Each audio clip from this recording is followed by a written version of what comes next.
Hello everybody. How are you all doing? Hope you're having an excellent day, afternoon, evening, morning, or eternal darkness, whatever time of day it may be where you are. Greetings, the Mazo, Snakebird Priestess, Zizivivification, Isolated Beast, Torin Ragnarsson, hello and welcome. I like your ears. That's not my comment to Torin, but rather the next person I was saying hi to.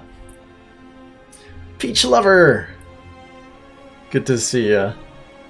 Hanging out there in chat as well.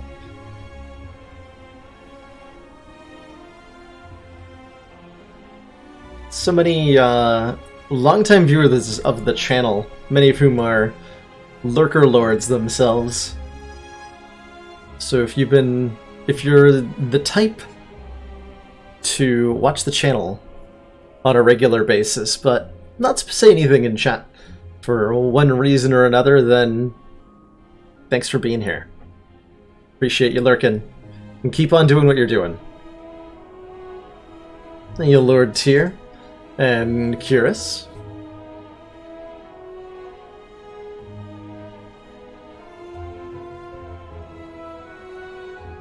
For the record, Torin, I like your ears as well.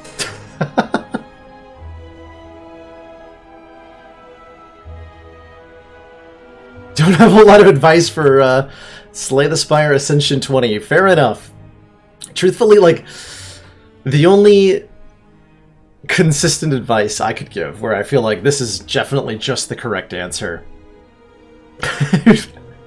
If you want advice to pass on to other people for Slay the Spire Ascension 20, the only really rock-solid piece of evidence I can point to is that you should just take Snecko Eye every single time you see it. Just take the Snecko Eye, and it's all good. Have I gotten smaller recently? I may have shrunk a little. I think I shrank during... Oh, I am so tiny. Why am I so tiny? Let's be untiny. Oh, that's right. I shrank during a... Move over here more towards the middle of the camera here. I shrank during one of the Frivolous Friday runs because it was relevant to see some piece of information, like the exhaust pile counter or something in the corner there.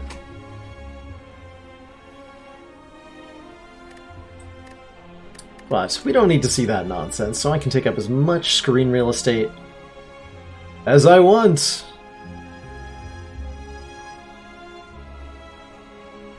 Aha. I think that's probably a reasonable balance around there. Yeah, so somebody made a... what was it? A preserved insect joke relating to that the other day. Which I, like, kind of got, but I get more now. I didn't realize how comparatively tiny I was being. Hey there, Tom. And George of the Jungle. Hello, hello.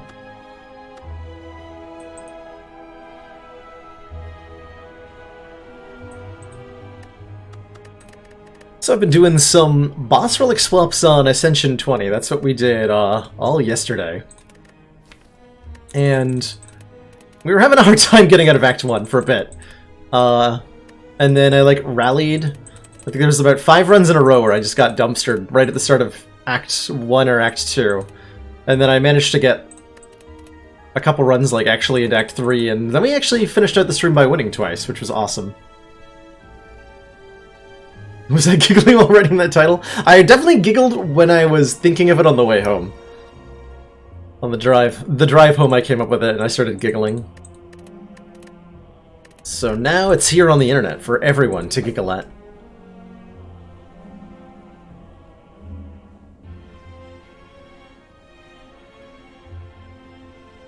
That's amazing, Tom. That is absolutely amazing. WoW actually had a huge, convoluted, time-consuming secret quest line, which gave you a cosmetic belt called the Waste of Time. It's dedication to a joke. There's a lot of fun little things the WoW developers have coded into it, which is pretty dang amazing. Fusion Hammer, huh? Not my favorite thing to have on silent. Oh wow. Though, we can take a 4 elite route in Act 1, so that makes the Fusion Hammer more attractive to me. Just a little bit. No upgrades, but 4 energy. All we need to do is get all the eggs, or an Apotheosis. Or all that. What do I suggest is the easiest way to pass Ascension 1? There are a lot of ways to get past Ascension 1. My advice, if I was going to try to condense all the advice into a small package, I actually do have a guide written to helping players get their first win, and that might be able to answer your question in more detail, but to try to compact it into a really, really concise statement is, at the start of Act 1, grab some powerful early damaging cards, and use those cards to beat as many elites as you can to get relics. Take those relics with you into Act 2, and try to get more of them. And from there, you should be able to find some sort of direction for the run. But there's a whole lot of nuance to what exactly all that entails.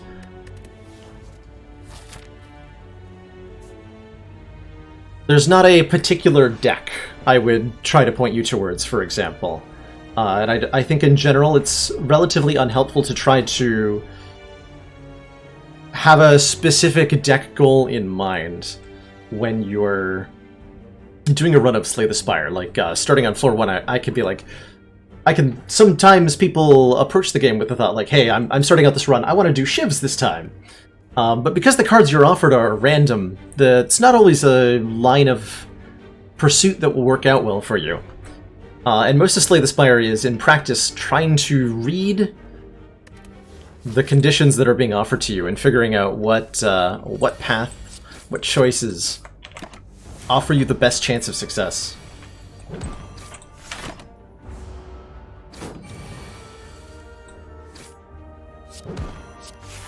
Hopefully that was at least a little bit helpful. Alright, really smooth bird fight. Got ourselves an Entropic Brew. 2 potions in 1. And cards that I sure don't want. Catalyst with no poison is oof. Bane with no poison is slightly less oof, but still pretty oof. And Endless Agony is a decent-ish attack. Whenever you draw this card, add a copy of it to your hand, deal 4 for 0. Given that we already have 4 energy thanks to the Fusion Hammer, we're a lot less excited in any card that says 0 in the top corner than we would be normally. So I think that's a skip. Okay, I'm glad this was a hallway fight. It means I get another card to look at.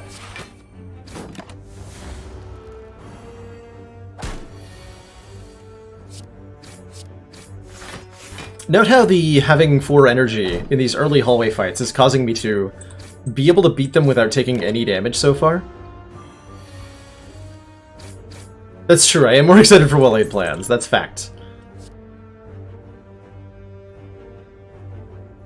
Choke says 2. It is better than normal. Who's our boss? Exegos. We need to find something that does damage. Especially if I want to beat these elites. Oh, man. Yeah, Choke is probably, like, the worst. Actually, hold on, no. This Choke is arguably better than a Riddle with Holes, right? It's not good. I would like to point out, this Choke is not a good card. Do I have other card game experience besides this one? Not a whole lot, Curious. I found my way to Slay the Spire through the connection to roguelikes, more than the connection to card games. I have about 300 hours in FTL Faster Than Light, and I've played a handful of other roguelikes as well. A bit of Spelunky, some Dead Cells, quite a few strategy games, lots of XCOM, and it's the roguelike aspect that's really appealed to me. Oh, I was gonna think we should. Oh man, I was thinking to myself, this choke will be great once we upgrade it. Oh wait, we can never upgrade the choke. So this is a rough card. It's still our best option, right? On most turns, this choke is 2 energy, deal 18 damage.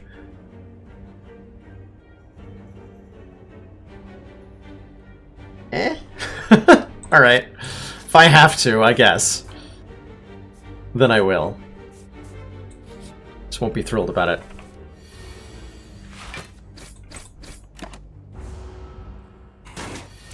I would certainly consider ditching it to the spirits. If they show up, they're getting choked. Look at the choke value here. Can't deny its effectiveness. What did we say about well-laid plans? That I am very excited for them? I am. I am very excited for well-laid plans.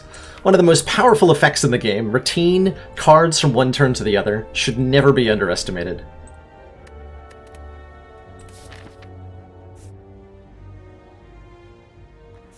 How do I feel about a shop? Shop might let me find a predator or something damaging. We don't want to buy a potion. We're below the amount of money that can buy a common relic, so we're really only looking for cards in the shop.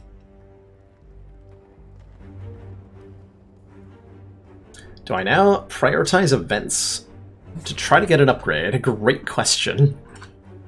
The answer isn't no. I might even go like event, fire, and then try to fight 3 elites. Which means dodging the shop. Oh, there's also card removal as an option in the shop. Alright, let's go to the shop. Hey, what did I say we were looking for here?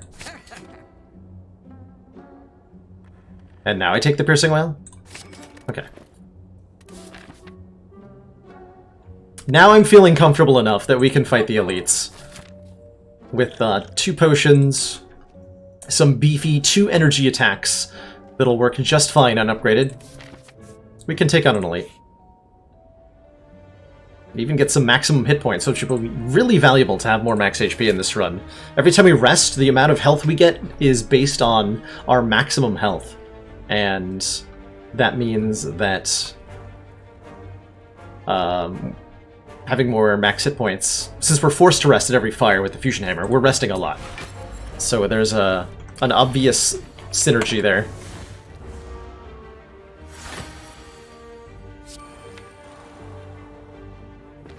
Okay, we'll draw exactly all of this next turn. That's a really good turn. Let's begin.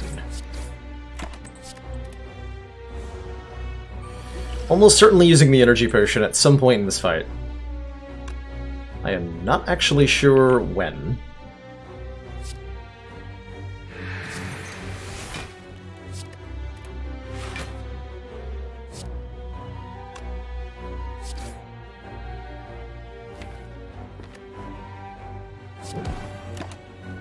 Could have done that a little differently. I changed my mind about what I was doing halfway through that turn, so that's why that looked a little janky, probably.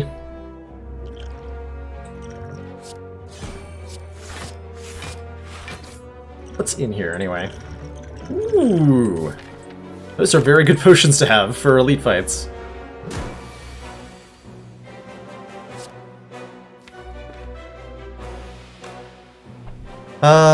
Do I need that strength potion now? Would have been really nice to use it at the start of this fight. Question is, do I still need it? It means that Hexa kills me faster. Also, kind of true. Yeah. Kind of true. I think I need this strength pot here, too. This is not a fight we're winning by a particularly large margin.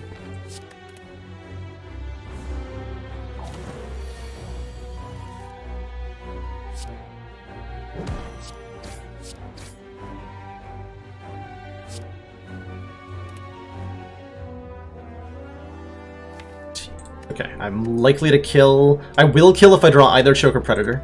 So the odds that I get a kill next turn are extremely high. Cool. Pantograph. That is unnecessary. We already heal before boss fights because of Fusion Hammer. There's always a campfire before the boss fight, and we always have to rest there. So the Pantograph is a little bit overkill, but it will be nice in Act 3 if we get that far. Speaking of nice, Fumes is pretty nice. At the start of your turn, apply 2 poison to all enemies. It's less ideal when we can't upgrade it, but it's still pretty good.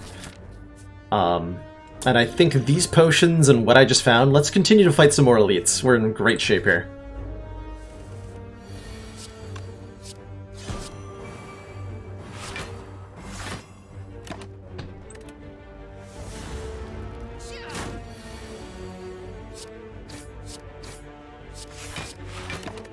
Make me vulnerable, will you? Yeah, we're gonna fight Hexaghost at full health, which is, kind of amusing. Oh, we actually don't get to kill him next turn. Well, hopefully Survivor Piercing Whale will be enough to full block this. Yeah, easily.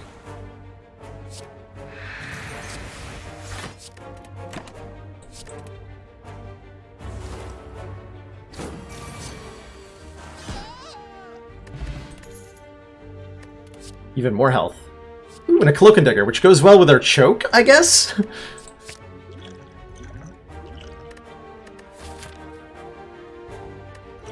Splish Potion is pretty good. That Regen Potions... I want all 3 of these potions. Can I just have all 3 of these potions, please? Hello? I'm gonna choose to believe the Regen Potion's better than the Explosive Potion. That might not be true. It's probably not true. Actually, given this fight. Oh well. Well-laid plans will help a lot with this one. Ooh, Piercing Whale will help a lot with this turn. Nice.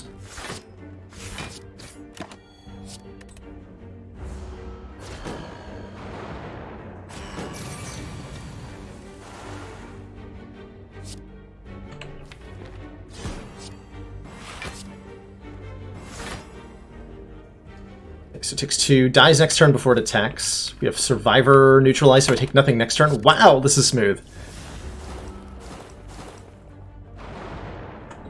Hello, Apocalypto. How you doing today? Kill you. Good defend.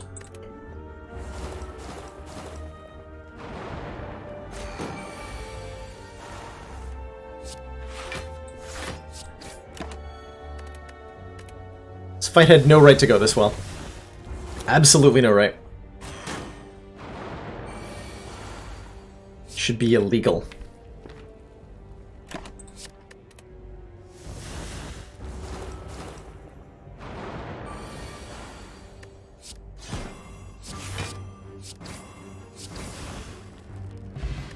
The boot! Whenever we deal 4 or less unblocked attack damage, up it to 5. That makes, shivs. Neutralizing Cloak and Dagger just got a damage boost. Any other shiv source we have is a damage boost. And if we find a Dagger Spray, it becomes 5 times 2 instead of 4 times 2. These cards are all terrible. At least for our current situation. We don't have a lot of discard going on. We don't have a lot of need for cheap cards. So, yeah, get them out of here. Shuriken. If we play 3 attacks in 1 turn, gain a point of strength. Okay, okay. I can work with that. That gives us a way to scale up our damage for the entire run. In really, really good ways. Really, really good ways. I am excited about that. It also means the boot is basically useless, but... C'est la vie. I'm gonna try to fight the Burning Elite. We have 57 health and a Ghost in Jar. The odds that I die here are very low. Yeah. Look at this Shuriken value. Oh, I should get maximum boot value on the way to getting Shuriken value, though. Optimal damage output. Behold.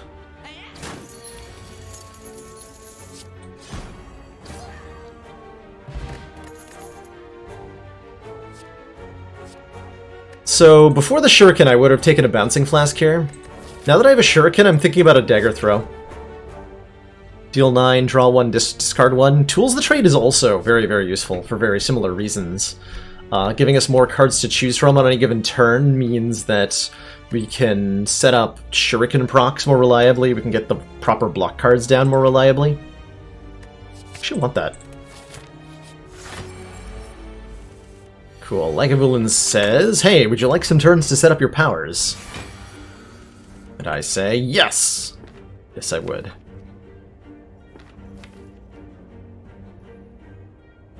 I could do Predator Strike. That's a really good turn here. The poop will prevent me from stepping on Spire Legos. Well, that's just the best possible result then, isn't it? Yeah, I think I'm going to open with this.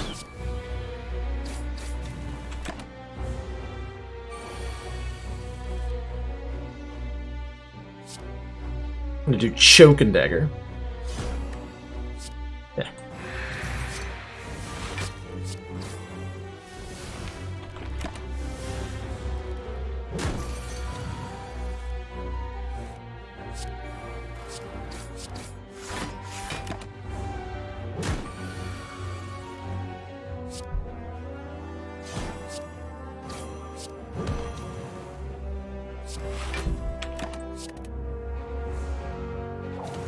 So we're still at, like, default strength, thanks to the,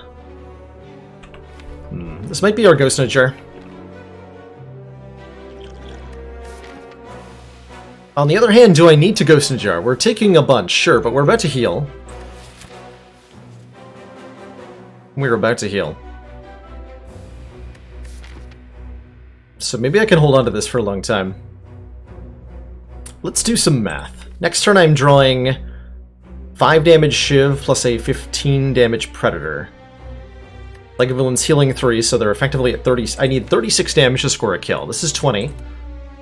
This represents 14. So I have to draw a damage card in one of the other 2 cards I'm drawing to get a kill next turn.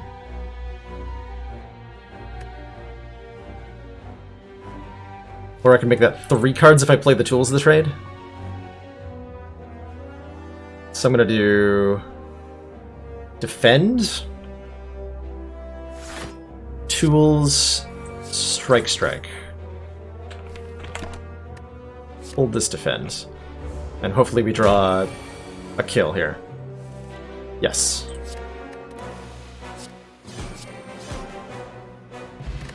Ooh, Singing Bowl. When adding cards to our deck, we can instead skip the card and take 2 maximum hit points, which we are not doing here because that's a leg sweep. And this deck really wants a leg sweep.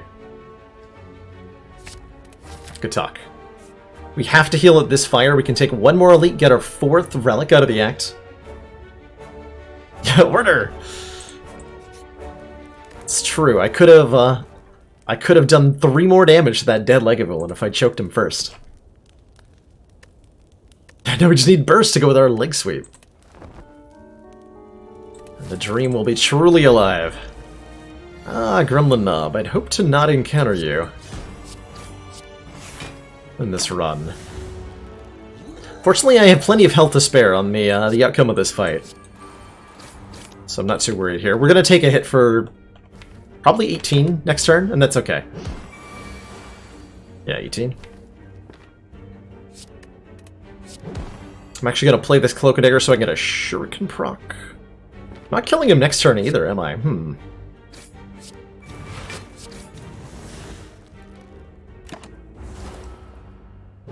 Ow.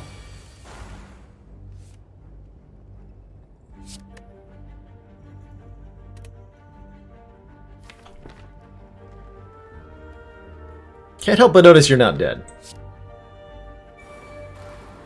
That said, I think a leg sweep and a piercing wail. Actually, I should probably play the Predator, huh? Certainly if we play the leg sweep, we survive, right? We're about to... Having enough health to spend on this event could be relevant. This could be an event that costs us health. Like the Scrap Ooze. Or something, but at this point, I don't feel particularly compelled to use the Ghost Jar.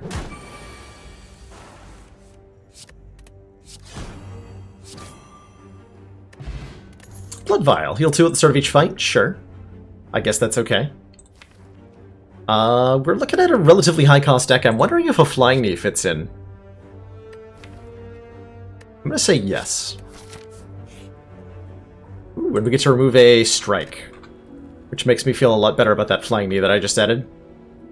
Is it a Strike we're removing? I almost want to remove the Noxious Fumes, but I'm not going to do that.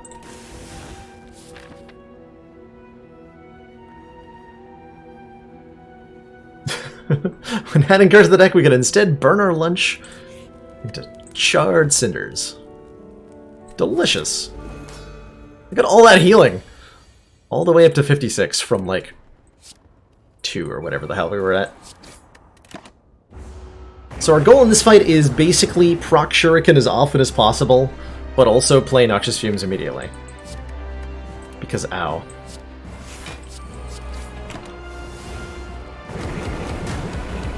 Actually wasn't too bad of a turn, too, there. Not gonna lie.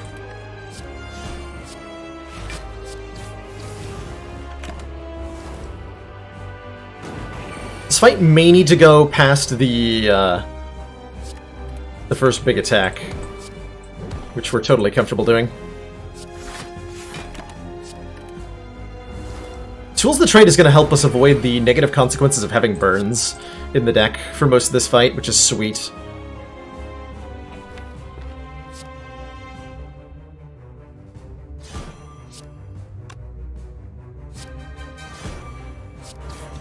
I'm just going to take the 6 damage here.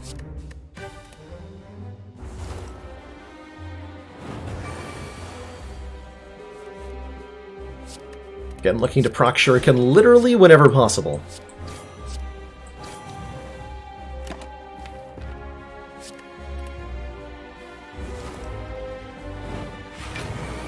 Maybe should have used my recall there. That's actually fair.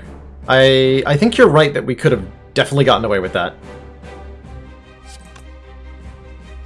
I also think we'll get another chance to recall without any issue, so I'm not too worried. One way or the other.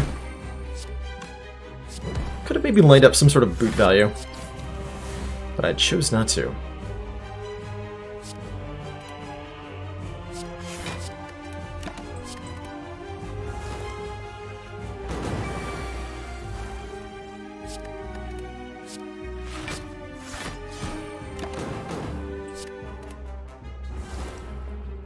Could have played that, and I should have played that. Maybe a recall would have been ambitious. I'd held on to Piercing Wail for this turn, which I could have done. Wouldn't have been an issue, though. Look at that.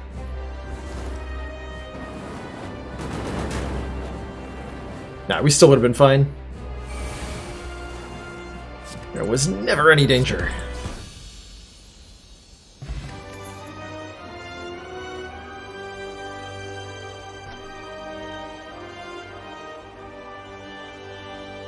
I had lethal that turn too? Okay. Gotta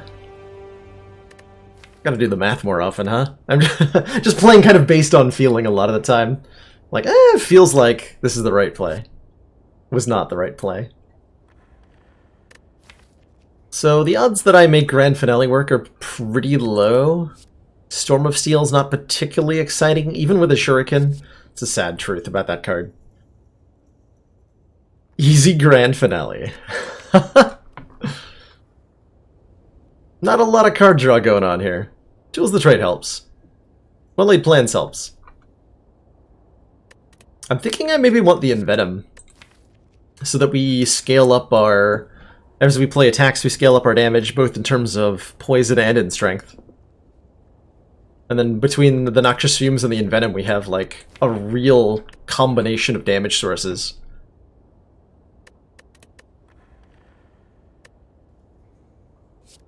Do that. Attacks that cost 0 deal 3 extra damage. We could get even more healing.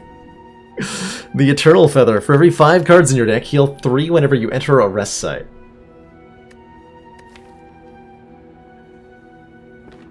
Or, gain an energy at the start of your turn whenever you open a non-boss chest, obtain a curse. Going to 5 energy lets us play a lot of powerful cards here.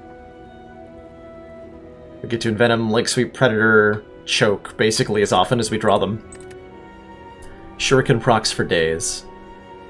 I think I want a 5th energy. It does mean skipping a relic or 2. Unfortunately. And having to remove a curse. Because I don't have my blue key yet, but I would like a 5th energy here.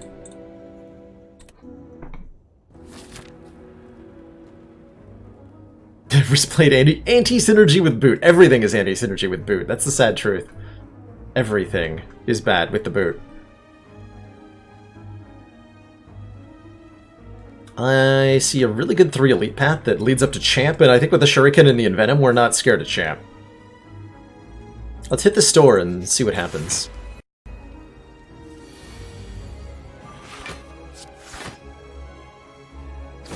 Bonk.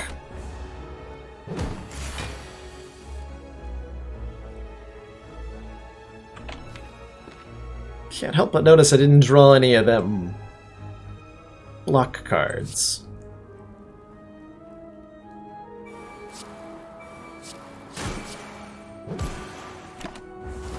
On this turn. Ow. Gremlin Visage is pure. 100% pure boot synergy. Damn right it is, Chrono. Damn right it is. So what's the best way to get pure boot value here? We do Flying Knee Strike. Or Maximum Boot. Maximum boot.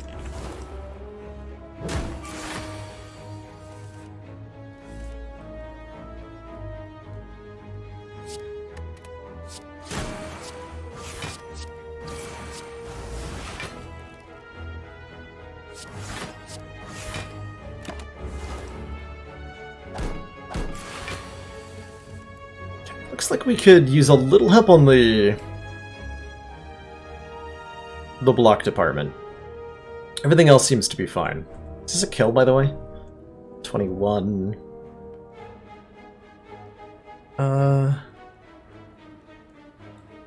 Math.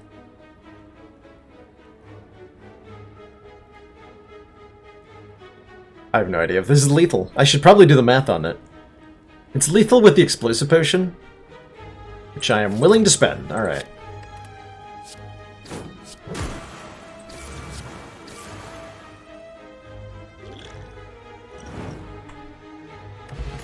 Cool, got a fire potion. And I'm definitely just going to take another Piercing Wail, because we need more blocking, and Piercing Wail is very good blocking. Is in fact excellent blocking. Okay, need to hold on to Leg Sweep, that's exciting.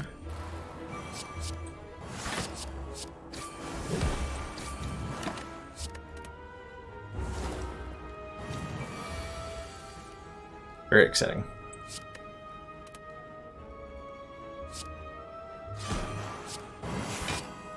I think I'm willing to take the 1 here, so that I don't have an extra Dazed in the draw pile.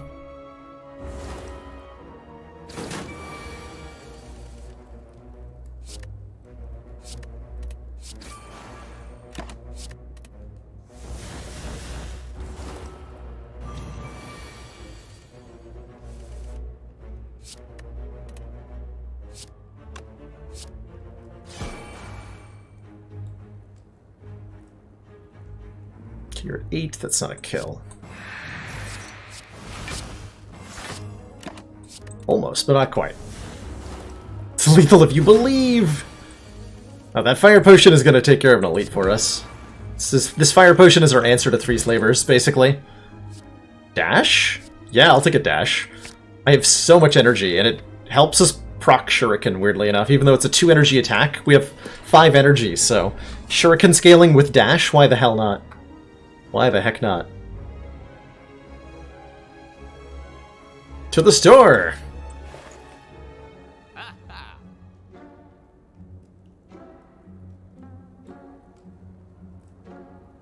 I can't afford all the things I want. That makes me sad.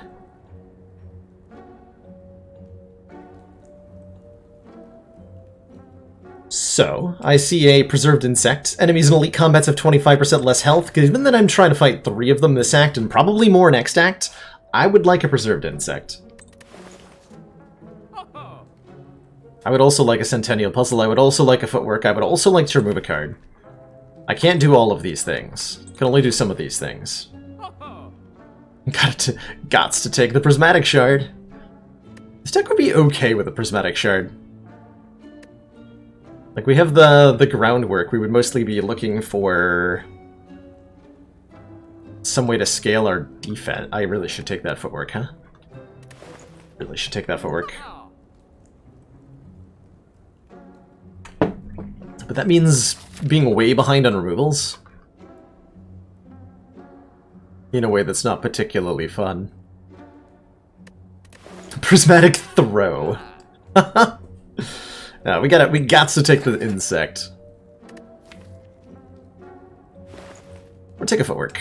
I want card removal. We'll take a Footwork. To the elites! Choose one of 20 cards to add? Absolutely. I can take another Footwork. Or a Cloak and Dagger. Cloak and Dagger's pretty good right now.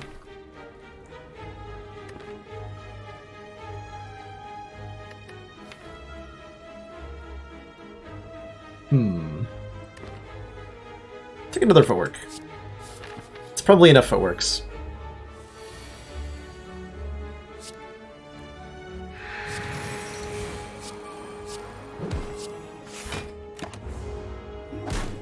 Oh, I gotta plug in my headset. And die to this Centurion, apparently. Ow.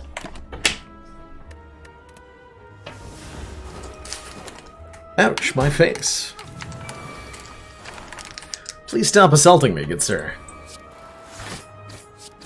Have you no mercy?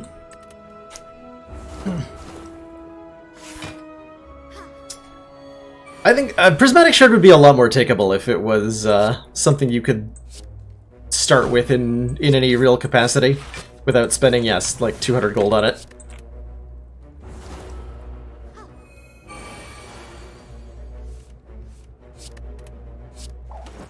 It's really tough to justify as it is.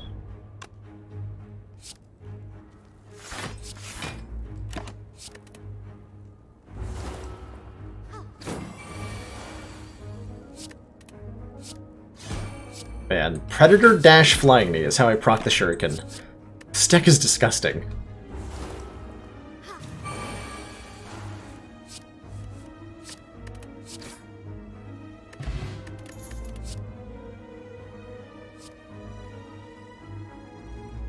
I'm gonna take that, because that scales like crazy with our Shuriken. Deal 4 damage 5 times, plus 1 per strength we have? Yes, please. Speaking of...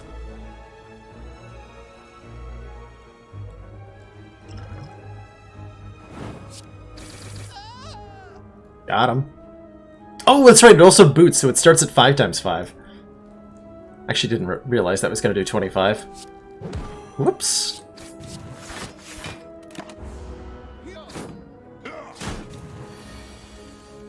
Whoops.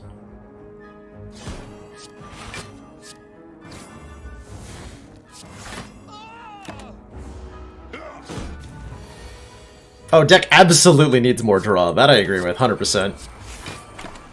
Acrobatics, backflip. More predators, even a quick slash on 5 energy is honestly ooh. $300 dues. Thinking about a crippling cloud. We need more weaken.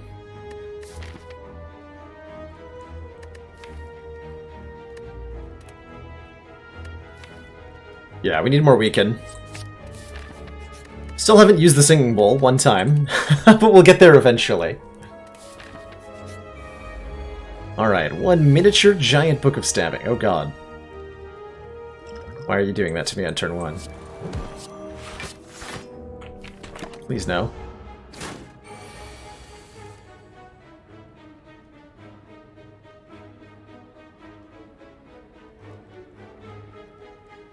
This is footwork dash. This might be my energy potion. 1, 2, 3, 4. Just get a shuriken proc and a little bit more damage. That's not a very good energy potion, is it? Nope.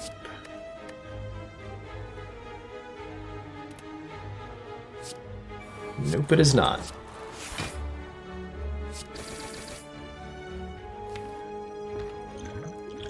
And yeah, gonna do it.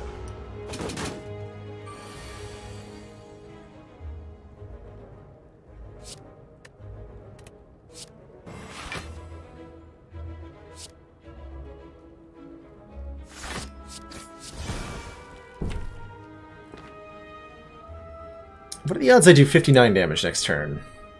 0. Okay. Fair enough. Definitely 0.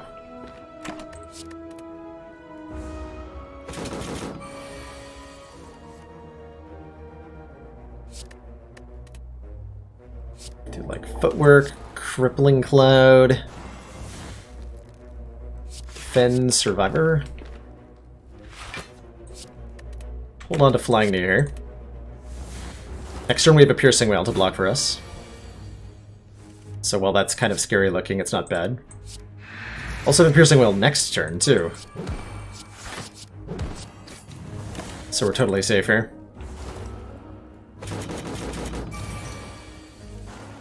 Hey Crafter Lynx. Hello and welcome.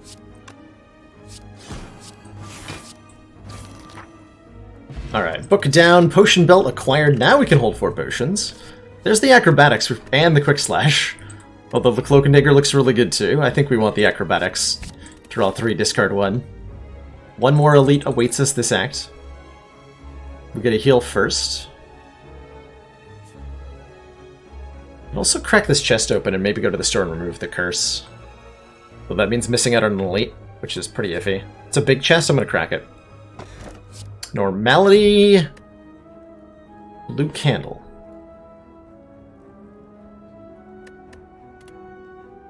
What a fun combo. With the tools of the trade, I'm actually not that afraid of a curse. Wonder if I just like hold on to it for a while. We fight champ with a normality in the deck. It's probably fine. It's fine. Sincerely, what's the worst that could possibly happen?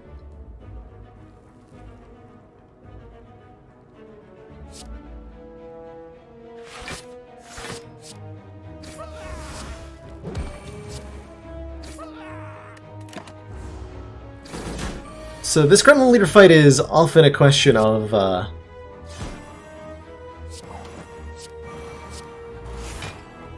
can you take care of the minions quickly enough? You have to find a balance between attacking the minions and attacking the leader, which is not always easy to do. Also, ow. This turn hurts. Block 6 by neutralizing the leader, or I can block 5 by killing the little guy. I should probably kill the little guy, huh? 6 plus 5 is 21. If I play in Venom, I can kill the front Mad Gremlin.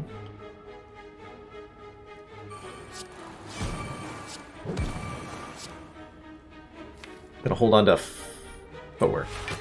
No, I'm gonna hold on to fumes. We need to put damage out here. Ow.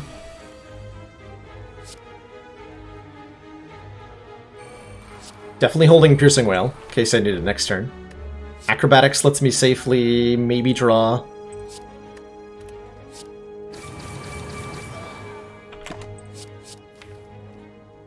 Okay, we have tools of the trade in play, so we can just discard this normality. It's not a worry.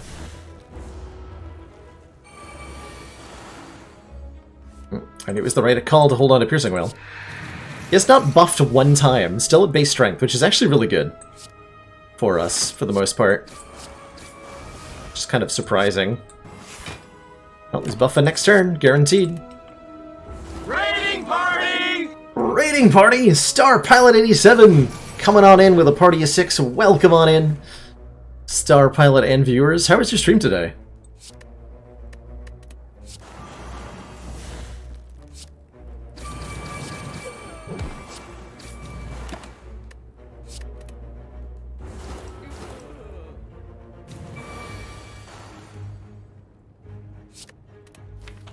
That's true, we were guaranteed to keep a whale. I truthfully have not gotten used to having added the second piercing whale.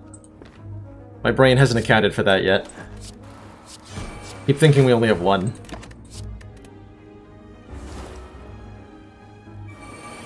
Perfect 50% win rate. Flawless. Absolutely flawless. Congratulations.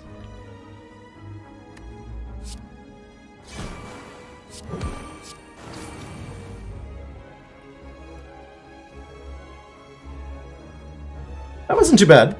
Hey, Omomori actually lets me open the chest in Act 3 without taking a curse. And I finally found a way to gain health from the singing bowl. I think I hit some events now. Especially with an Omomori, we're way less afraid of the bad events in this act. There's a lot to be gained. We would definitely take bites because we have the blood vial. Okay. We will pass on the ritual dagger. Get some more money. We will take a relic for a curse. Ancient tea set. That doesn't do anything because we have too much energy already, but now when we enter a rest site, start our next combat with even more than necessary amounts of energy. Which I guess is fine or whatever. Just unnecessary. I think I'm targeting the sentry first. Not sure how easily I can kill the Spirit Guardian here.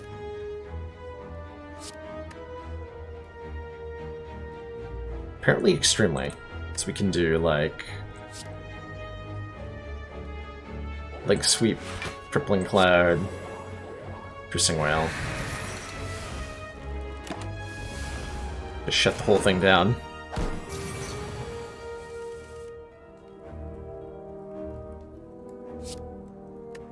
Oh, that's right, and choke goes through the Spirit Guardian's armor, so we can do choke and then block. And I take that directly to health.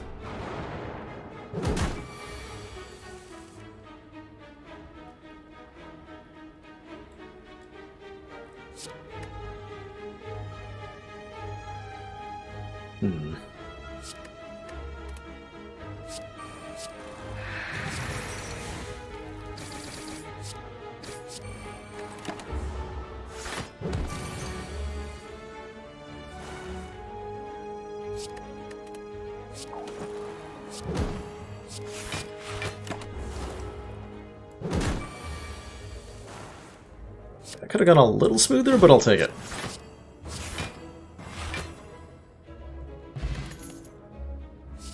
More max hit points, please. We're going up to 65. I think this is going to be our recall. And if I died a champ with a ghost in a jar... Oh, sorry, 68. If I died a champ with a ghost in a jar, I'm just going to be embarrassed.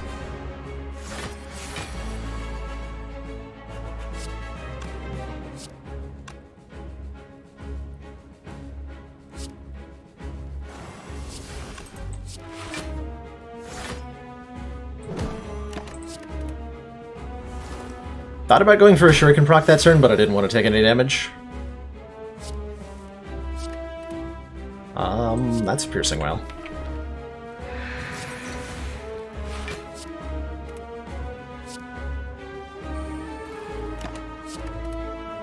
Okay, we gotta get through. We gotta get all the powers into play before we can start consistently drawing decently. But we have enough health to buffer, so I'm not worried here by any means.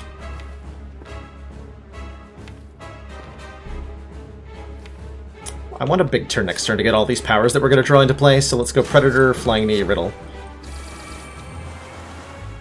Oh, we have Riddle and Venom, too. She didn't think about that.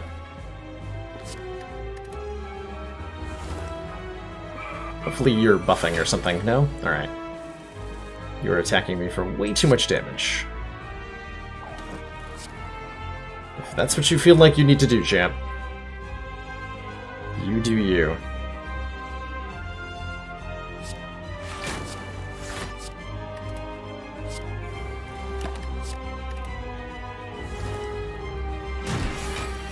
deck has a ton of powers. Actually didn't realize somebody had put it into the deck until now. There we go. So we've got our damage scaling going in all the ways it can go. We get shuriken procs where we can, we put poison on champ constantly, and we just kind of hope beyond that everything's going to work out.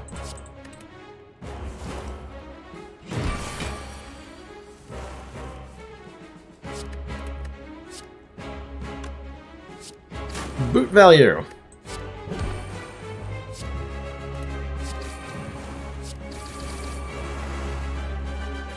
I'm gonna keep a hand on this piercing whale for now.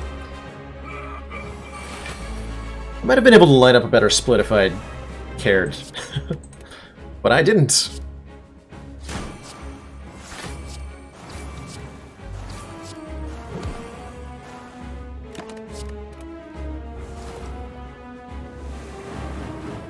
I did not. Ooh, that looks like a really good execute turn. It's a piercing whale, weaken him, and just block basically the whole thing. I'll take it. And then we're not vulnerable this turn, so this attack is kind of puny.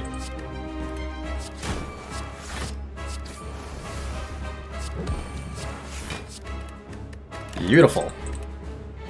Absolutely beautiful.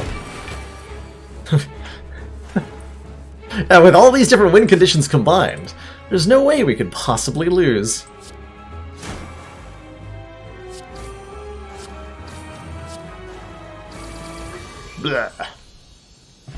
Alright, honestly, very smooth champ fight. We have all 3 keys, which means we're lined up for a really good next act. We could take a second copy of Envenom, which feels unnecessary. In so many ways, it feels like overkill. I'm pretty happy to take 2 maximum hit points here. There's no... What would I even want as far as rare cards go? I would take a Nightmare. I would take a Burst. I would take... I don't know. Yeah, 10% Echo Eye. What it's time for is to aggressively hunt events in Act 2. Or Act 3, excuse me, to try to find Mind Bloom so that we can upgrade every card in the deck. Adrenaline, yeah, I would take an Adrenaline, easily. White Bee Statue with the Potion Belt looks really good. Lizard Tail is nice. When we would die, healed a half hit points. Only once.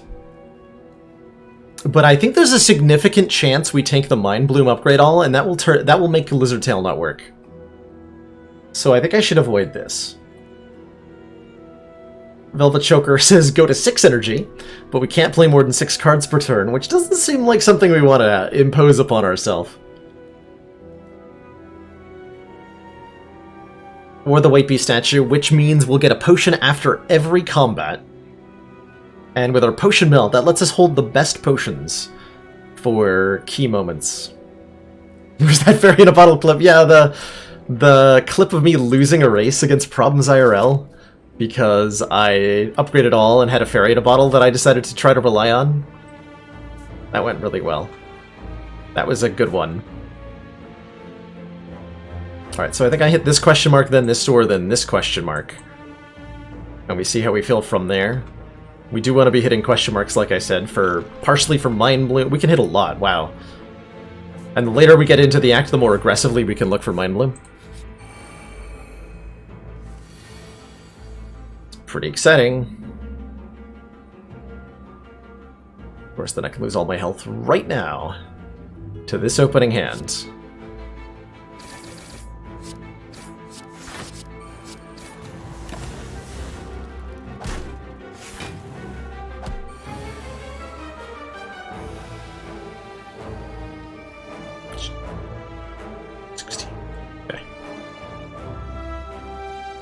Hold on. That is a scary turn without a piercing whale. Crippling Clad Predator scores a kill. Still takes a lot. What if I go Footwork, a Leg Sweep? Actually, what if I go Leg Sweep, Defend Crippling Cloud? That's 20. That's so much damage. Oh crap! That's a lot of damage headed our way. Ha! Shouldn't take all the damage right before Mind Bloom. You know, when you put it like that, you might just be right. It's clear that we're taking a lot of damage this turn, no matter what happens. We could just Ghost here. I think keeping the Ghost is way more valuable than keeping the health. And the only way that wouldn't be true is if this is Mind Bloom, and I want to upgrade all. In which case, I should use the Ghost now. And we just hope that we get another one. But I don't think that's true. I think we want to... I think I'm gonna go Crippling Predator Defend. Kill this one off. We take 12 plus 8 minus 5. 15. If I go the full block route, I go Crippling Leg Sweep. No, that's... yeah, that's better than Crippling Leg Sweep Defend. Not by much, but a little bit better. Okay.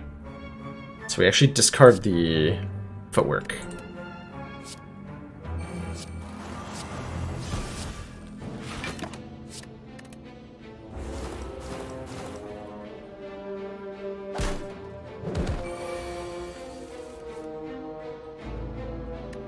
And if this is Mind Bloom, I'll fight the boss and heal with Pantograph, and we'll be okay with that.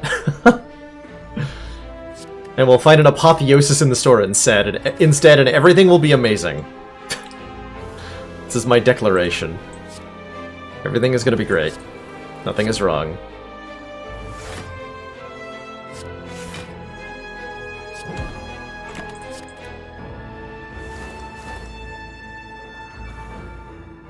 As long as we hold onto a Piercing Wail, we should be totally fine.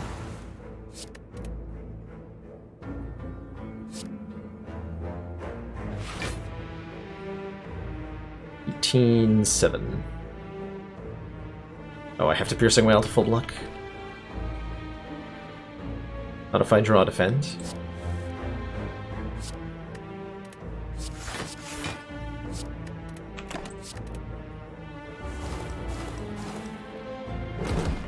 Who's our first boss, by the way? Donu Deka, okay. Probably means we pick up a Corpse Explosion if we see one at any point, amongst other implications.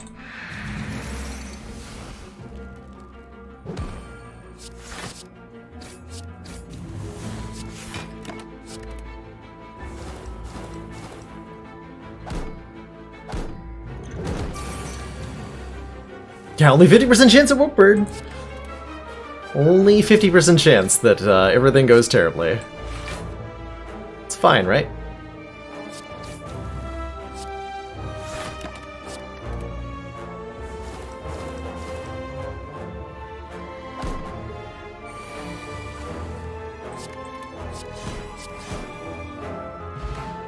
There's the fairy in a bottle.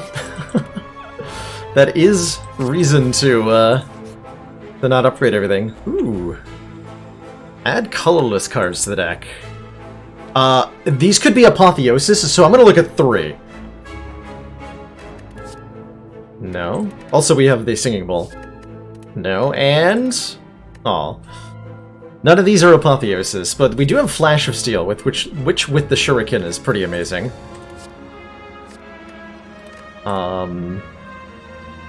Violence is pretty good for the same reason. Put 3 random attacks from your draw pile into your hand.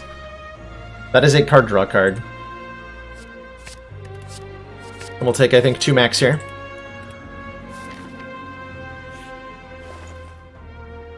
Second Ghost in Jar, we're definitely buying that. I'm definitely removing our curse. How do I feel about orange pellets?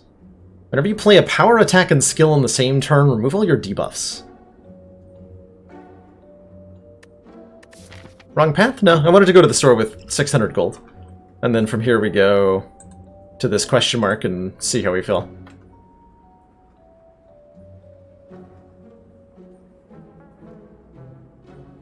Yeah, that was the intended path. Hand of Greed is basically an Apotheosis. Definitely the same thing, right? This deck kind of wants more energy. How do I feel about Lantern and / or Happy Flower? And then acrobatics backflip, and we just like spend 80 bajillion energy per turn.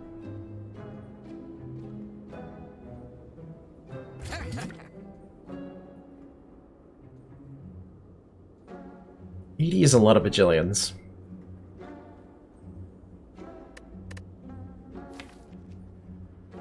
Orange pellets. We don't inflict any debuffs on ourselves right now, do we? Don't think so. Hey, Sal. So the main current use for orange pellets is to remove the debuffs from the first cycle of the heart, and we already have an answer to the first cycle of the heart. It's called Ghost in a Jar. Like pellets because we have the statue. Good point. We can use, if we get a steroid or speed potion, we can use the pellets to make the buff from either of those potions last for an entire battle. 5 dex or 5 strength would be a game changer for sure here. And the odds of that are significant. Odds of that are very significant.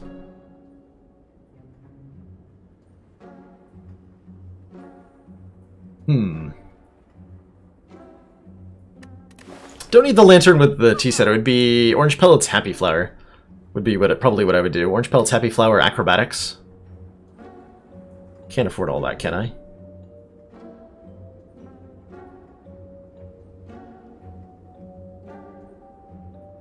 Yeah, there's even another shop. Indeed. Yeah, let's grab these pellets. They might not do anything. They might do stuff. Alright, we'll take that flower. Hopefully that'll be useful somehow.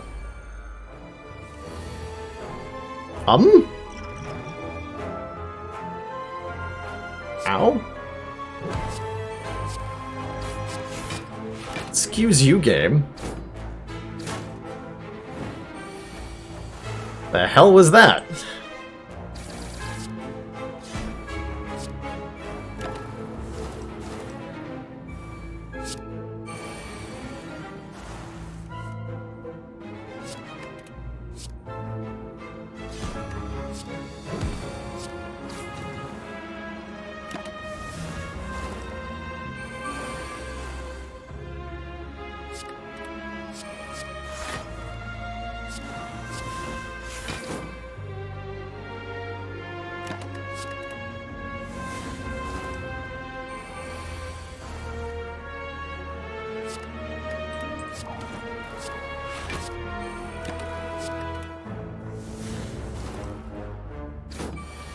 I am definitely missing the second acrobatics. Not gonna lie.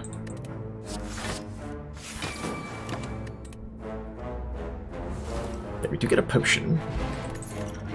Ancient potion. Vaguely helpful. There's the acrobatics we wanted. I think I'm gonna take that. Skewer Plus was pretty okay there too, actually. Skewer Plus was very good there.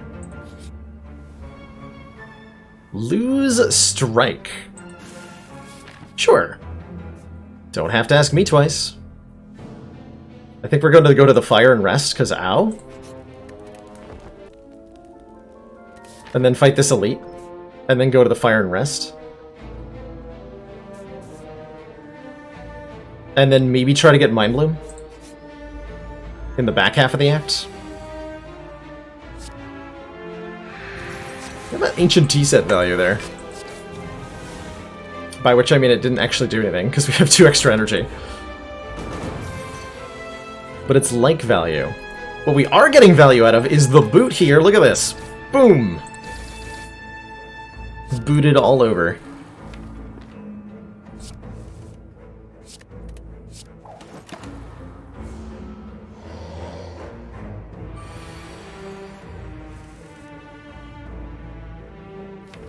Wait, no.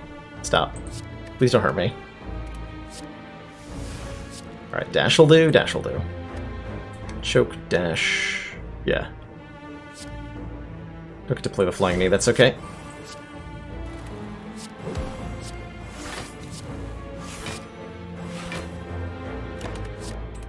That's okay.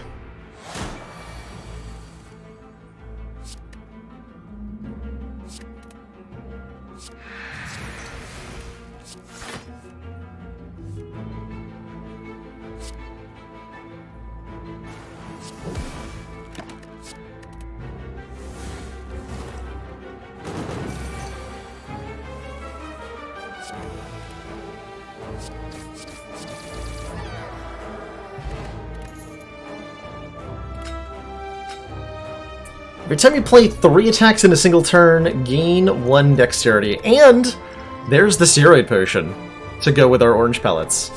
And an adrenaline. We just got a lot stronger. I think I'm actually going to keep the steroid potion over the ancient potion, because we have the pellets. So we don't really need artifact that much. Still have one more, so we get to open this chest. Going this way, I think. Upgrades.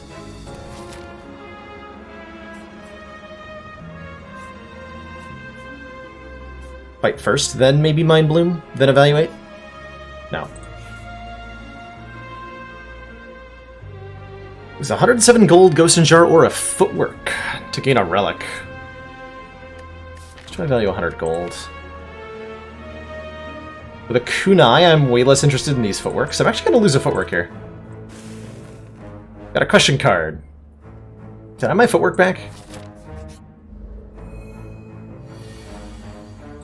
Can I have my footwork back, please?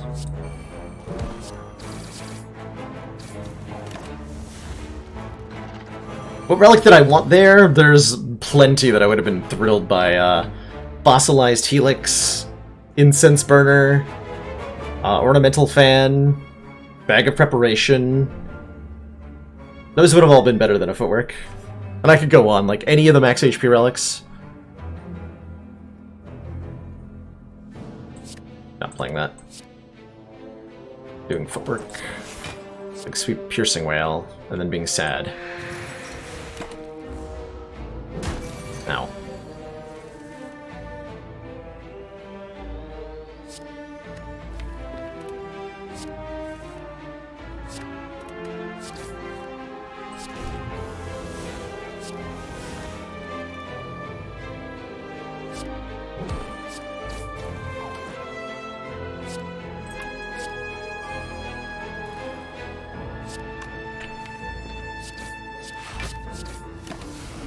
Kind of a weird turn. Are you gonna get me one for my birthday? Why, thank you, Chrono. It means the world to me.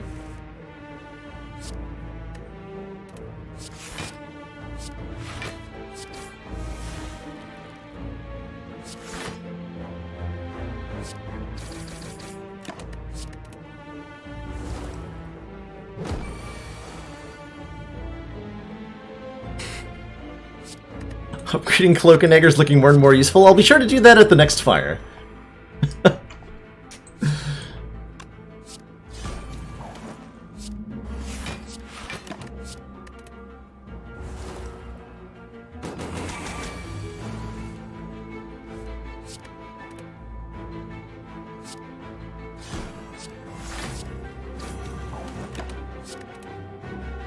Get far enough into this fight that we want to start holding Piercing Wails in case he does the dreaded super multi-attack.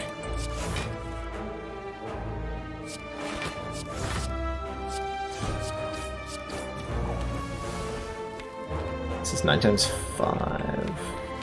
Is that enough for a kill next turn? I don't know how to math. I'm going to assume it's not.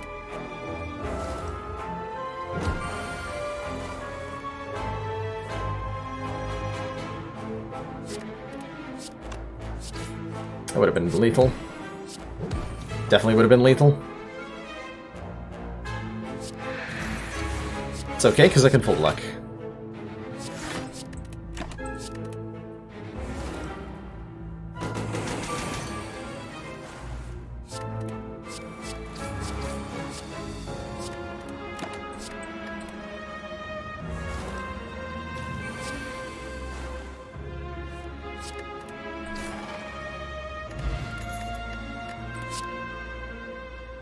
Slash plus. Till 12, draw a card. Kind of liking the 2 max here.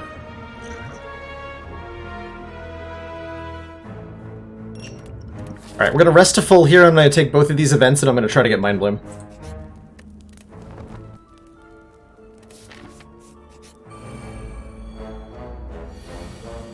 You're not Mind Bloom. Or is something entirely different.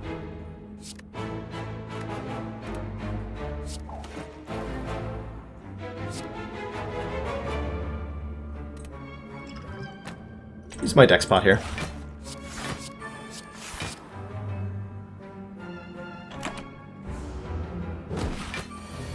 As long as this enemy is doing an attack that I can block, I don't really want to hit it and disrupt what it's doing.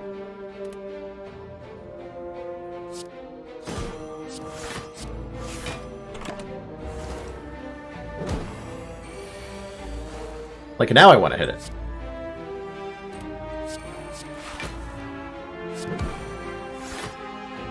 Better.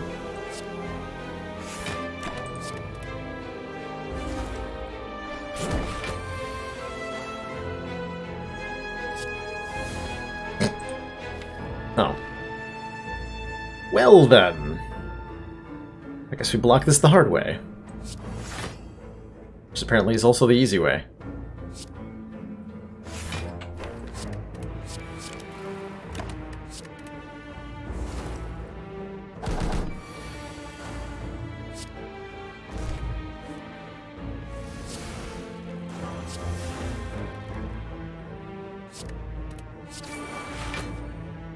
Good.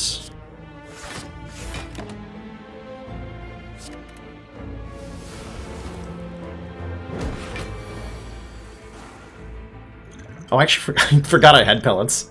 It's a good reminder. Hey, you got pellets. They can do things for you. Should remember that. So we're slowly faffing about in this fight.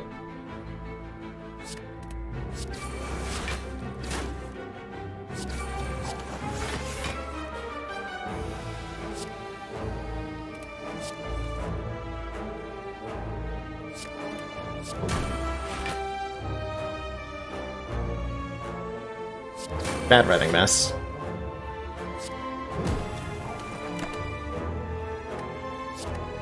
Very bad. Deck seems slow. It's a little... in this fight in particular, I'm playing deliberately slow to avoid the risk that it changes intent in a way that I can't deal with. Which has something to do with it.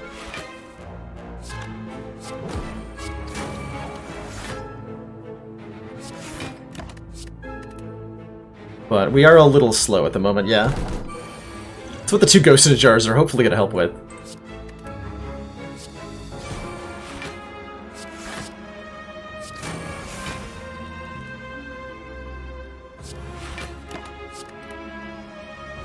Alright, fight. Managed to not take any damage.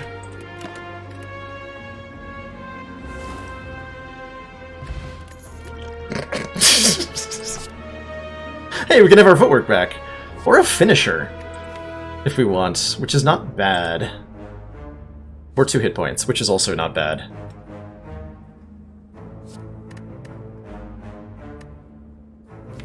Man, 3 Ghosts in a Jar is a lot of plus win rate from here. That is a lot of plus win rate.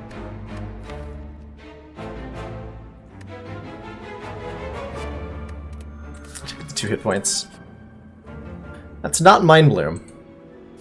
I'm a little upset about that. That's okay. We just have to accept that our deck is not being upgraded. Things are not going our way. And that is okay. 2, 2, 1, 1. Don't get to play the flying knee here. I definitely want to get Envenom down because it'll let me quickly remove the artifact stacks from Donu and Deka here.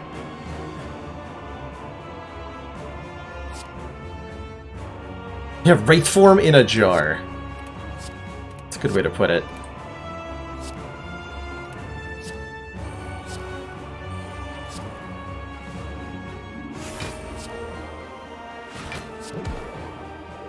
Going for Donu first here, because I'm afraid of their strength gain.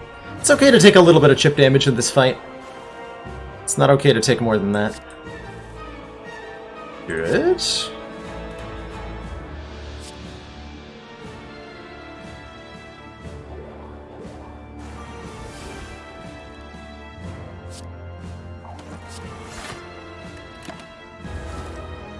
Like swept Deca here so that he'd be weak this turn with a significant reduction in damage output here. Nice.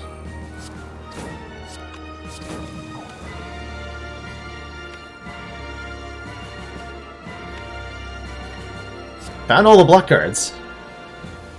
Gotta push some damage here.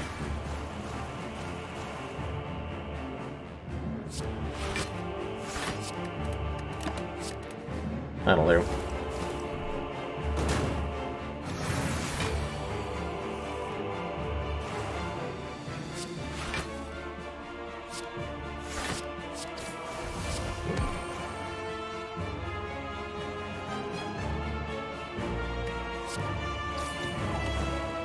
This is 12, this is 9. Let's take the 9.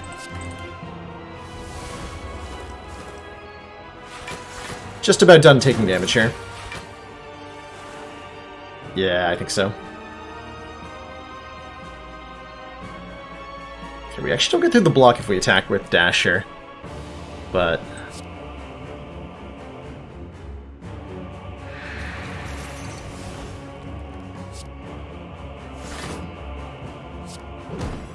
going to anyway. Second hold survivor.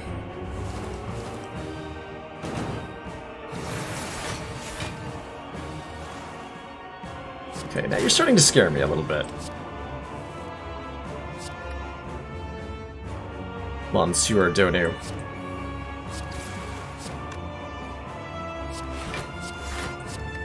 Ow.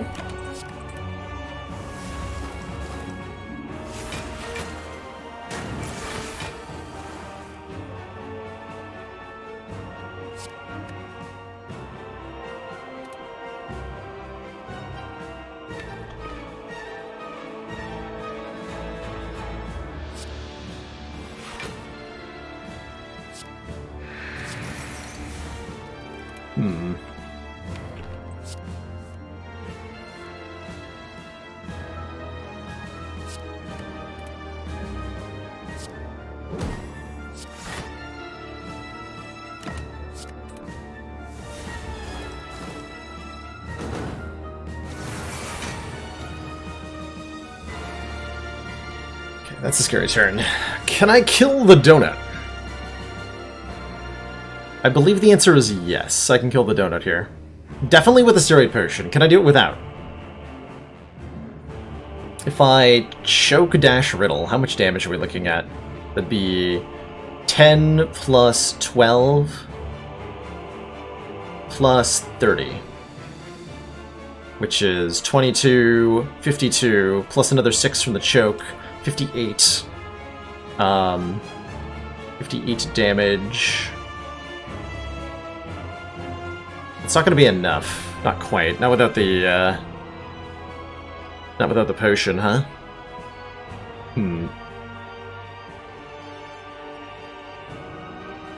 Yeah, it's tough to get Shuriken or Kunai procs against these guys specifically. And Venom doesn't push us over the edge. I think I have to use the steroid potion. And we just buy a replacement potion, although that was going to be a really good potion for the elites. We may also end up using a Ghost in a Jar here or something. But I'm going to choose to use the steroid potion here.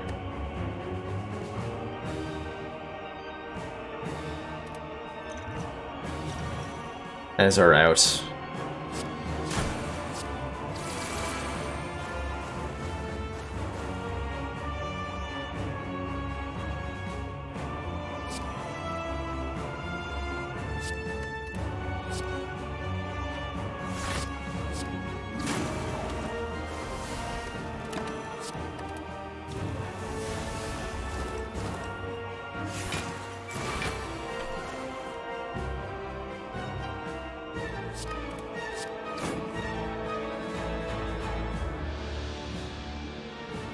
Small weekend, 10, 10, 16. That's enough. Excellent work, Commander.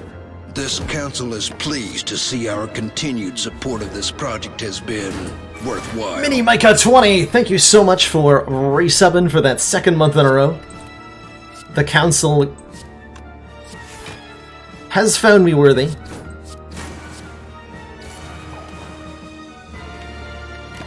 Glad you're enjoying the content, and thanks for being here.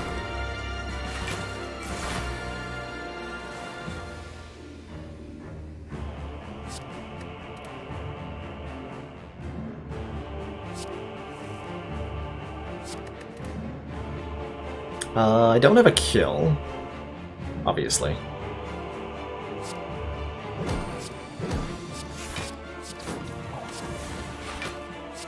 But that'll do.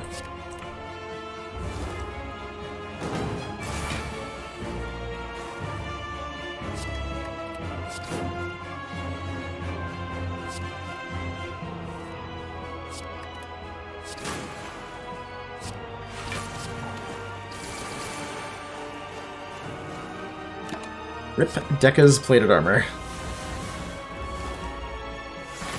Got him.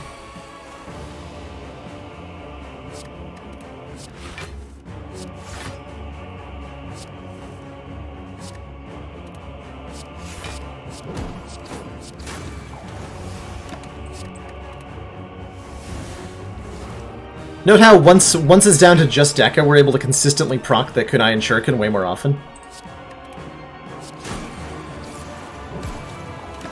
Turns it into a swift win here.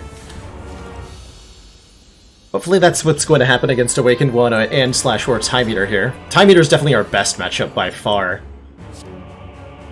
Although this is not a good turn one for us. At all.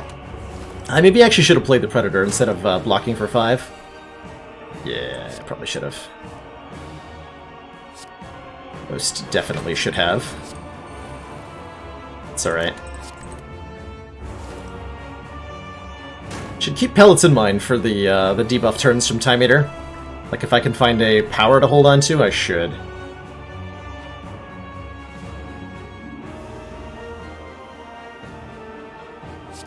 I'd also like to play 5 cards this turn if I can.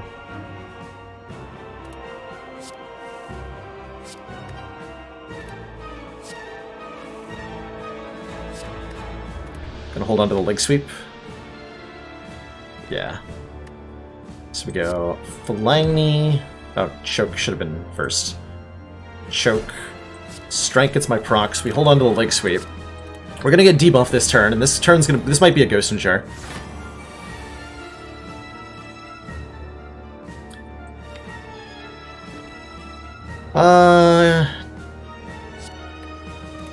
No. This is fine. Yeah, this is fine.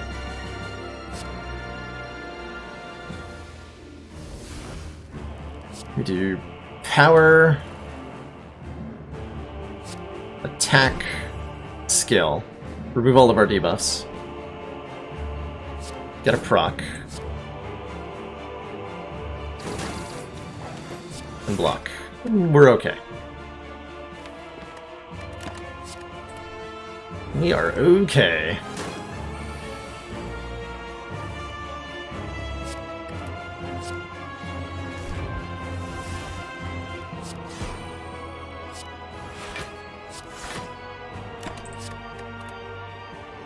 Only 2 cards this turn is a little bit of an iffy situation to put myself in. It worked out alright. Just means I can't get a proc, though. Do I dare try to hold this in Venom for next turn? I don't think I do. I think I play it now. Play the Envenom, play the Slimes? Hold the Piercing Wail? Okay.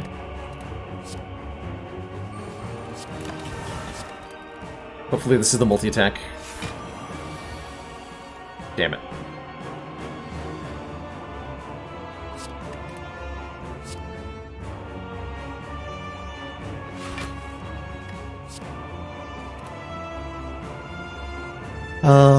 This is gonna be, what? 18 plus 9 is 27, take 13? Okay. Say so. Actually, I'll play that too.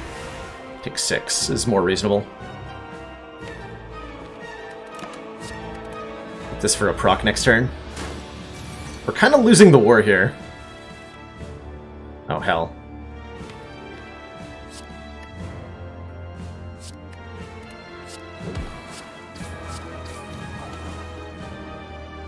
$19.27.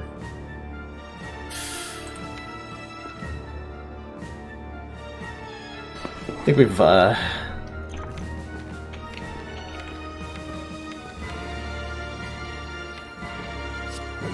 out how this all ends.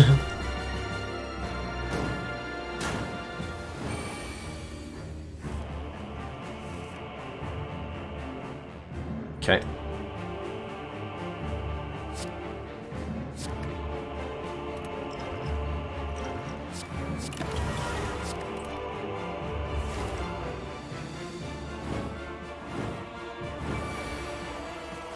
We're gonna have a much easier time in this fight. That was not correct. Evidently. Let's see, 30... hold on, that's 34 block, that's 38 incoming damage. I actually die, even if I full block here. Alright, we use the Ghost of Jar again.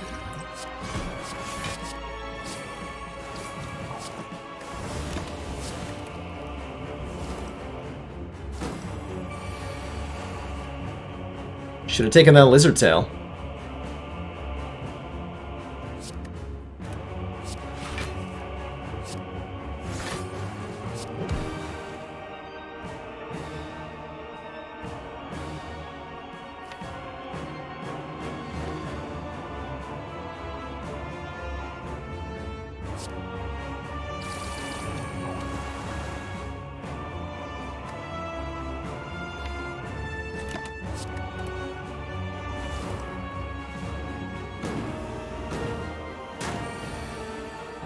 Okay, so he's below half here. There's no way for me to get a proc this turn. But I might as well push his timer over the edge. Don't want to draw those next turn. To the discard pile! Alright, 8 strength time meter is kind of a scary foe, but we do have 17 dexterity, so we're not that bad. In terms of our odds here.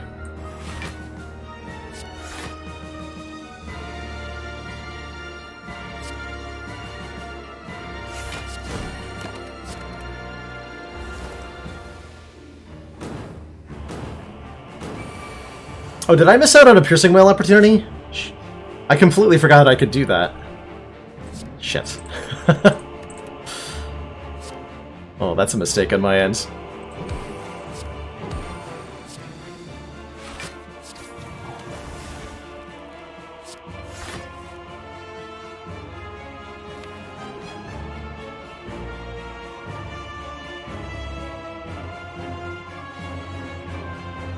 Two cards next turn.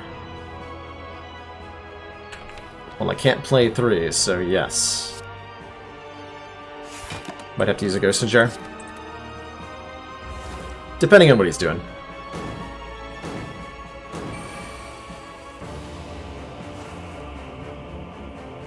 Nope, that's enough block.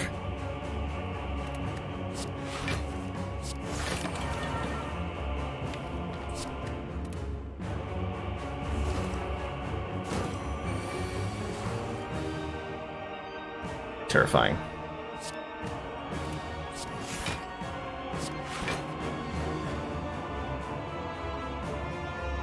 It's 39.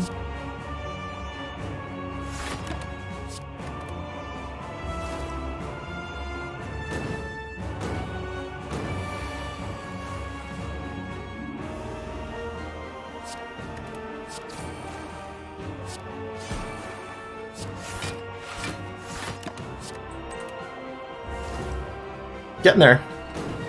We're getting there. He doesn't purge shackles, no. You can indeed, or sorry, he does purge shackles. You can do the trick on time meter. Totally works.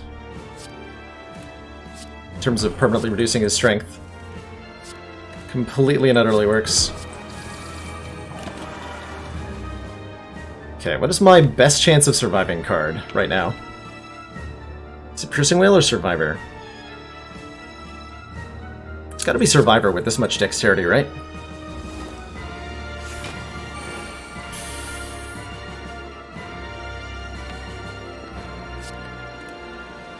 Please don't tell me this is where I have to use the third ghost. 30 times 3. It does work on Champ, yep. Works on Champ, Time Eater, Awakened One, and Inverse works on the Heart. Amazingly. So you're currently at how much? 14 plus 9. I would do 5. All I need is a little bit more damage here. That'll do.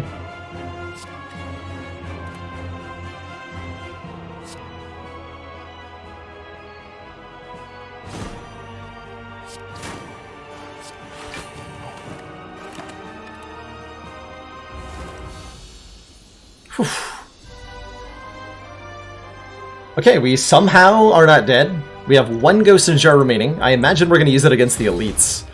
So unless I can buy another Ghost in a Jar at the Act 4 shop, I don't like our odds here. Do not like our odds.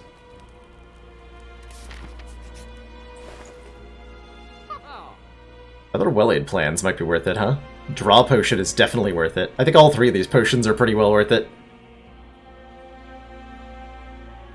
We're gonna get one more potion from the elite. I think I want that second well-aid plans actually really badly. Badly enough that I'm not gonna take 2 potions. Just being able to hold on to 1 extra card, big difference. How much weaken do I inflict? Do I want a heal hook? Probably not. Probably not. Probably not.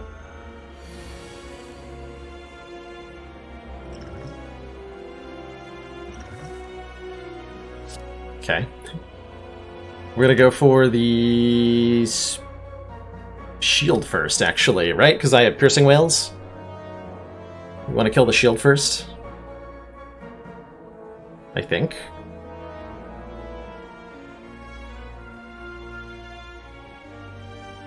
I'm not actually sure. But I do want us to get Envenom into play. Wow. That worked out.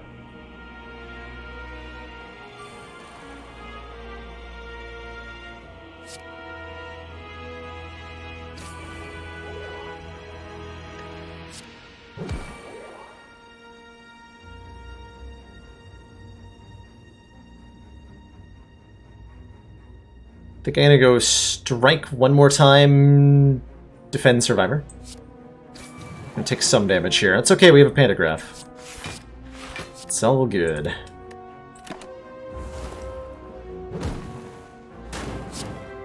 This turn's gonna be ugly though.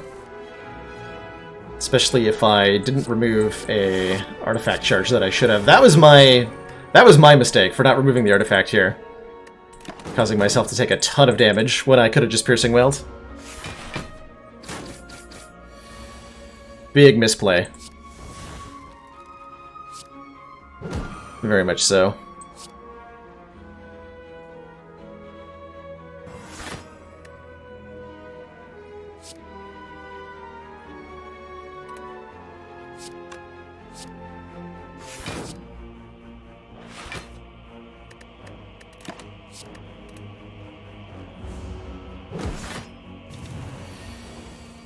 On the plus side,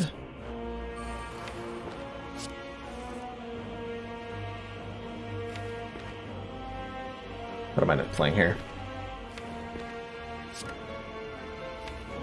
I'm not playing both of these Piercing Whales? Am I playing either of them? No.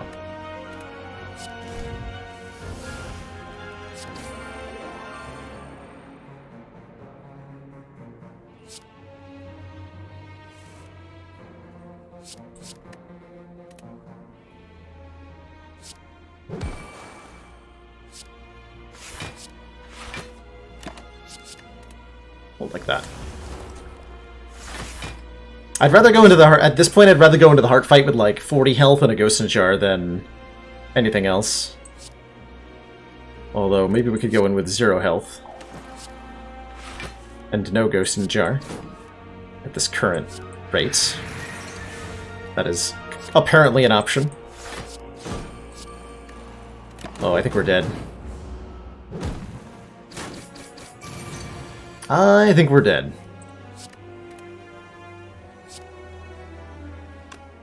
Deck just didn't quite cut it in the end here.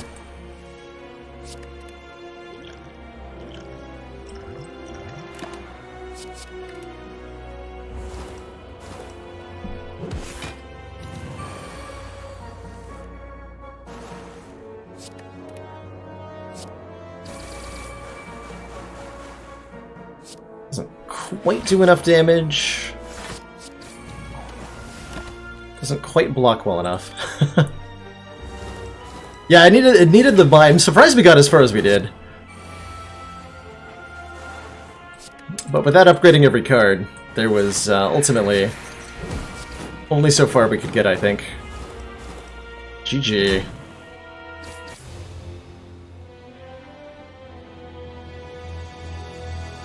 GG. And that was kind of a cascading effect, right? Like, if I had upgraded all the cards at Mind Bloom, I wouldn't have needed to use the Steroid Potion against Donu and Deka. I would have had it here. And then we could have rolled into the Heart Fight with, like, 2 Ghost in Jars, unupgraded deck, and 40 health. And that might have been win. That might have been win. That's alright. We got really, really far with that run. It was a great time. I'm not too sad to see it, end like that. That we even had a chance is pretty exciting. Ooh, we got ourselves a tiny house. I like tiny house starts. Tiny house starts net you a free upgrade, 50 gold, and a potion, and all of these things are pretty valuable at sort of Act 1. Although I gotta say, Snecko Ale, not my favorite potion. Gives you, draw 3 cards and makes you confused. It doesn't do a whole lot. Does not do a whole lot. And we get 1 card pick, which also means we're going to see our first rare card a little bit earlier, due to the way that card options work in this game.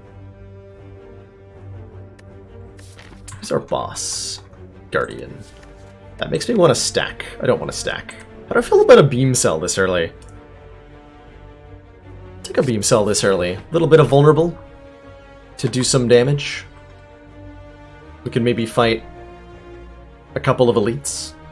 If I find a decent attack card, I can upgrade the beam cell.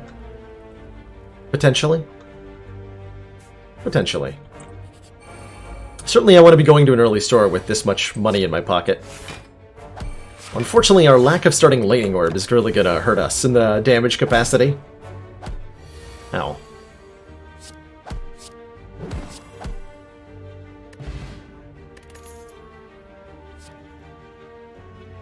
This is not the good attack card I wanted, but it is an attack card, and I'm going to take it. It says deal 9 damage. It sometimes puts something back on top of the deck, but that's really not what we care about right now.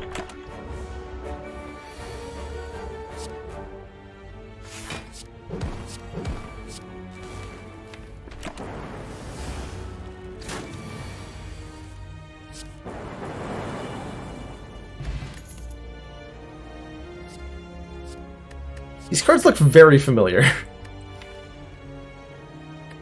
2 of the same 3 choices we had from the Tiny House. Beam Cell, Barrage, Compile Driver. Notably, with the lack of orbs in the deck, neither of these really do anything. This looks like a good old skip. Which we're okay doing, because we were 1 card pick ahead anyway.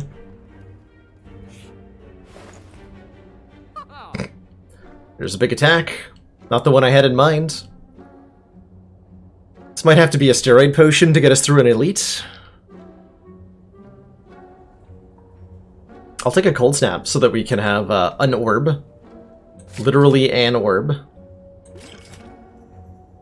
How do I feel about self-repair? Let's give it a shot. And I immediately find potions. Well, that's unfortunate. That's unfortunate. Okay, we're gonna head to this elite after getting an upgrade. And one more, hopefully, decent card? Question mark?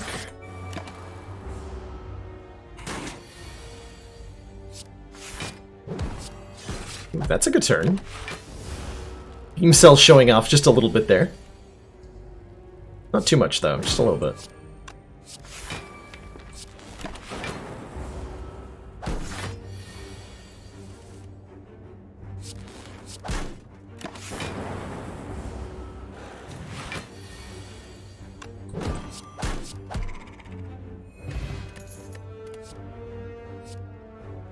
Remove all your orbs, gain an energy, and draw a card for each orb exhausted.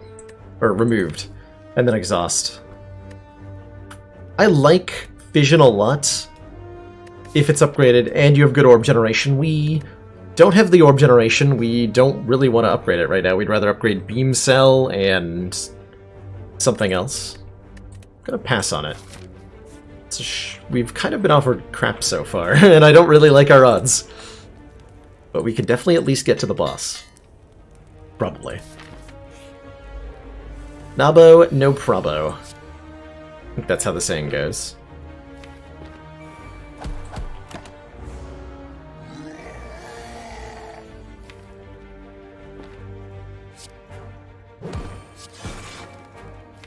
Let's see, if I steroid potion, these are going to be 11, 16...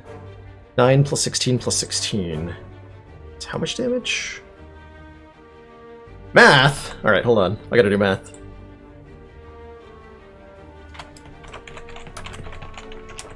$41. Okay, so realistically I'm gonna need that attack potion. Also, I might not draw the strike, and the beam cell, and the cold snap. And that would suck. But I should probably assume I'm going to use both of these potions getting past this guy. Alright.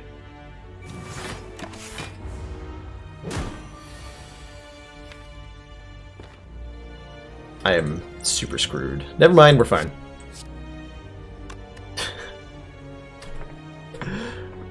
We got a Meteor Strike. So that's 4 plus 36 is 40... Okay.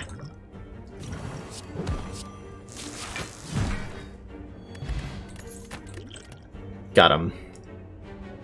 And we found more orbs. Cool-headed. Channel 1 Frost draw card. Sure. Excellent.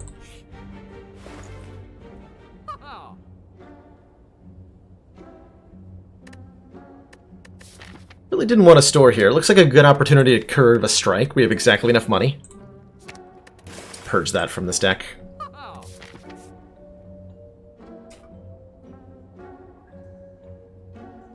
Oh, I'm so sorry to hear that, Firex.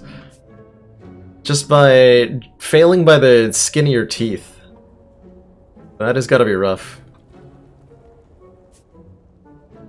How do I feel about it burning a leaf right now?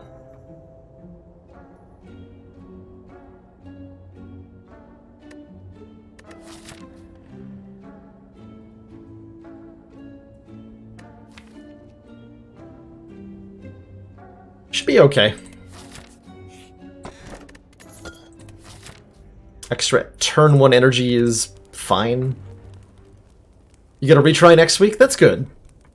That's good. To hear.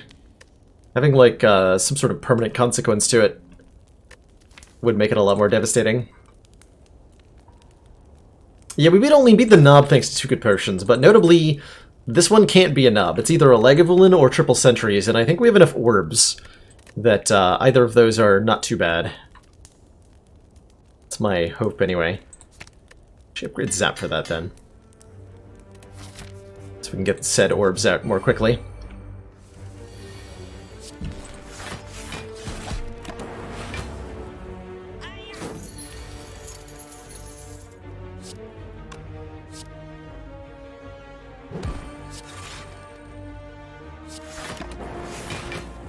Actually not sure why I put Cool-Headed back on top. Apparently that's why. Talk. Full health. And a defrag that we get to not upgrade, but we're definitely taking for the bonus focus. And now that we have a defragment, I'm really not afraid of Plus strength Lagavulin here.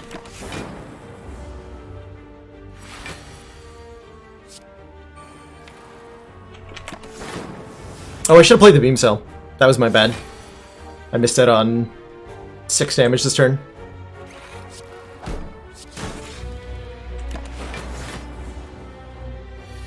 It does hurt a lot in Act 1, Real Nitzilla, but I feel like the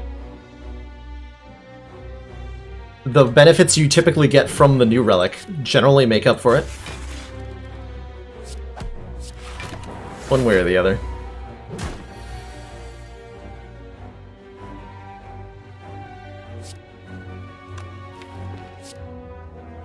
Do I dare skill potion? Yes. Ooh. Rainbows are really good here.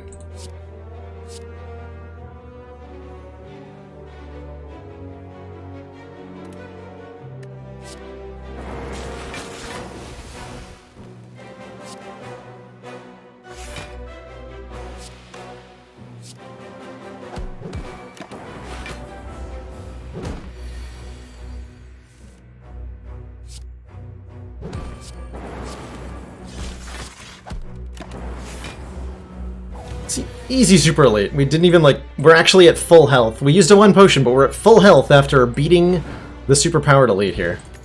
And now we have an Entropic Brew, which is 4 potions in 1, an oddly smooth stone for +1 dex, and one of these 3 lovely cards. With the Beam Cell Plus, that Rip and Tear actually looks pretty good, although with the Defrag, which is going to be upgraded, a second Cool-Headed looks pretty good too. Second Cool-Headed looks really good. Though we're starting to lack damage pretty badly. Won't be a problem against Guardian. No, I think we need the Rip and Tear for this elite here, in case that's Gremlin Knob. Hell yeah, I'll take money. Here, Gremlin Knob. It's Nabo Babo Mark II, huh? Do I drink the Entropic Brew now?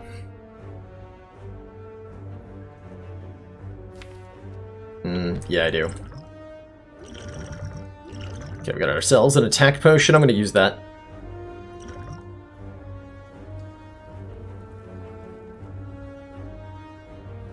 All for one?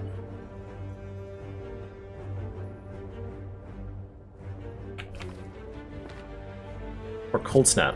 Cold Snap's pretty good too. Rip and Tear is also pretty good. Rip and Tear is more damage than the... No, it's not more damage than All for One. Take the All for One. We're going to go... Beam Cell to make him vulnerable. Rebound, put All for One back on top of the deck, play the Beam Cell again. Get focus down. I could draw Potion. Seems like overkill.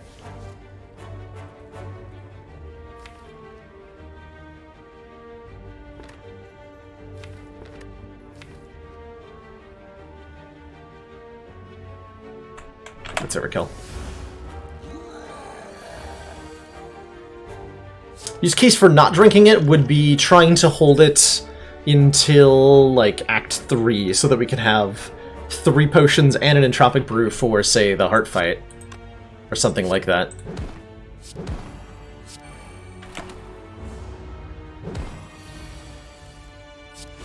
Oh yeah, that was well decided. Peace Pipe. We can now remove cards from the deck at rest sites. And we're offered a Thunderstrike? Thunderstrike's not very good right now. Turbo feels kind of good.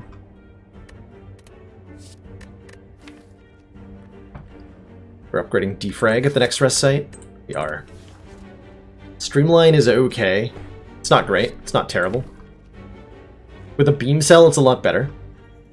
It is a lot better, huh?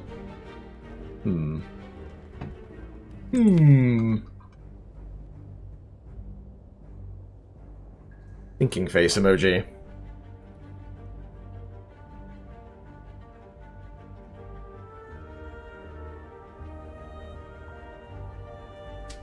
I wouldn't call Turbo bad even with a small deck. Turbo's more useful in a deck that has a lot of card draw. If I get a Runic Pyramid, I would love to have a Turbo. If I get upgrades on... If I get one more cool-headed and upgrade both of them, I would love a turbo. At the moment, that's not true. This could be a skip, but I feel like we're really in bad shape for Act 2 if I skip here.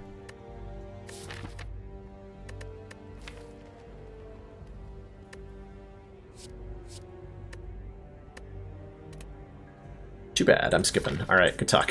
We're gonna upgrade defrag. We should beat the Guardian without too much difficulty. For the start of Act 2, we do have a whole bunch of potions, if nothing else.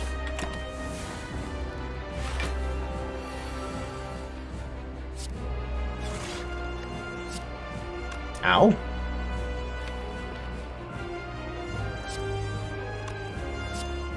Plus 9 is 18, that does not transform.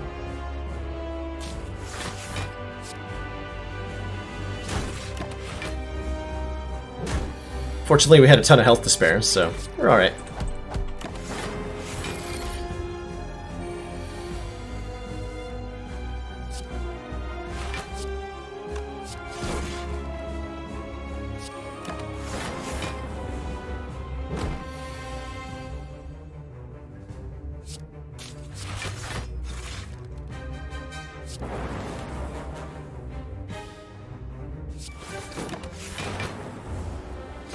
Slow and steady wins the race here.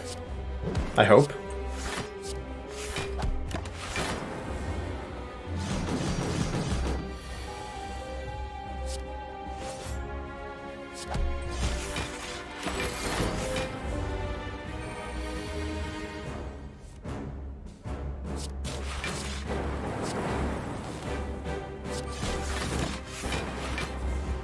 Yeah, definitely.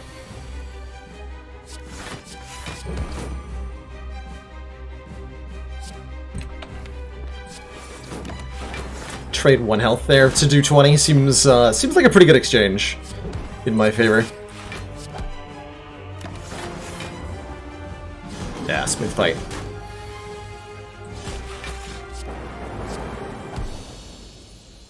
Okay, we need something. What would we look for? Rare cards. Core Surge, either Core Surge or Bias Cognition, doesn't matter which one. Rainbow's fine, actually. To fill the orb slots up, Rainbow is fine. Certainly I don't care for an Amplify, and I don't care for a Thunderstrike. And I'll take a Rainbow over skipping.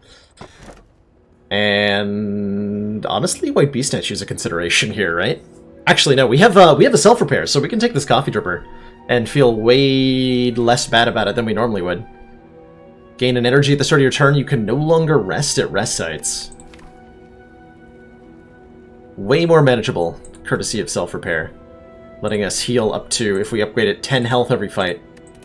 Let's do that. Do I consider the order to play the attack cards on transform turns? If you're trying to play optimally, it's something you should think about against the Guardian. How can you do as much damage as possible before you transform him? So there can be some optimization there, certainly.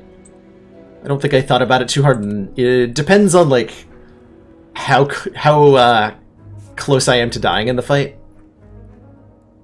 How heavily I'll think about it. Yeah, like snagging a whole bunch of upgrades. I don't think I like doing a bunch of... or even removals, potentially, at these fires. I don't like fighting an early elite with this deck right now.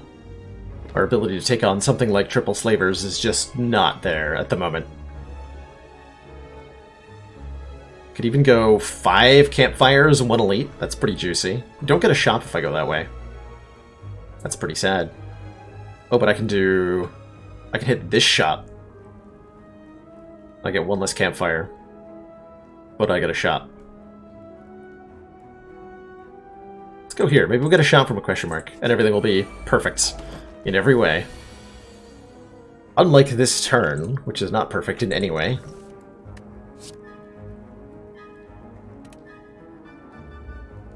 Gonna rebound this defense. Draw it again. There, full block.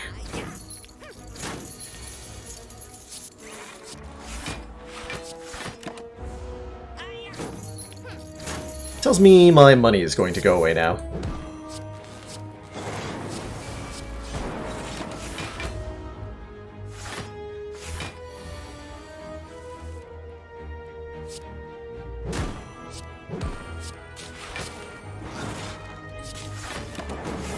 Alright, we got one.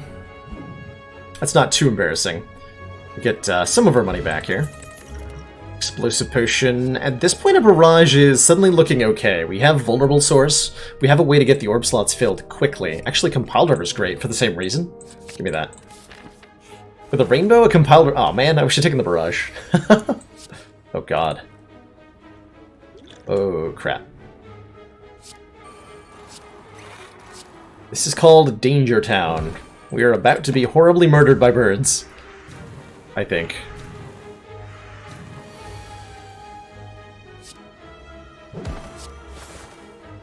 Oh, guess we're knocking you out of the air. I'll take it. I will take it.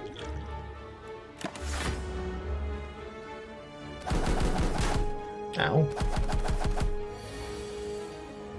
Put my face, though.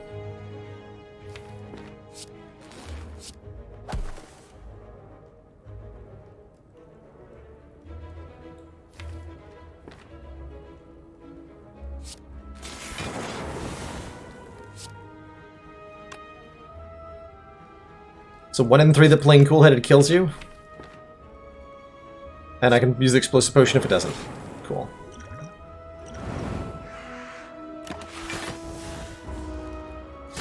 That's pretty good explosive pot. How'd the last run turn out? We made it to the Elites Before the Heart and died there. After looking for Mind Bloom in Act 2 did not prove successful. Or Act 3, excuse me. Darkness? Darkness is okay. This thing I would like different cards than these. I'll pass.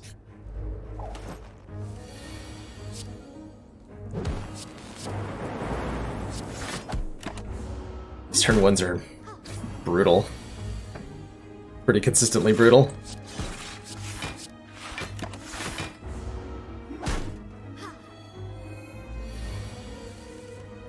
Time Eater's about approximately the last moment the run was any sort of alive. So you picked a good time to tune out, Desi. Yeah, Beggar Prep would be nice, Anchor would be nice, anything to mitigate the experience that we're having, basically.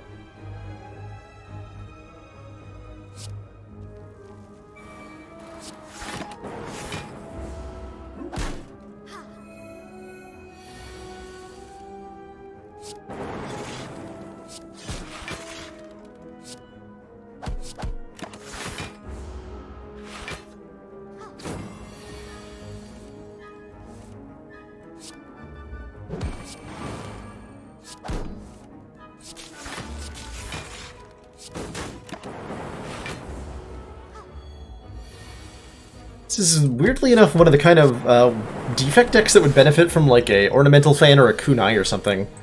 They're playing a lot of attacks. Force fields? 1 power, 2 power, it's upgraded. Yeah, I'll take it. I'll take it. And I will definitely take a relic. Ooh, Preserved Insect. Enemies in elite combats have less health means I'm way more comfortable. Especially with an explosive pot. Like, this is a more dangerous fight than most of the elites now. By a significant margin, actually. Ow.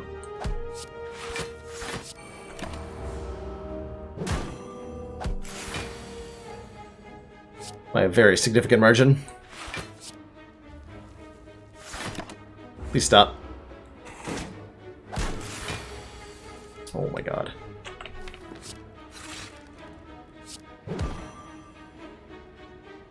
Is there like a rule that defragment has to be on the bottom?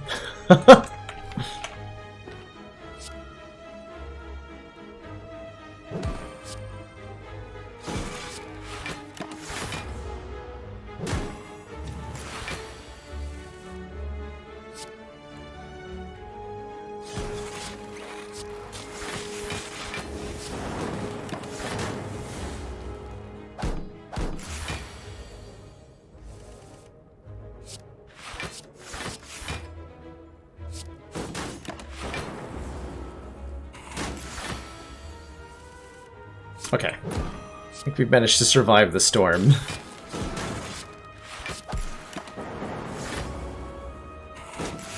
$32 health, huh?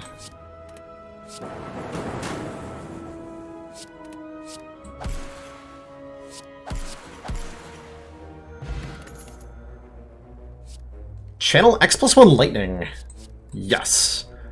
That's a way to get the orb slots filled quickly. That I'm very pleased with. I'm gonna upgrade self-repair, because we apparently need it. Hey, Timodius, yeah, we had Orin Games dropping some major gift sub bombs the other day. So, sounds like you got hit by it. Welcome to the sub club.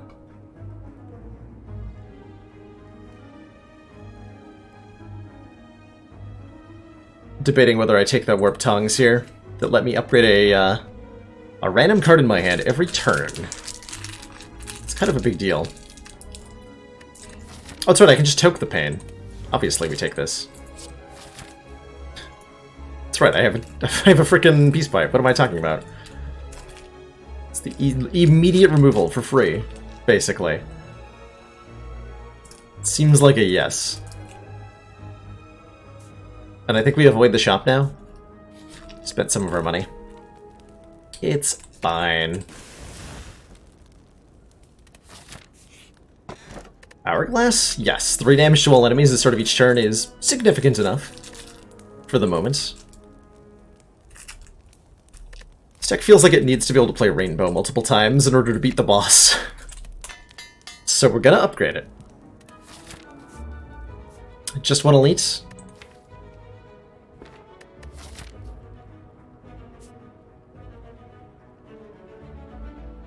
Just one elite. One might be the wrong number.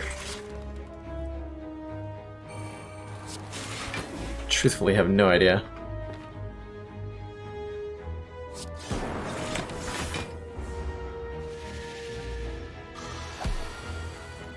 Oh my goodness, defrag was not on the bottom. That said, I still can't play it here.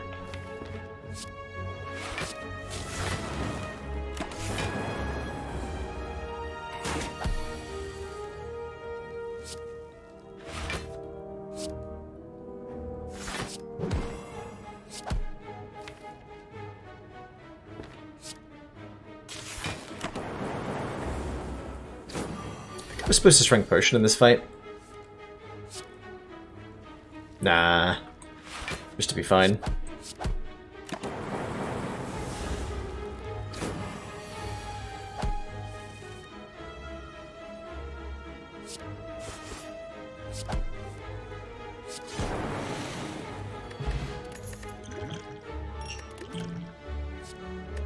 Hologram?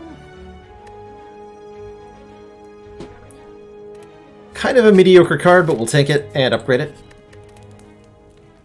We actually healed in that fight a little bit, so we're doing okay here.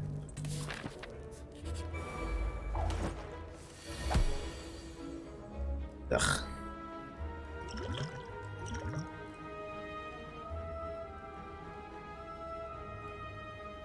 Ugh. Take a recycle.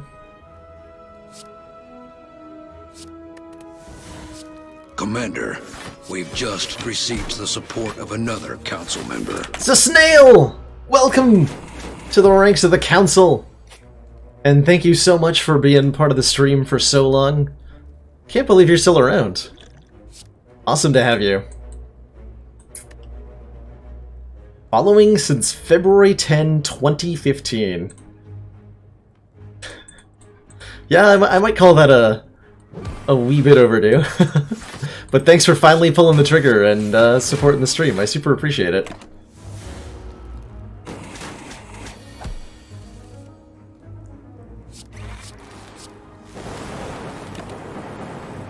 Zip zop zoop. A block card, and a good one at that. Is it block that we're lacking? I guess it is.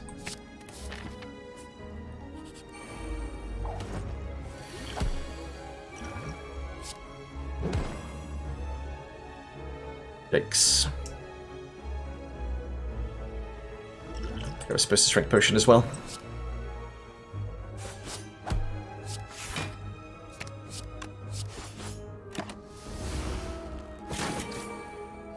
Ow. Maximum ouch!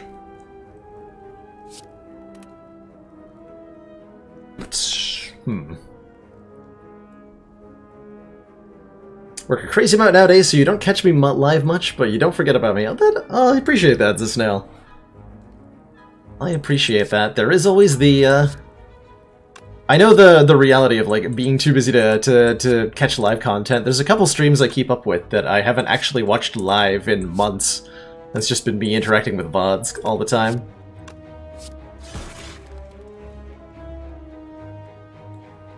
Oh, I gotta do math. I wasn't ready for this. So 4 lightning orbs gives me 2 evocations at 8 each, bringing them down to 10. And then they get hit 3 times. I gain 5 block, I take 2 damage and they die. If I play Tempest. If I play Rainbow, 1 lightning, 1 frost, 1 dark.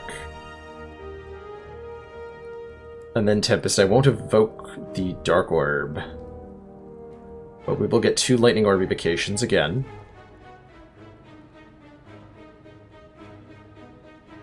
And I think I take no damage and they die, right? No, hold on. So I'll end with 2 lightning orbs.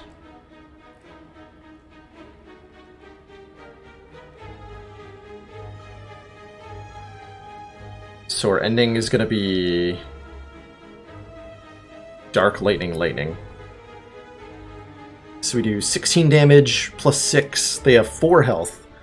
We have 10 block. We take 4. So it's better to just Tempest. Because 2 is better. Hold on, is Strike better though?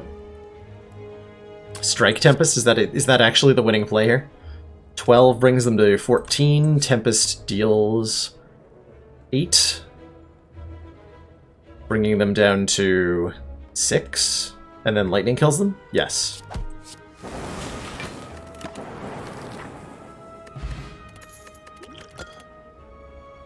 Okay, life just got a little bit better for us. We have a Seek, we have a regen potion. That means our chance of dying to Bronze Automaton went down by a non-zero amount. Yeah, it's been that long. I took a long break from streaming somewhere in there, but yeah, it's been 5 years. It's crazy to think about. Alright, what do I got? Rainbow. Either Self-Repair or Ascender's Bane just to get them out of the deck. Or I could do, like, Beam Cell twice to remove some artifact charges. I think I need to Focus Potion in this fight. We're terrified of this fight.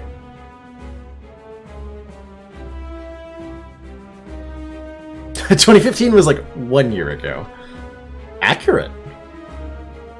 Absolutely accurate. Oh, I can double rainbow? I can double rainbow. A double rainbow. In case I'll get Ascender's Bane out of here. Wait, no, I can't. Never mind, I'm done. Ignore me!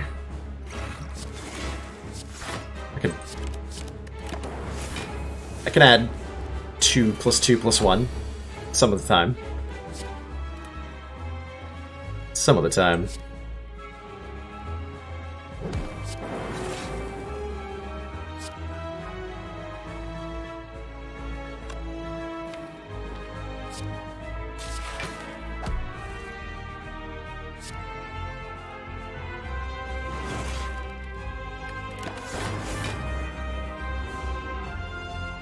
Okay, we seem to have lost our door card.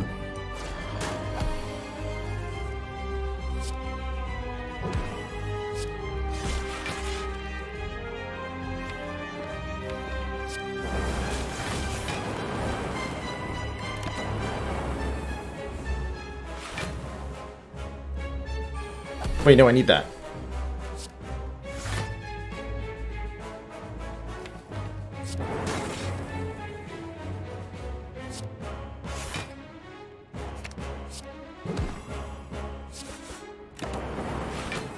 Damn it.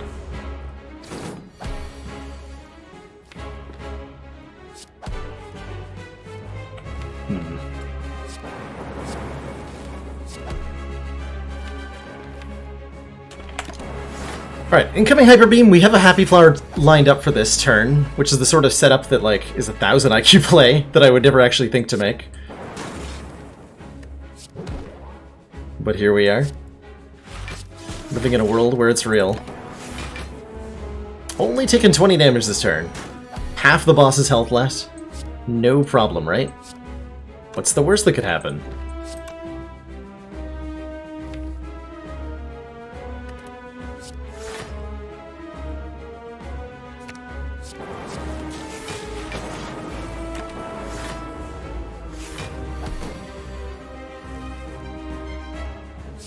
What's the worst that could happen?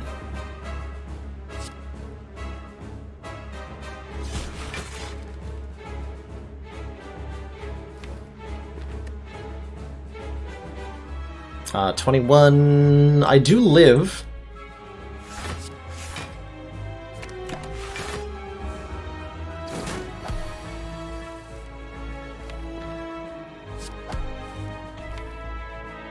Dual cast coming up next turn.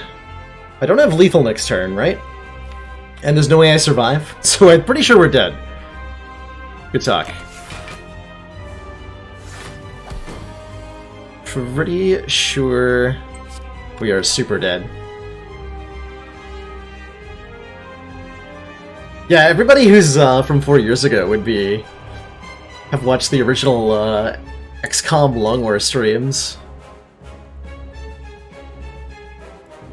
Which were some great times. I still have a GIF from way back in the day of me giggling like an idiot after bouncing a cyberdisc into a wall. But I wish I'd remembered or put the effort into permanently archive any of the content from the OG XCOM days. Because it would be really nice to have those campaigns still in video form. Oh well. Wait. It's not a kill, right? Not quite? We got close. Got real close to not dying there. GG. GG. That run was, that was okay, as far as runs go. We weren't really offered a whole lot in the way of good cards. And ultimately we needed a little bit more scaling. 1 copy of Loop, 1 copy of Capacitor, 1 copy of Defrag. Any of those would have gotten me past the Bronze Automaton there. That's alright, there's always the next run. Give me that Rando, Boss of Relico, Cursed Key, 4 Energy Ironclad, I'm all for it. All for it. Oh, I'm all for 4 Elites in Act 1 as well, let's go. With 4 Energy? Hell yeah. 4 Energy Ironclad can do so much damage that early Elites are just nothing before the might of the Chad. I'm actually gonna... because of the 4 Energy, I'm just gonna block for 1 there, knowing that I have a really good chance of drawing lethal damage on the next turn. True Grit? I'll take a True Grit. We're fighting Guardian. We'll probably want to get that upgraded relatively quickly, but such is life.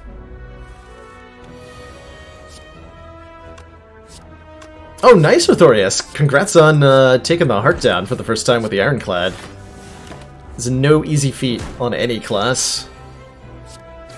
So, good job.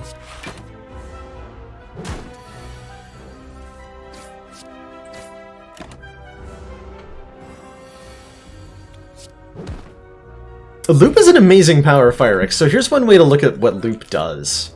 Loop at the start of your turn triggers the front orb 1 or 2 additional times, depending on if it's upgraded. So you can kind of look at it like you have 1 or 2 extra orb slots, except as soon as you put those orb slots into play, they are filled with orbs.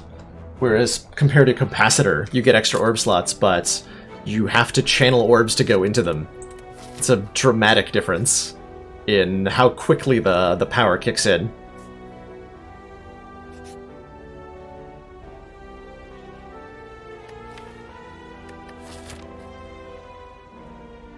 Kidding me. I have to take a curse if I want to open that. And I think I do, because there's probably gold in it. Medium chests like this one have a good chance of money. Oh, hello. That was worth it. We got an incense burner. We got an incense burner. Every 6 turns, gain 1 intangible. Hell yeah, that was so worth it.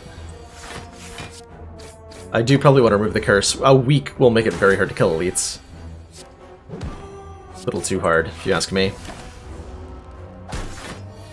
Man, that's such a sweet find.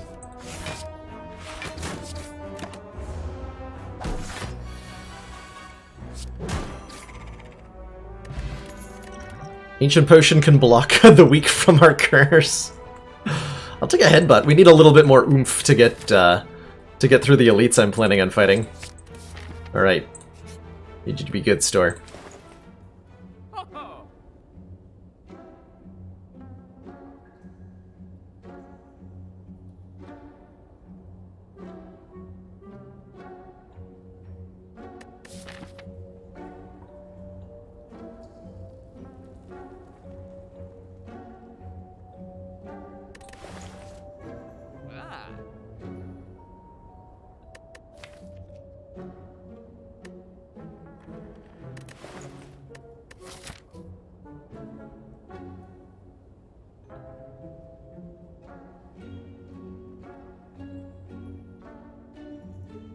I'm thinking about that stirring blow, I'm not gonna lie. I'm thinking real hard about that stirring blow. We have 4 fires before the boss. We have 4 energy already. We have a headbutt and a true grit. Like, we have the framework to make this card work really, really well.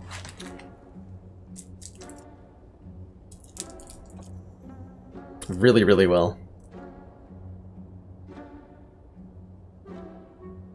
Yep, shop is always, for anybody else who's never noticed it, shops always offer 2 attacks in the first 2 slots, 2 skills in the next 2 slots, and a power in the 3rd slot.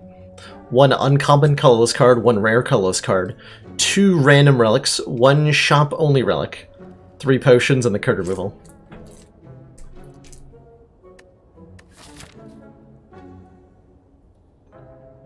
Sure, let's give it a try. I do not recommend this.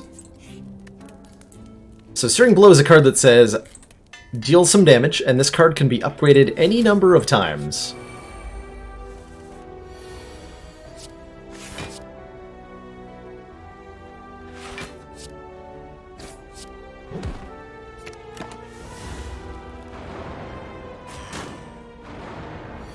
And every time we upgrade it, it gets a little bit stronger.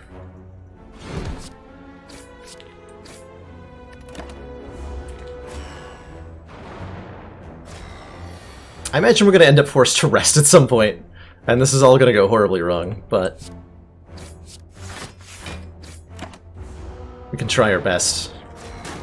How many upgrades do you need for Searing Blow to be decent? Not as many as you might think, that's for sure.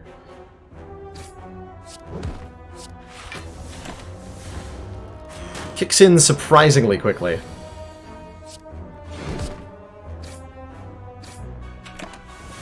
This fight's going really well, actually.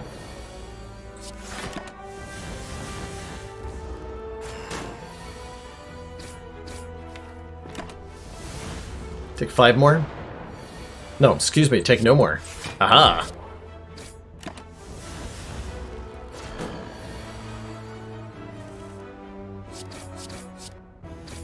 Come on, good relic.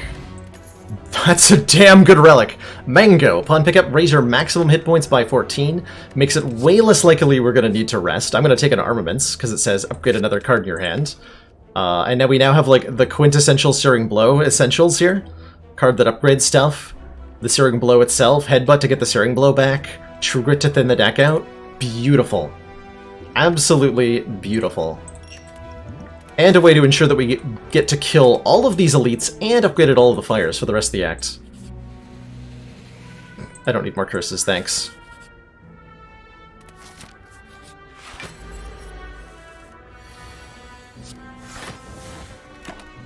Could have deliberately moved a strike there. It's fine. We want to go next turn. And then we have our Incense Burner lined up. Good.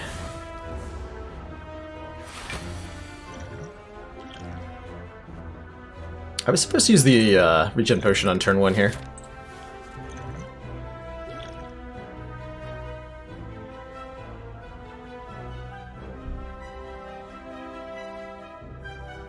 I want to upgrade the Stirring Blow.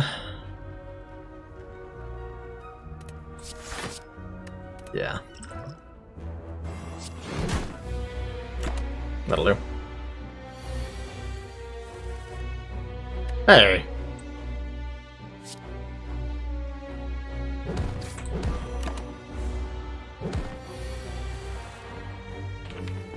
Hey again. Can't do that, that's illegal! Stupid Lagavulin. Oh, we're done? We're done. Maybe I wanted to wait for the incense burner there. Potion Belt's great. We're offered a limit break. We're gonna be skipping a lot of cards with the Stirring Blow setup. The idea is just keep making that one card better. And better and better. Not worry about anything else.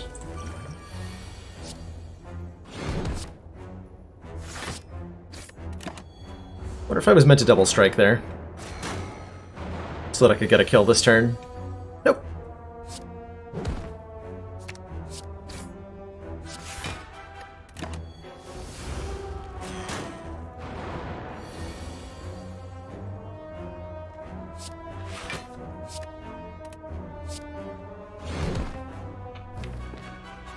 Don't want to remove any cards that aren't dazed.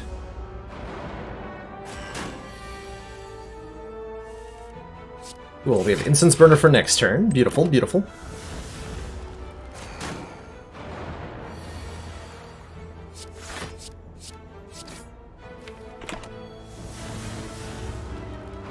This Incense Burner has saved us so much health. I think I actually want to hit this guy now.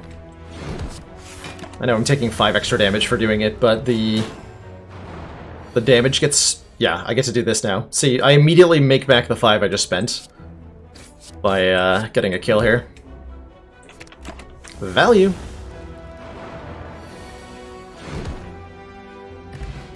More maximum. We have 96 maximum hit points and a disarm. Ooh, disarms. Great block card, especially against Guardian. Yes, please. Keep upgrading Stirring Blow. 27 damage for 2 energy now. That's a lot. That's enough to slaughter a Gremlin Knob, for example. Just as a purely hypothetical. Also, by the way, the Incense Burner's lined up again. Not even doing it on purpose, I swear.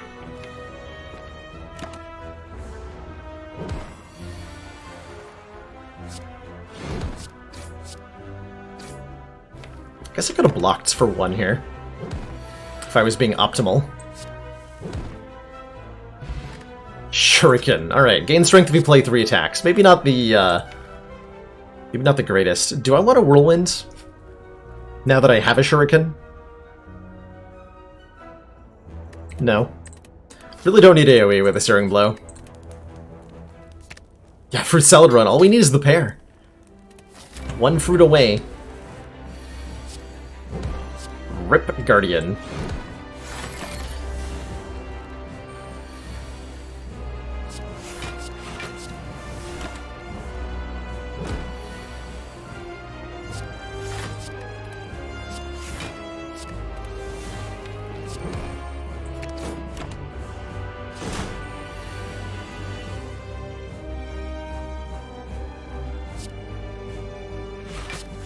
We're drawing Stirring Blow next turn, probably. Let's make him vulnerable.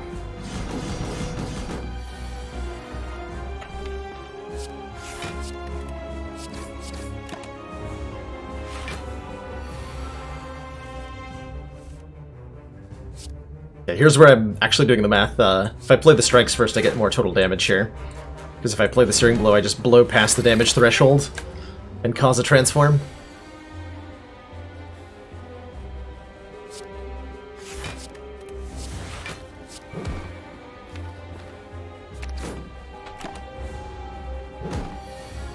Just keep thinning that deck out.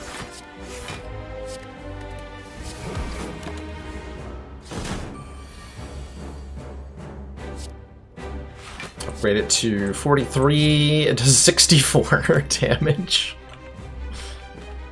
And I can headbutt it back on top. And we win. Blat. We're looking for offering here. Bludgeon, Demon Form, Barricade.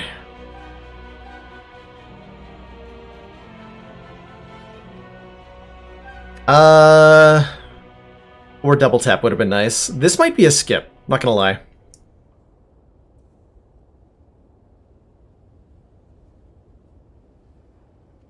This might be a skip. We don't need the strength scaling. This doesn't really help us. This is just worse than the Searing Blow. 34 for 2 versus 32 for 3. It's just a worse card. Okay, okay. I like this, actually. Two really good options here. First being Runic Cube. Whenever we would lose hit points, draw a card. This is a really powerful card draw engine that will let us draw the Searing Blow over and over again really, really consistently. Along the same vein, the Empty Cage lets us remove 2 strikes from the deck. And then the deck is much smaller, we can just focus on playing the Searing Blow over and over again.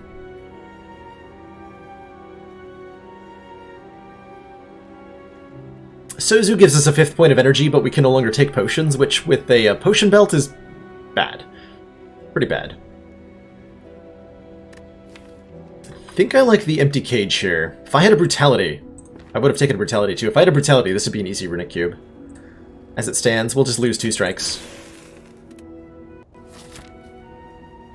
Alright, Collector, I'm not worried about him. We want to take as many fires as we can get. 1, 2, 3, 1, 2, 3, 4. Okay, 4 is not bad.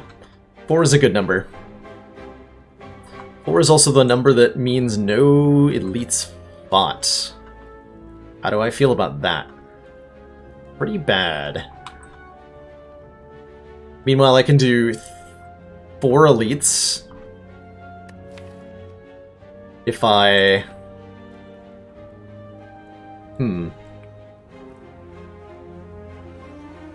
I'm not ready for Tri-Slavers. In order for me to beat Tri-Slavers, we need the Searing Blow to deal enough damage to kill a Slaver in 1 hit. Or we need to have a potion. A Fire Potion is fine.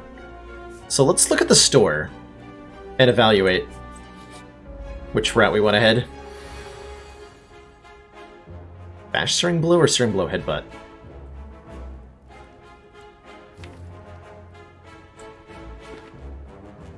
Disarm Searing Blow Headbutt here.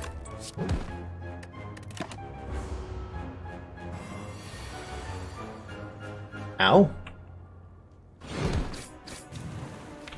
Ow. Ow? Ooh, that's really bad, actually.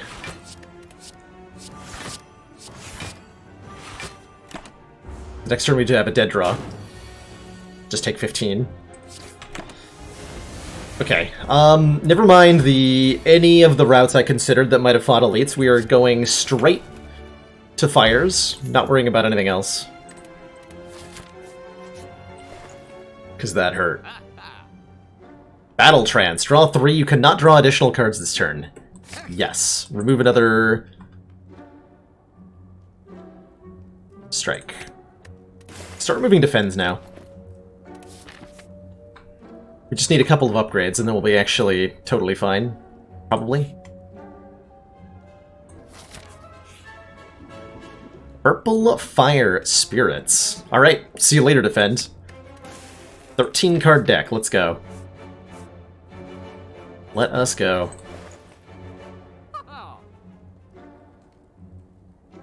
Yes. Maybe the Swift Potion there? Why not take the second Searing Blow? But why not? Okay, this needs to be upgraded a couple more times before we feel safe. 42 is a lot more than 34. Especially in Act 2.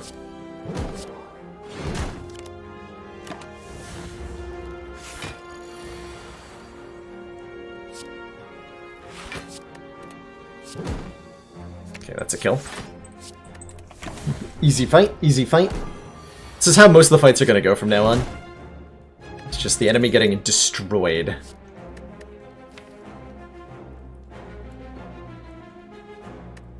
I'm thinking about that Burning Pact. We'll take that. If you throw something... so, how that event works that we just saw, Mitt, is that the rarity of the card you pitch in determines what the reward is. If you throw in a...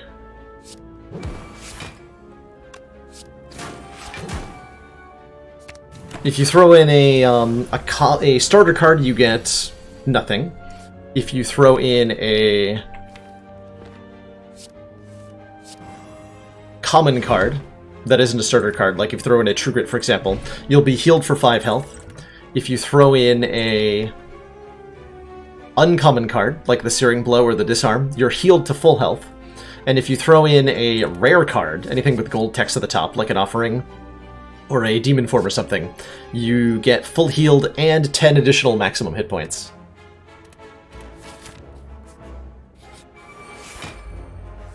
It's pretty sweet.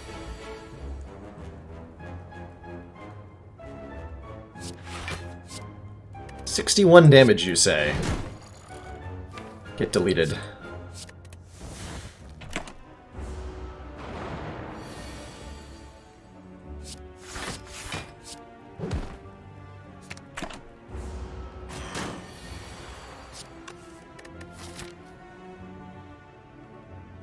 This might be our last fight before Collector. That means I want to...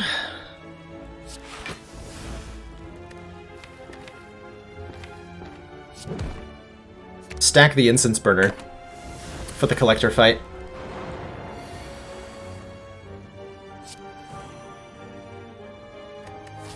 So it's what, we probably want it to be... We want to be intangible on the turn after the debuff turn. So he goes summon turn 1, regular turn, debuff turn 5. So if we start at 2, 3, 4, 5, 6. Okay, so we actually want to kill this thing this turn if we can. I can't. Welp.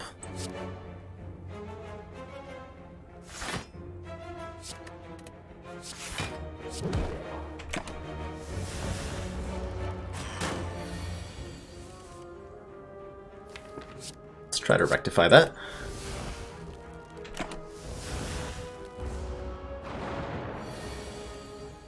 Three is also fine. 3 is also fine. Let me get an early cycle intangible. Could take another armaments here. She wouldn't mind that at all.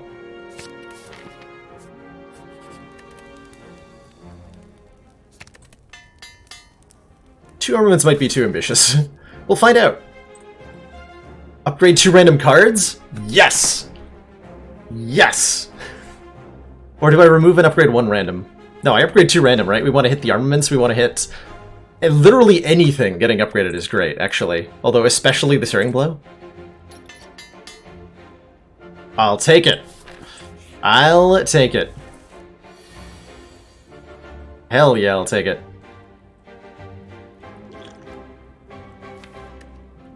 This looks like it might be an attack potion. Although we're intangible on a key turn here.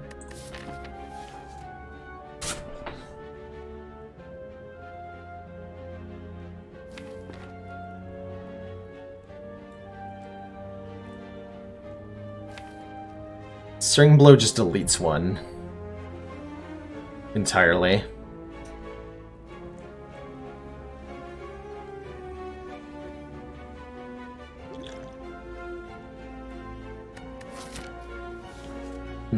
Tough call, actually. Choose to use it. Helps me get out of the act a lot more safely.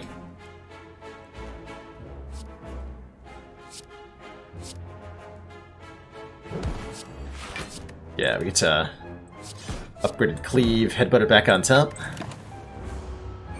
Take this guy out next turn.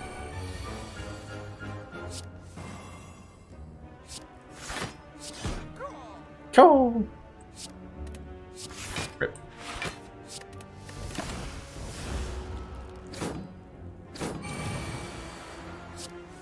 Feels great to be intangible.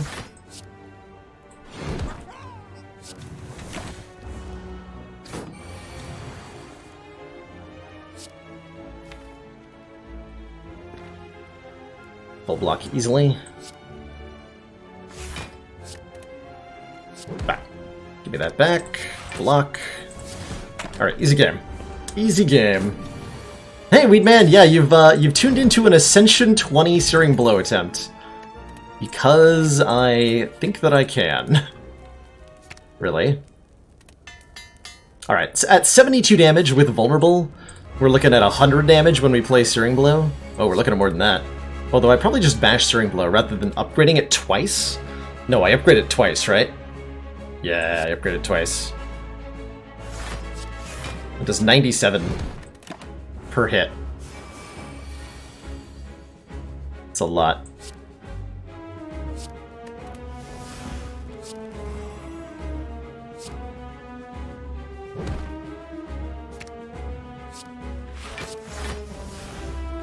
We're intangible on the debuff turn, because of that fight we just had. That's not good.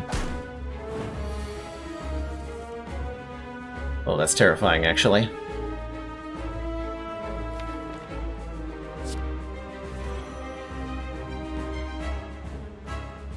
So as much as I'd like to bash Searing Blow, we can't without dying. Fair. I suppose that's fair.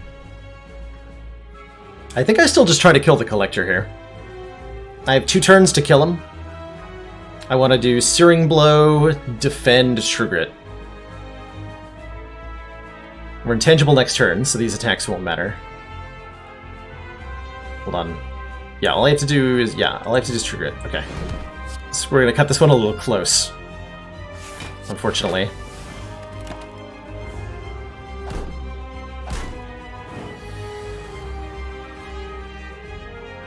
Okay, I'm gonna upgrade the Battle Trance so I draw more cards here. That's good enough? That's good enough. GG.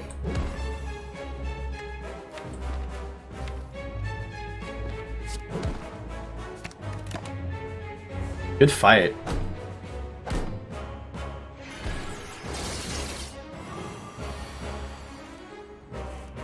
Upgrade it twice more just for good measure. 141. Boop.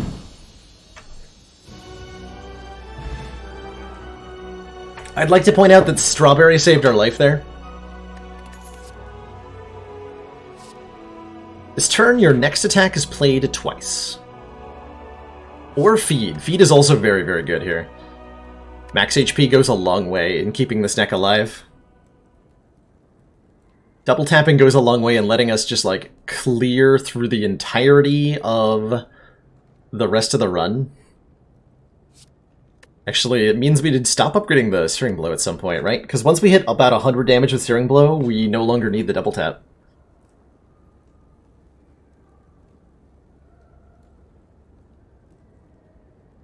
Can't reliably do feeds. But I draw it, like, the deck is this small, I think I can pretty reliably do feeds.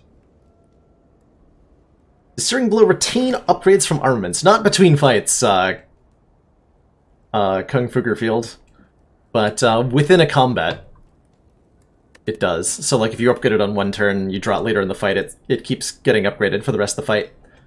But it resets to whatever it is permanently upgraded to at the start of the fight. Take the double tap. Coffee Dripper can no longer rest. I mean, like, we're not resting anyway. We're committed. Alternately, Eternal Feather heals me whenever I enter a rest site, so I don't have to rest. But it's only 9 health because our deck is so tiny. Let's go Coffee Dripper.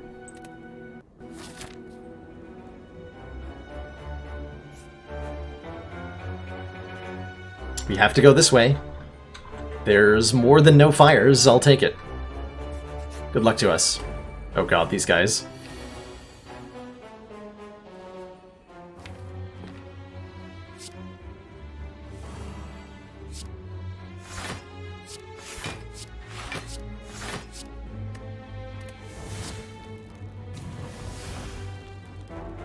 Take one?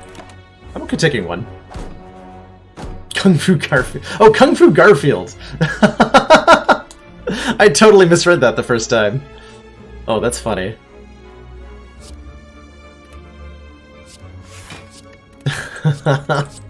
Whoops.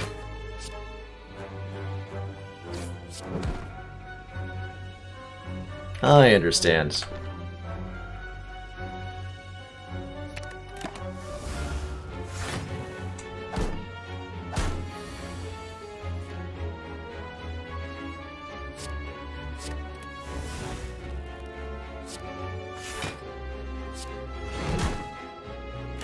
Blurp.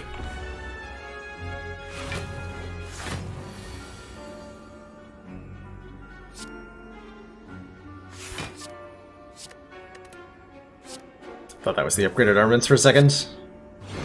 Apparently it was not.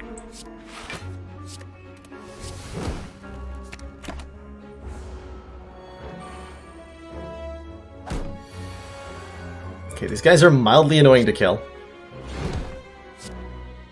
For a wide variety of reasons. There we go. First potion of many. Don't feel like I want a pummel strike. Well, maybe I do. It's upgraded already? Nah. Let's keep the deck thin. Speaking of keeping the deck thin,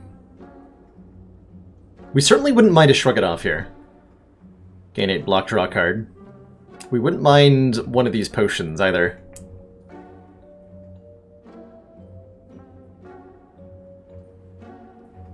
If the first strike kills the target, the second attack doesn't occur with the double tap, so it doesn't let me retarget it to kill something else if I double tap. Alas. I think I want 2 power potions and a shrug. It's exact money. It's exact money. Ooh, I need this health. I would normally like to add 3 here, but I don't think we can afford the health loss. Take a panic button pretty happily. Gain 30 block. Can't block next turn. Doesn't matter because the enemy's dead already.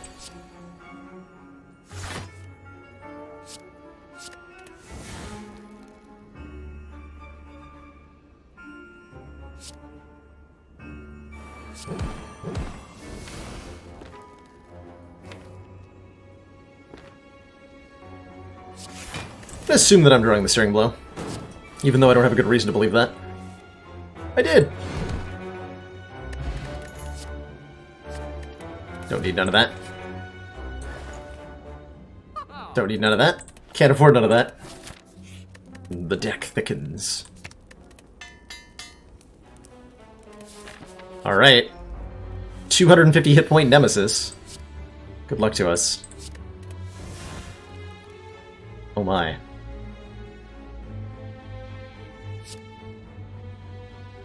I don't want to headbutt the Searing Blow, because he's going to be intangible next turn. So I'm going to go headbutt the Burning Pact. Double tap the Searing Blow. Gotta survive this turn. Oh, you son of a bitch. Panic button, where you at?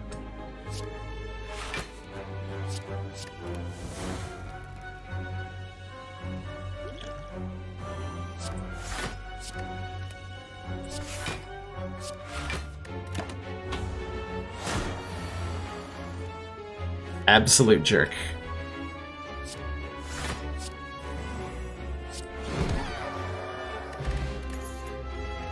Toxic Egg. If we add any skills to the deck, they are upgraded. That's pretty exciting. That's extremely exciting. Okay, this is our last Searing Blow upgrade. Our next fire has to be a recall. So we're stuck at plus 10 for now. Yikes. Not happy about passing up on Tori there, by the way.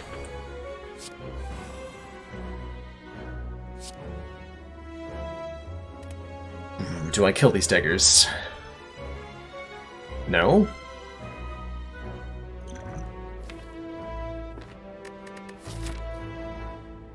No.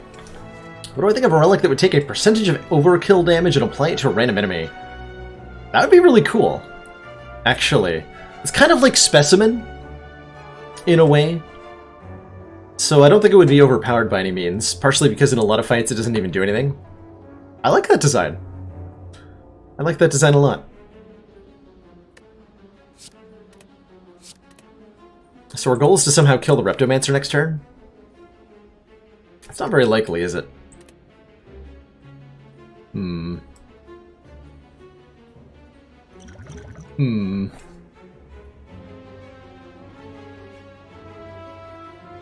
I might die next turn, if I draw poorly. If I draw like Ascender's Bane, Decay, Defend, Headbutt, I'm dead. In fact, if I don't draw Headbutt, or Panic Button, I'm probably dead.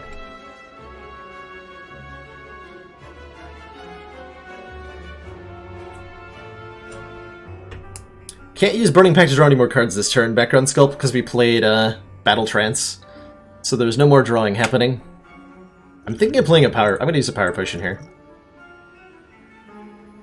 Dark Embrace... Dark Embrace is good. Not that good. Only draws a card off 2 cards. Demon Form does not help me that much. Corruption does not help me... Oh, take the Dark Embrace. We're just going to go with it.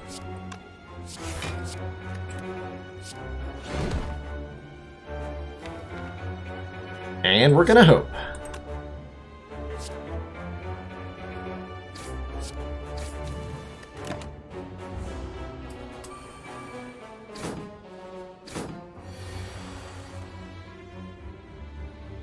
Oh my god. The Dark Embrace saved our life! Headbutt the Searing Blow, play the True Grit, it exhausts a card, Dark Embrace draws the Searing Blow, and we get a kill. Power Potion coming in clutch. And we get the Power Potion back. Easy game every time. Elites having less health is really, really relevant because it means that Spire Spear and Spire Shield die to a single Searing Blow now, basically. Really good pickup there.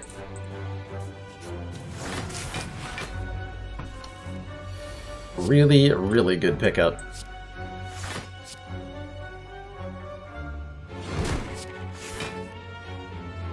Just try to cycle. Just try to cycle.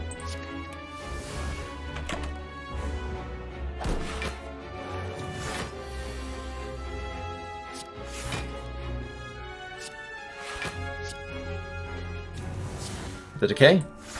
Nice. Also, ow.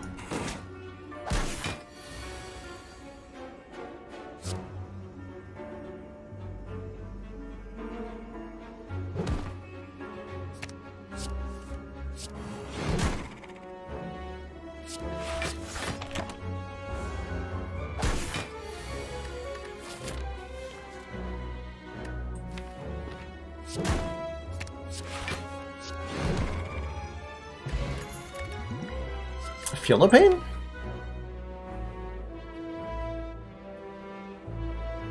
Yeah, we have enough exhaust in the deck that I want to feel no pain.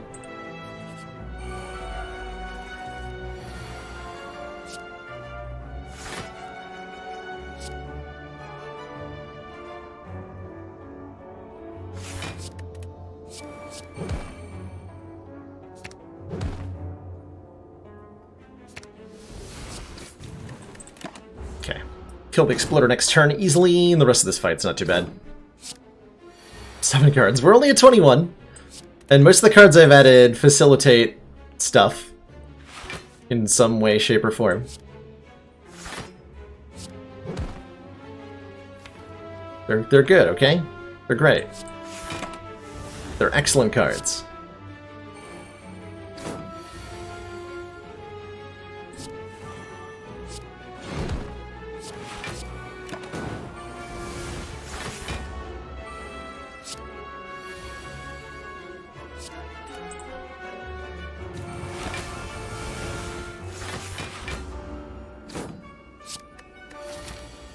Okay, we want Incense Burner. We just killed a Reptomancer, right? So we're fighting either Giant Head or Nemesis. Ah, screw Incense Burner. Not setting it up for those two.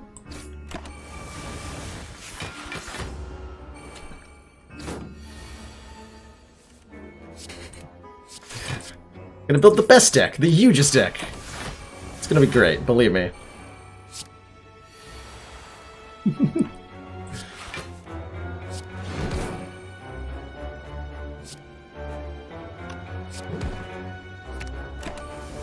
Okay, well, I don't know what I want Instance Burner on, but it's probably not 1.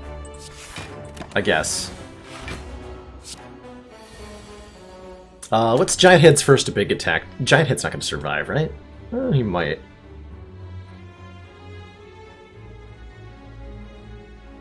Three turns, 4 B. Okay. That'll live. Okay, I'm not taking a Havoc.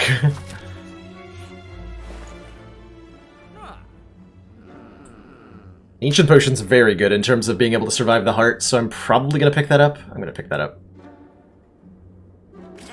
Lets us block the vulnerable on the big debuff turn. Hey, it's Giant Head. I set up my Instance Burner for you. Hope you're happy.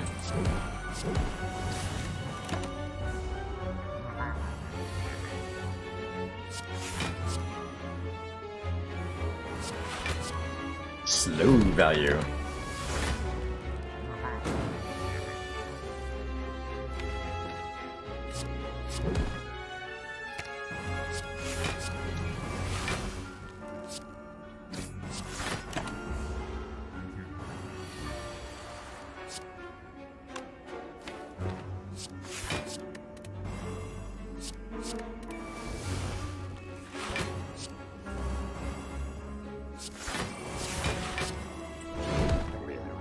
Blurp. Red skill gives us 3 strength when we're below half health. We got a recall here if we want to go to the heart, which we apparently do. And good luck to us in this fight. I think our odds are a little sketchy at the moment. Should have armaments before I played that, I think. Now we're fine. Almost certainly want to headbutt that Shrug Plus, though.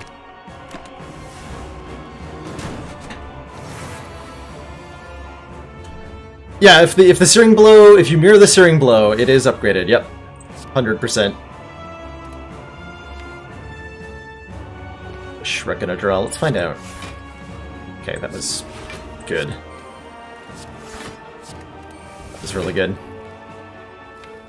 Okay, high chance of double tap Searing Blow next turn.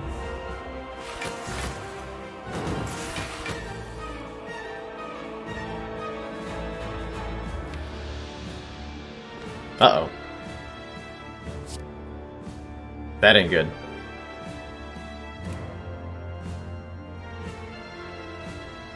That's not good. That's really bad, in fact.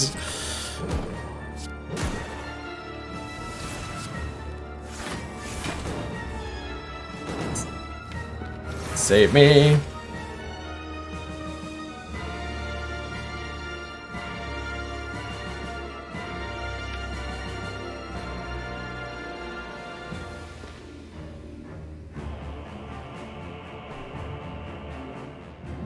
Thinking about armamentsing the Battle Trance.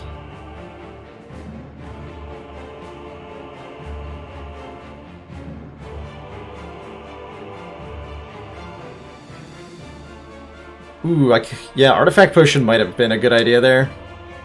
I could also Artifact Potion the Battle Trance draw here. Just in case I draw into Shrug It Off or Burning Pact or something. Let's see, what power potion result would possibly be good here? Feel No Pain would be okay. Inflame is pretty bad. Like, I would rather a skill potion. I just need to remove this artifact charge. What I'm currently debating is, do I play the armaments on the Battle Trance to draw one more card, or do I Battle Trance first and try to, like, get double tap upgrade, double tap so that I can play the Searing Blow? Or some such. Buffer. Buffer would be good. Buffer would be great.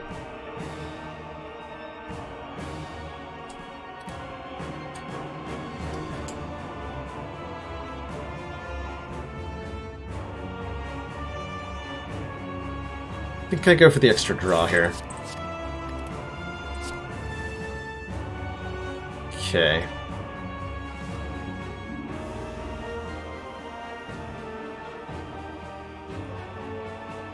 It means I want to try to kill Dekka. And then we're intangible for the next Donu attack. So I go Searing Blow, Headbutt. Put the Searing Blow on top. Take a ton of damage here, unfortunately.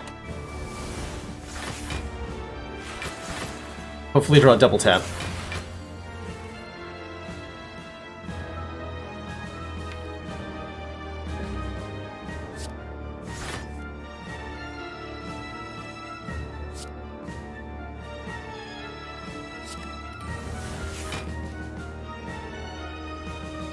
That's GG, I think.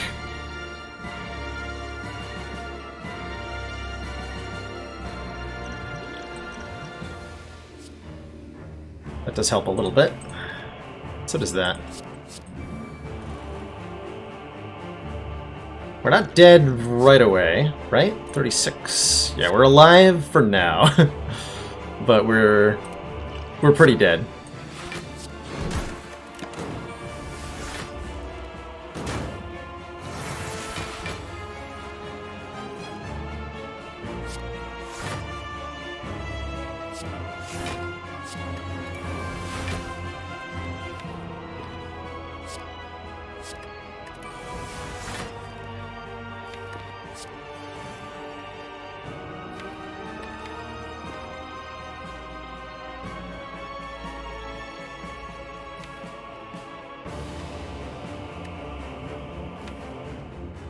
Incredible.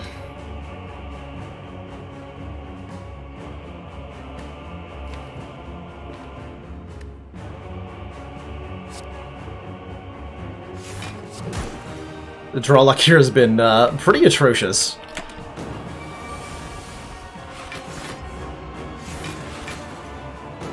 I could play double tap to put it on top, but the thing is that one hit kills Dekka, so I don't know why I would want to.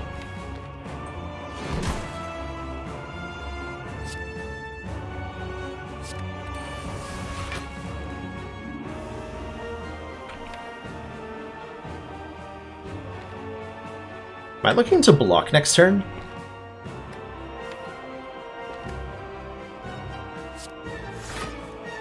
I think I am. Oh my god, that's way more damage than I thought that would be.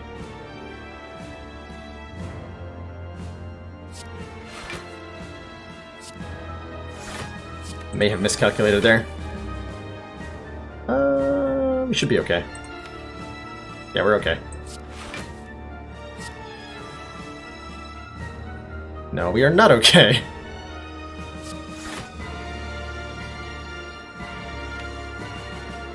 Good 45. That's a kill, so I have to Burning Pact Decay. That I didn't draw that defend is bad. Get rid of that. Go to 1. Probably had lethal that turn. If I'd played for the lethal from the beginning.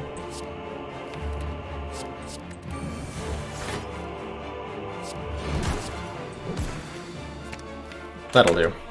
Alright, 1 health. And a dream. Easy game, right? All I gotta do is beat the Awakened one. It's not hard, right? Not difficult at all.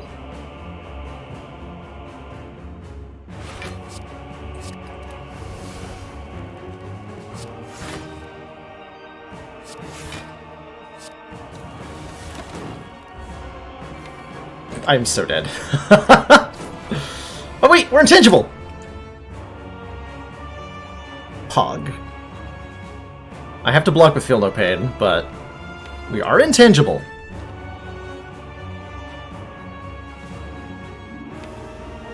Amazing.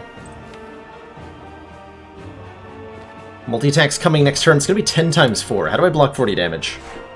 Next turn.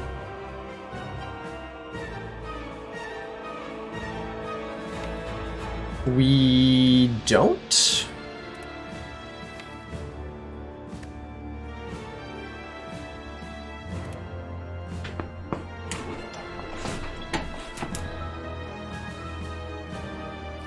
We don't.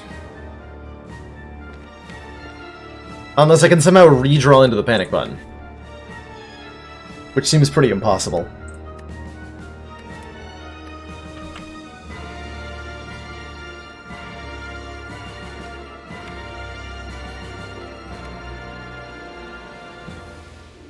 That seems pretty impossible. Use it in headbutt, it exhausts when I play it, so if I play it, it's destroyed.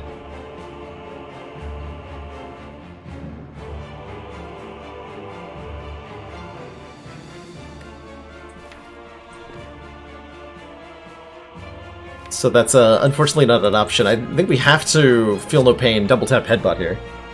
That's certainly required. Power potion seems like a bad idea, mostly, unless this is barricade. Do I have to roll? Is that the only way we live, actually, if this is a barricade?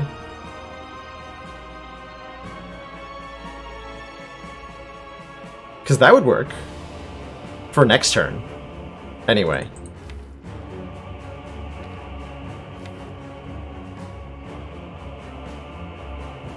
Corruption would also be okay. Alright, that's enough hits.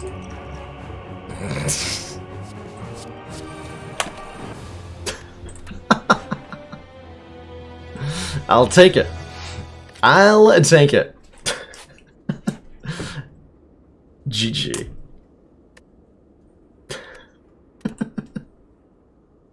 That run was so good until it wasn't. The Donu and Deca fight just didn't quite go the way we needed. I think we needed one copy of Offering in that deck for it to do amazing things, but I'm pretty thrilled with that either way. Thanks for tuning in, FireX, and everybody else who's crashing into bed in the wake of that experience. How many I've gotten 3 Coffee Dripper starts in the last 2 nights. This game really likes to give me Coffee Dripper to start. To be fair, I like Coffee Dripper, especially as a starting relic. Because there's a lot you can actually do with it if you can make informed decisions about your pathing and have a reasonable evaluation of how much health you're going to lose in the act. You can work around the downside pretty well and just end up with 4 energy, which on Silent goes a long way.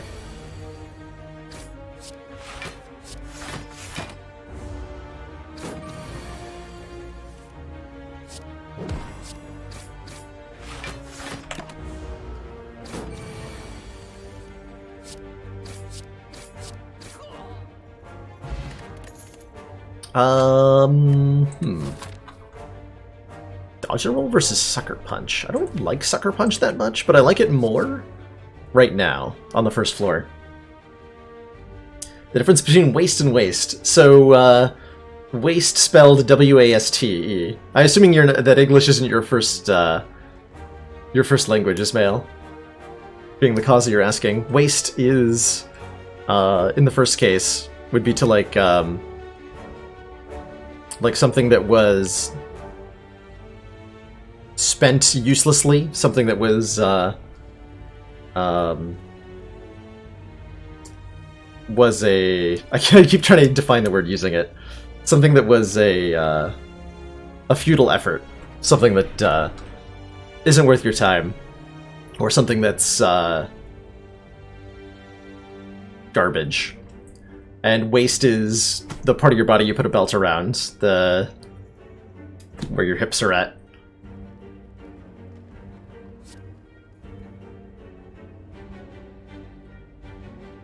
Coffee Dripper Calling Bell is an interesting interaction. If my dying is an interesting interaction, then yes. I agree with that. I actually am going to take a Sucker Punch. I don't like Sucker Punch that much, but it's going to do stuff.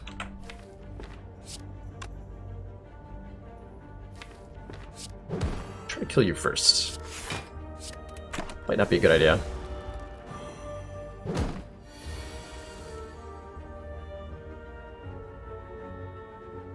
Rude.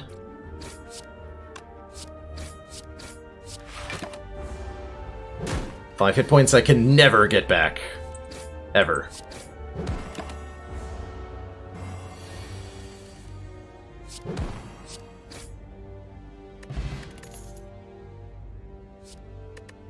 Poison card? Grab a poison card. Certainly, I'm a lot less interested in something like Masterful Stab that is a decent zero-cost attack in Act 1, normally, but when we're already given 4 energy, it's a lot less interesting to me.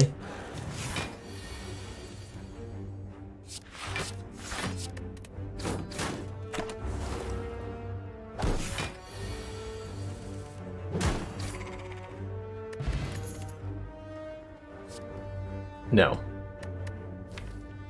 I'm all for 2-cost attacks on 4 energy, but Riddle with Holes is terrible. If I had the boot, maybe. Dagger Throw is not bad. 9 damage is not insignificant, and it lets me look at an extra card, so I have more choices about what I play. Footwork. Footwork, Piercing Whale. Wow. Good cards here.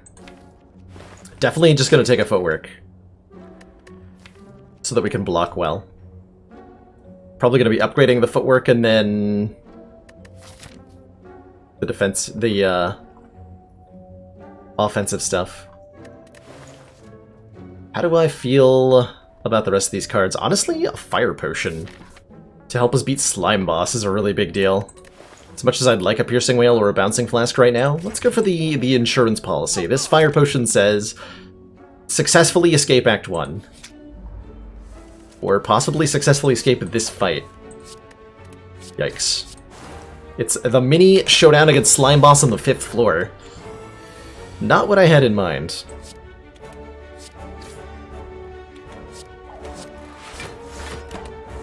Definitely not what I had in mind.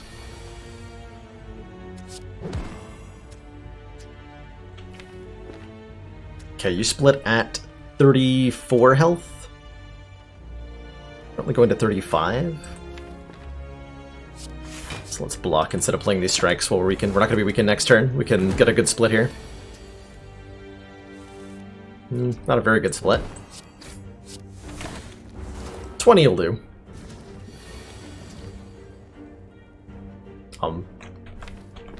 Draw me a strike. That's fine too.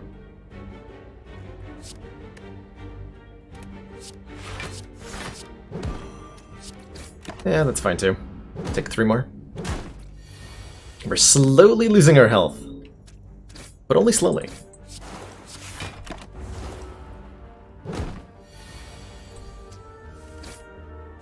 Yeah. Alright, Energy Potion, not that helpful. None of these particularly helpful. I'm not going to take a second Sucker Punch, surely. Rather just upgrade the one I have. Don't need extra energy on 4 already. Don't have any great ways to discard this reflex. Got a Dagger Throw and a Survivor, but more often than not, that's going to be a dead card.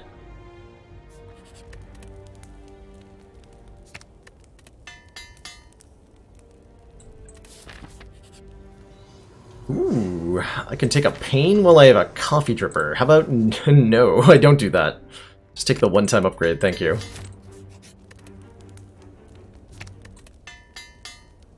Alright, with these upgraded cards, I should be prepared for any of the 3 elites that we encounter. That's a Sapphire Key. Dreamcatcher says, whenever you rest, add a card to your deck. Coffee Dripper says, you can no longer rest. So, Dreamcatcher is Meme Catcher. And nothing more. Ooh, kind of want to get Footwork in play. It's important to play the Deadly Poison early, though.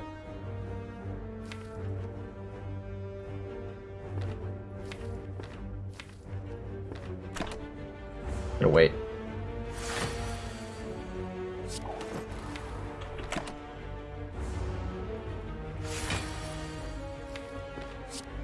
Yeah, this draw, I'm glad I waited.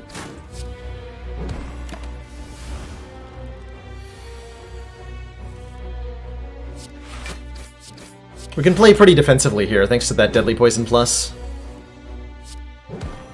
Show me defend card. Perfect. I think we'll find that this will be a very smooth Lagavulin fight.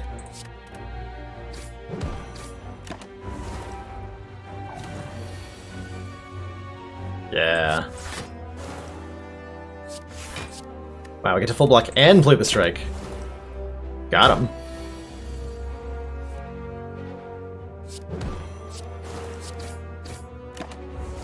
Easy. Every time. Max hit points are very, very valuable. Ooh, Die is very, very valuable. We're fighting Slime Boss. Give me that. I think I like that over the Dagger Spray quite a bit. Huge AoE damage. I think I could upgrade Survivor now, so we have an even better block card. Feeling okay on the... Hey, where's my Die? Oh god.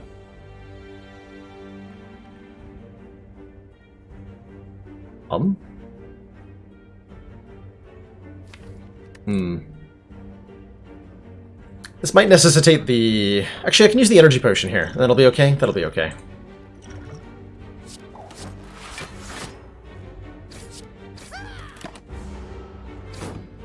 But being weak and frail for the rest of the fight is a little questionable.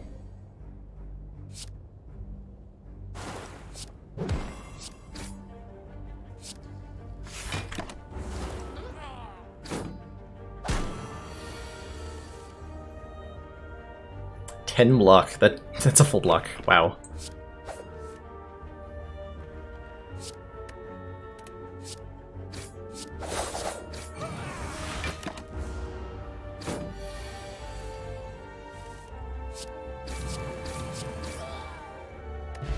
Okay, only took 4 damage.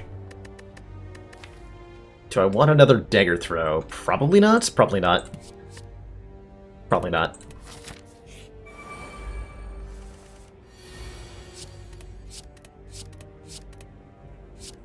Energy potion worth only 7 life? I think so. I feel like we're gonna get another one really soon here. And in general, the energy potion wasn't very valuable in this deck. So that was the primary logic behind it all. Sweet fight, by the way. Whap. Could have had like collector bonus on Sucker Punch by now. I'm really glad we have this fire potion. I'm very worried about this slime boss fight. And how little I've found so far.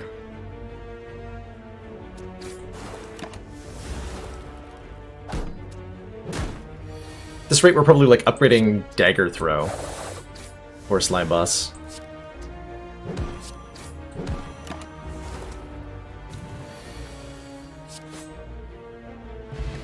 There we go, fruit juice.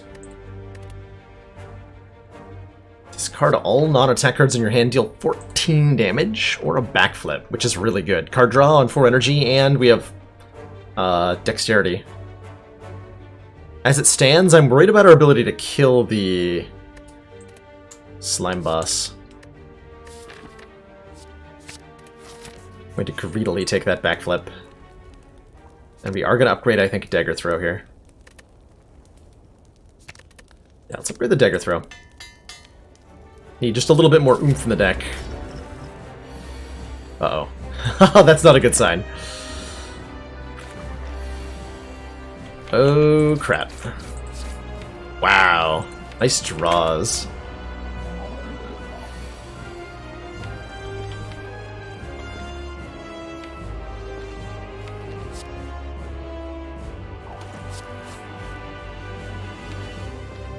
Okay, we want to backflip into neutralize here. Good.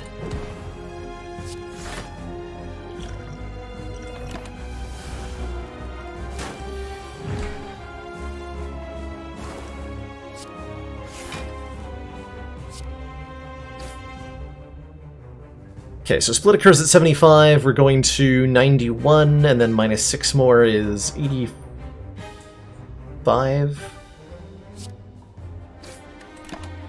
Just want to line up a good split for the next big attack, hopefully. 79, excuse me. Though our split might be better right now.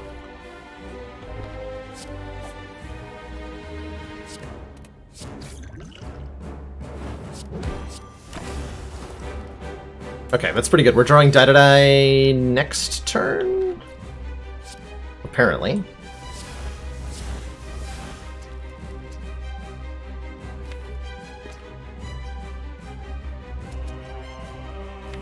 This is terrifying. Gonna be weakened, huh? He's gonna do nothing.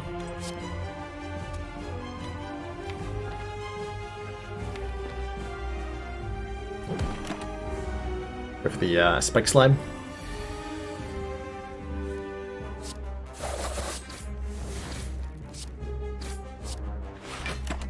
Could be dead here.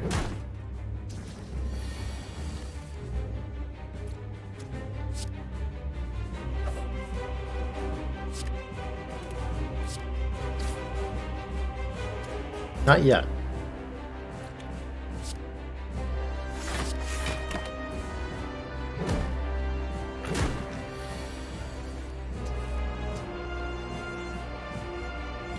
Okay, and kill this guy. Go very, very low on health. Or split and keep my health.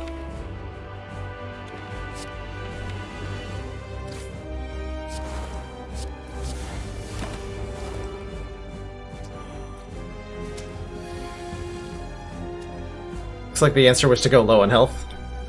We are dead.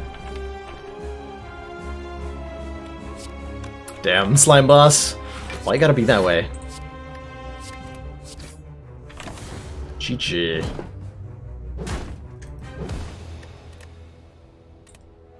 So I might have been able to avoid that fate by deliberately taking like 13 damage on the previous turn, but that's a hindsight play, I think.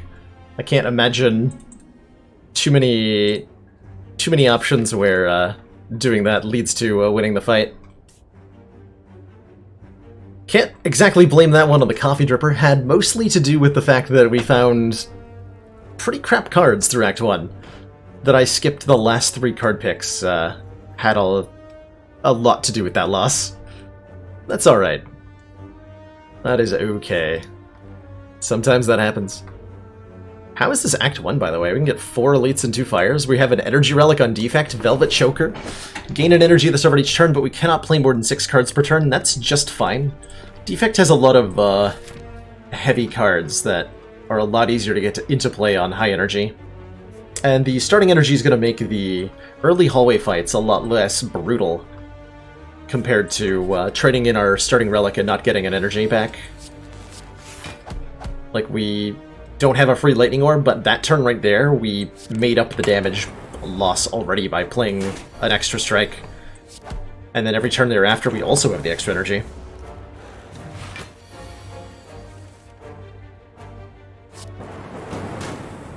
Oh, rude.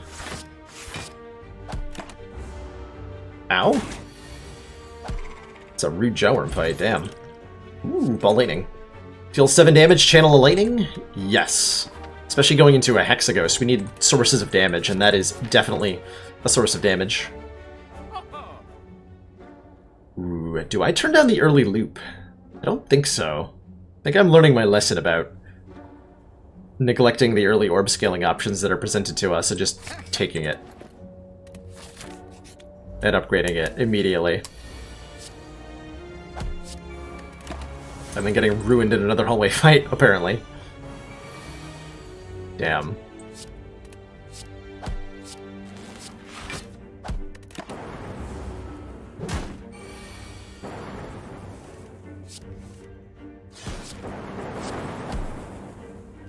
On Doom and Gloom. These are not Doom and Gloom. Taking 12 damage from a Jawworm. Yeah, it's I think a time-honored tradition amongst Spire Slayers to take all the damage in the world against a Jawworm. Just like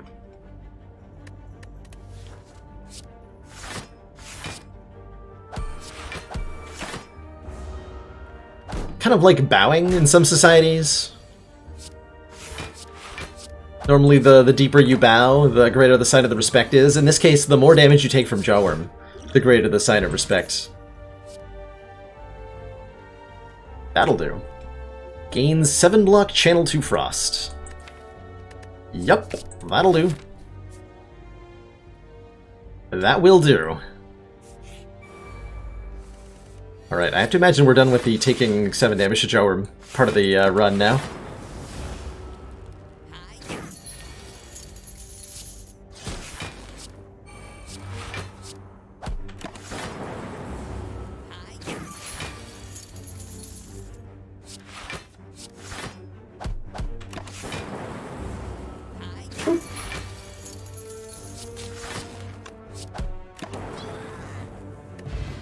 Another attack potion. Interesting.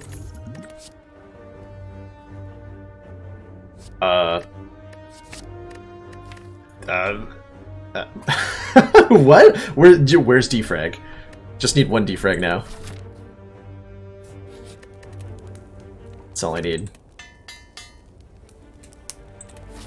These 2 attack potions, by the way, make it Elite a lot safer. Normally Gremlin Knob with this deck is a little iffy, but 2 attack pots makes that way safer.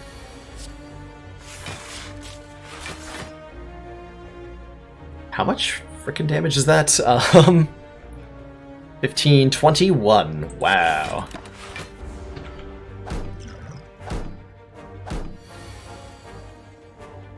Excuse me?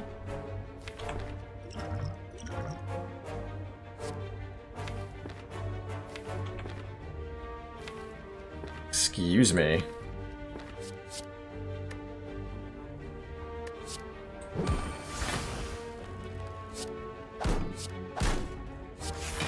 Lord.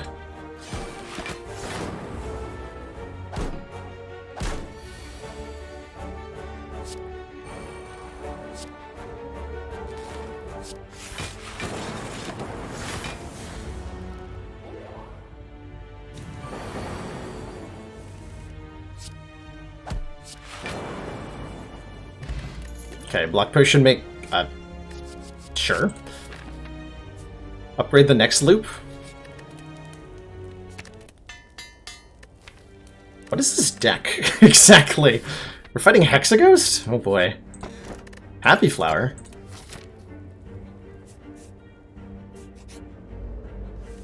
Okay, that's terrifying. We definitely want a Lightning Orb in the front slot.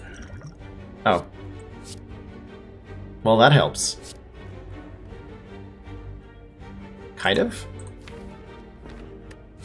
Kind of helps.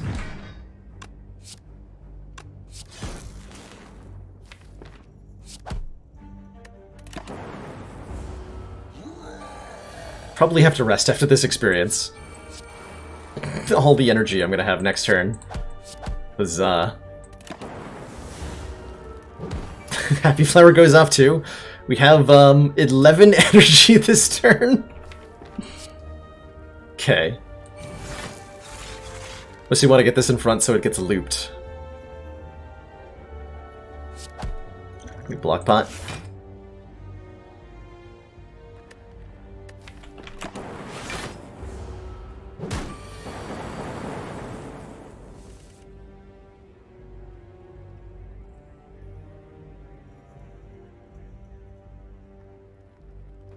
I am 1 off from killing this thing.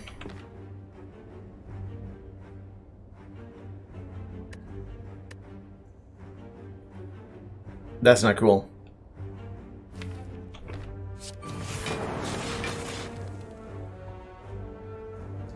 That is not cool at all. Guaranteed lethal next turn, right?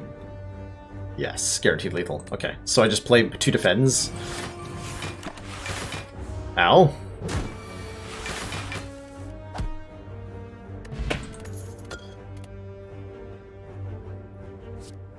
Rip and Tear is like damage. I think we need some damage.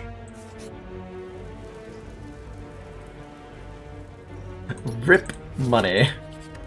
Oh dear. End turn was not lethal, no. Because loop applies at the start of your turn, so after the enemy attacks. So I couldn't just end turn there, or do a Zap and then Glacier, which would have left him at 1. There's no happy ending there, unfortunately. Oops. Was not the guy I intended to target, although my damage is randomly assigned enough to the point where I don't think it matters too much. I also think with that draw we're actually losing the act now.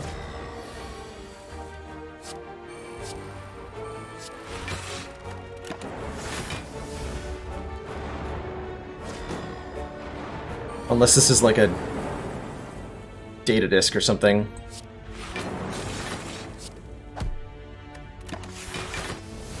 From the Elite here.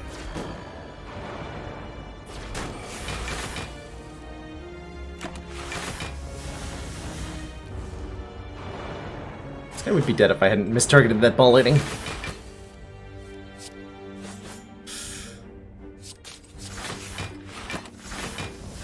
Although as long as I have a looped Frost Orb, once I get down to one enemy, they can't kill me. They can't hurt me. So we win this fight, guaranteed here. Let's actually speed it up.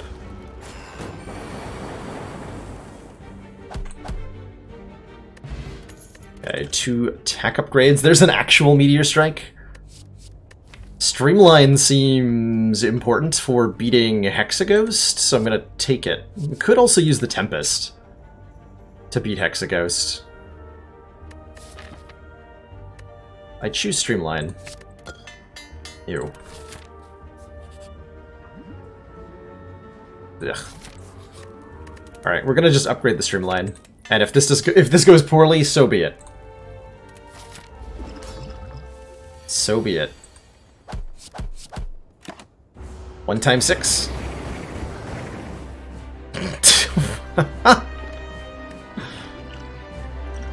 Okay. I think we want the Skim. Yeah.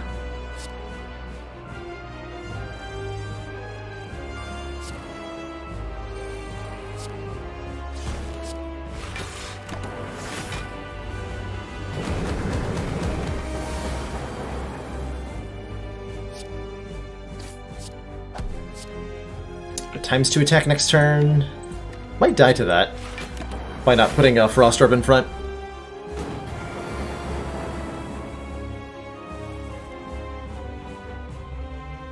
Seems fine.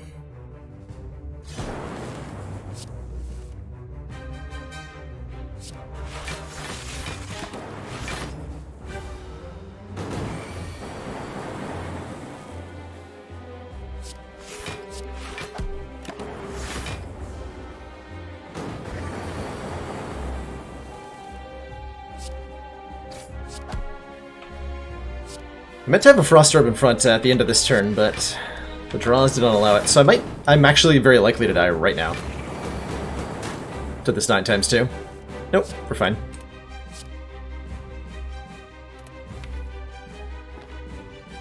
How do I survive the Inferno? I don't? Alright. Good talk.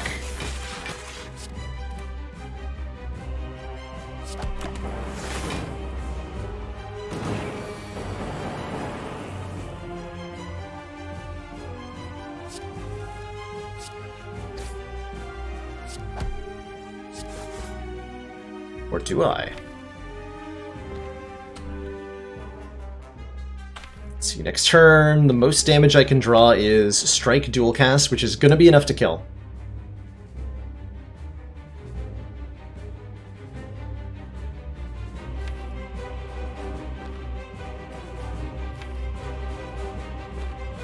If I Ball Lightning Defend,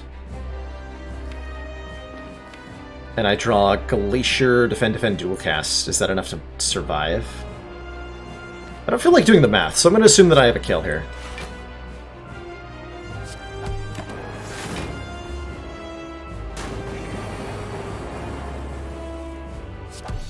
Cool.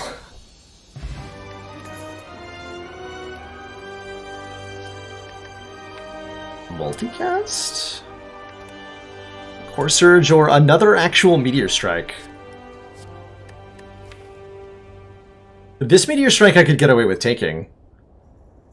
Although, I don't know that I want a Meteor Strike.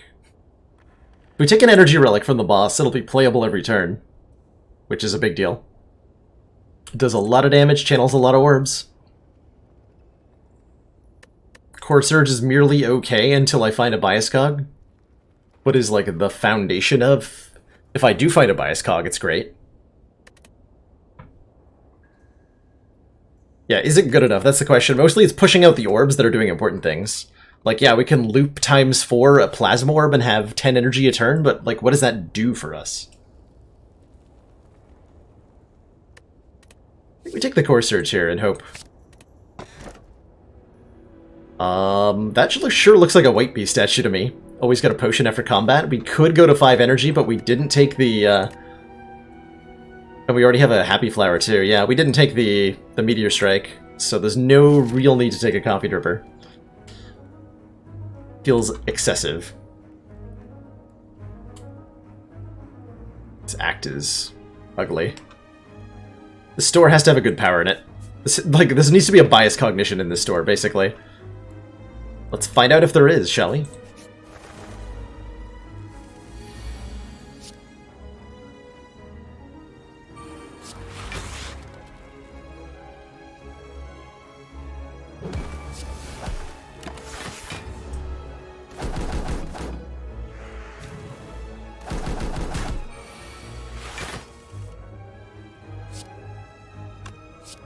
+4. Let's see what this hits. Okay, that's one off from killing. Alright.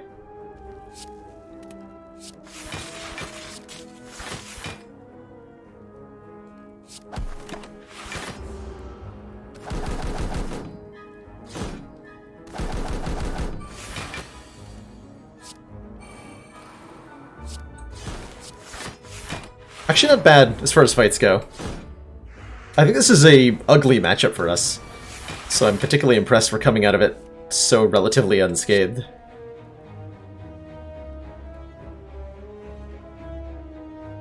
Relatively.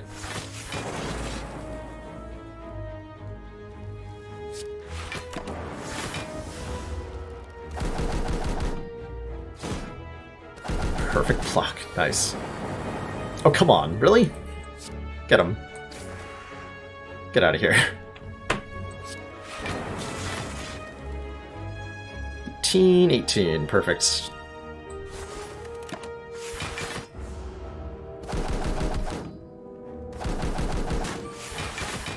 It's very clear from this fight that we should stay as far away from elites this act as we can until we find some better way to deal damage. That helps. I'm gonna for the memes mostly take this. It's upgraded. It's hilarious. We get to upgrade all the strikes and defends now too. Ooh. Okay, okay. We are very good at blocking and very bad at basically everything else. Electrodynamics? Storm. Fourth Glacier. No! Not what I needed. Not what I needed, game.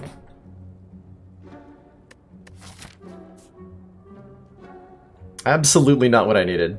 I think we can now go to this store. Although the back half of the act is so bad if I do that. My other option is to go to this elite. Cow, where's Blizzard? I would... Oh man, Blizzard. This could be a Blizzard deck.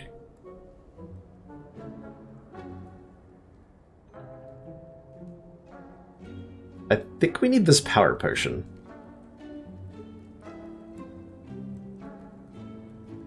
I want to remove a strike. I don't think I can get away with it. Actually, no, we're going to get potions from combats. Yeah, I think this is a hard pass. Just a hard pass? Oh, there's an elite here. I didn't even see you. So I can do 3 elites and 3 fires if I'm insane, or get like a no value out of the act if I'm not insane.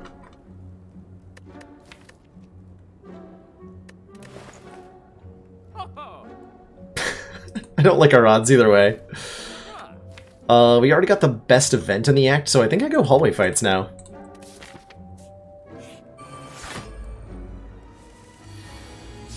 This is horrifying. On a lot of levels. Hey, block that frail. But then take damage. Ow.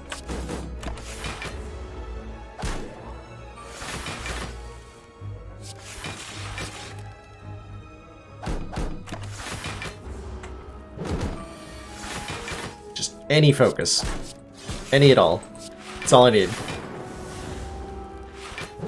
Focus Potion would actually be enough to, like, beat Champ, I think.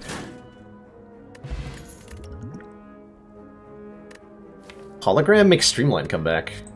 Take that. It's also a card that's upgraded for free, which is very exciting. Hi, Snecko!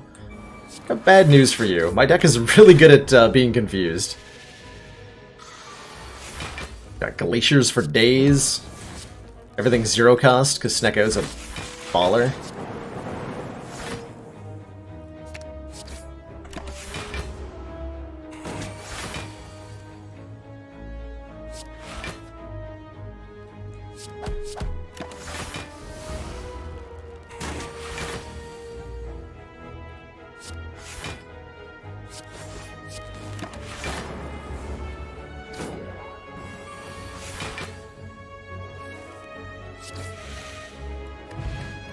Gambler's Brew. Yes! Yes! We're alive! We have got a Bias Cog to go with our Core Surge, and this deck just took off in so many ways. Oh, man. Oh, man. Do I take the Elites now?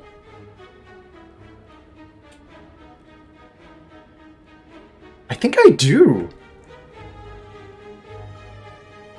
Go this way. With a Fire Potion, Gambler's Brew, and a Bias Cognition?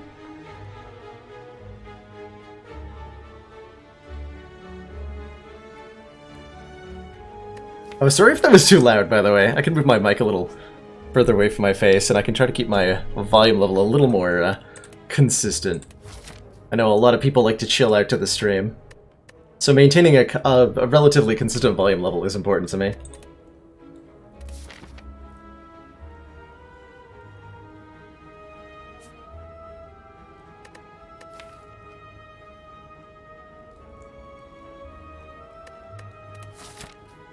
Mostly debating, do I rest? I'm gonna fight 2 elites. Yeah, I'm gonna rest first. And that should be enough security.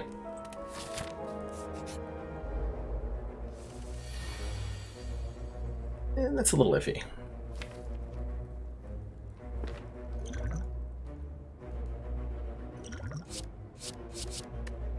Come on, Core Surge.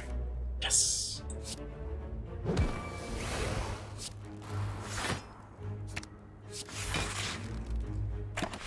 Oh yeah.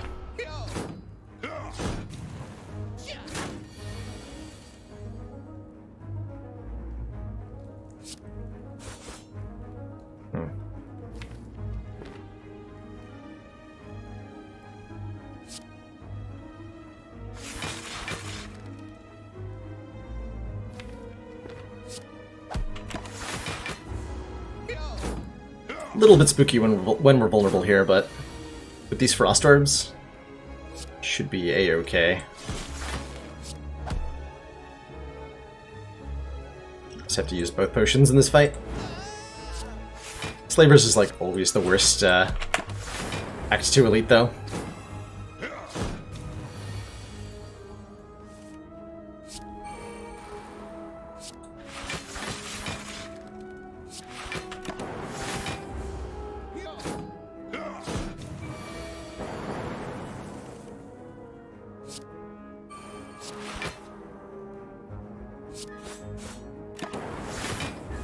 Let this Leap Frostorm do all our work for us. Get him. Yeah.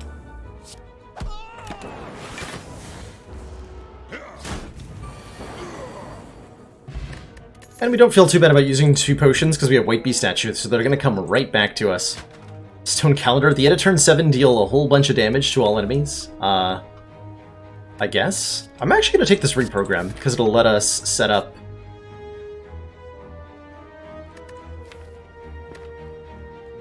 Core Surge Bias Cog more often. Or we can block Bear's debuff. It looks like we've got our work cut out for us, Commander. Hey, hey. Slash! Coming on in with the host. Welcome on in, Slash and Raiders. Hope everybody's having a great time over there.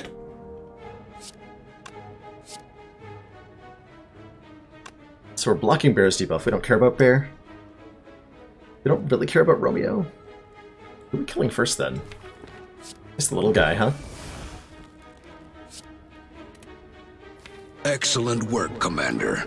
This council is pleased to see our continued support of this project has been worthwhile. Slash hitting it up with those 3 months of support. Thank you so much for the continued council support, Slash.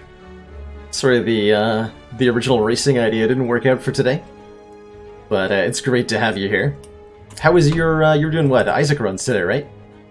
Get any good stuff going?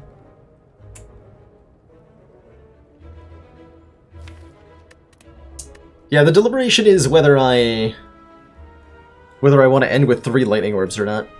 I think I do. We're gonna risk it.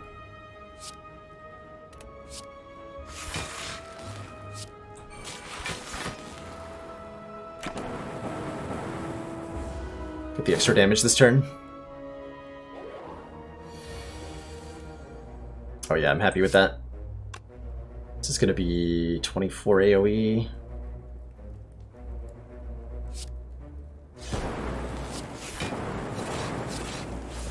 Yeah.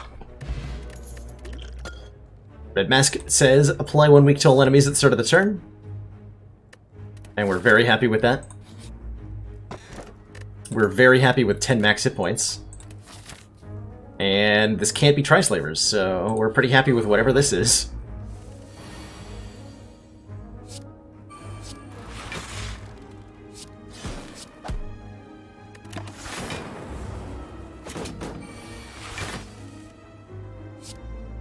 Cool. I can guarantee draw the... Actually, I can just hologram the bias cog next turn. I don't have to use this potion.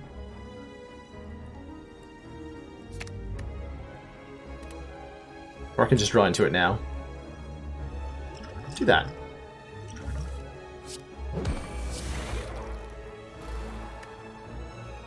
Let's do that.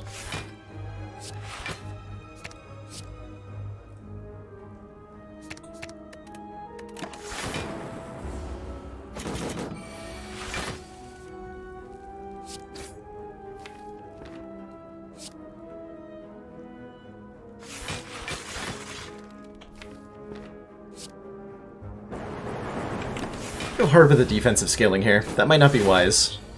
But we can get Stone Calendar to win this for us. Amazing.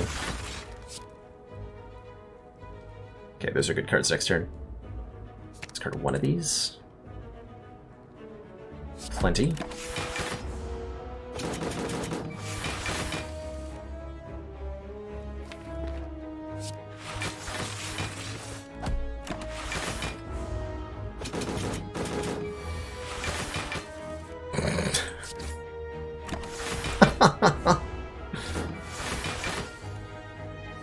New seasons tomorrow, nice.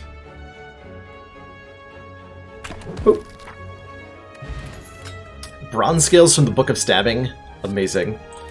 Absolutely amazing.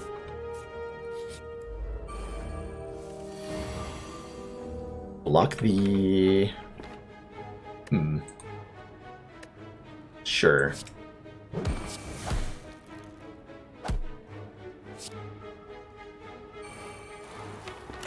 Block the Hex here. You can just, like, play...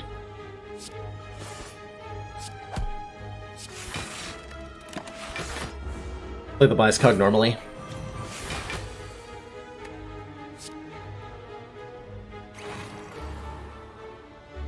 $16... $24... You should win the fight before this is all over. At least I hope so.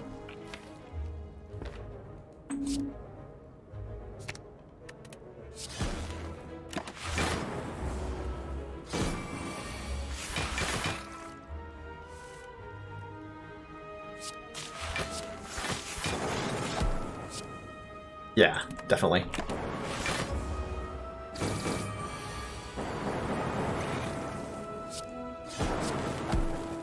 These upgraded strikes are really helping the deck's normally problematic damage issue.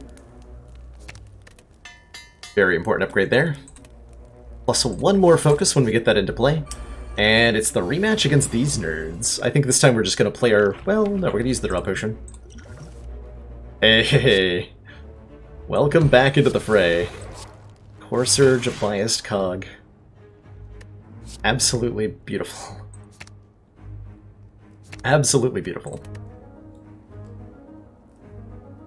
This is 24. We're currently taking actually exactly 24. Cool.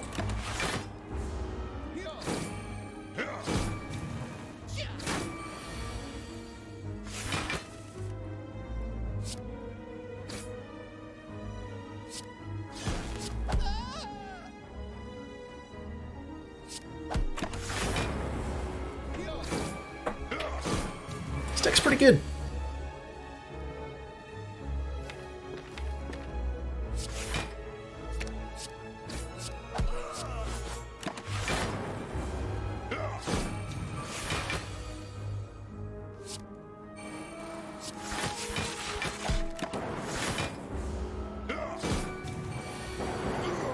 Bop. 2 more upgrades, and... Ooh, Static Discharge Plus. Whenever you receive attack damage, channel 2 lightning. In a deck that has lots of Frost Orbs, I like a Static Discharge a lot. Lets us take calculated amounts of damage to do lots of damage. Yes, please. How do I feel about events?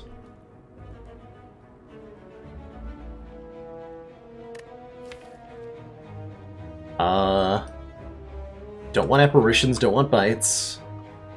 Already found the upgrade all. The whack would be good? Nah. I'll risk my life here instead, apparently. Not sure why exactly, but it's the life I've chosen. Static Discharge definitely makes for a lot of very interesting moments.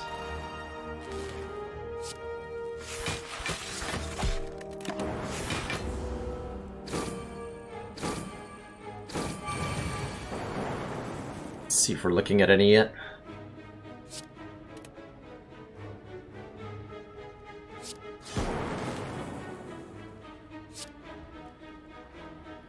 I think so.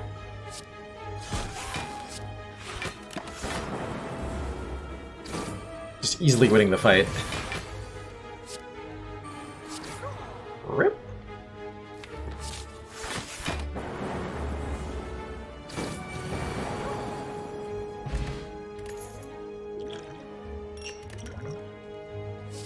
How many block cards have I been offered? I don't need block cards, thank you. This is all I have to upgrade? Wow. Let's upgrade the reprogram so that I can more consistently get Core Surge and Bias Cog together, which is going to be important in the champ fight. I don't imagine I'm... Yeah, exactly. Let's try to draw them together here. Also, ow?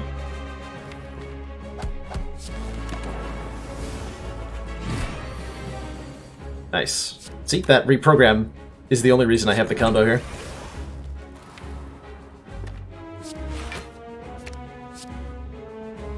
Next turn is not a Happy Flower turn, so we do single Glacier loop.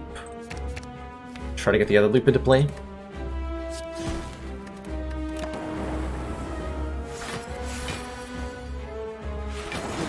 Succeed.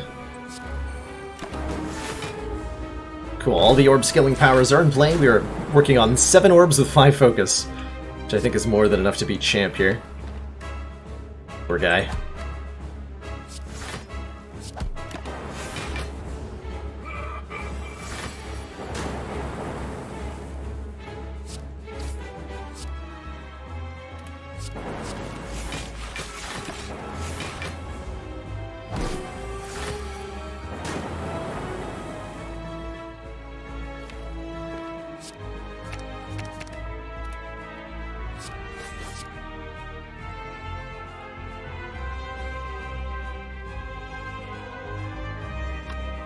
I think the timing of this is such that champ won't split here if I end the turn now. Yeah.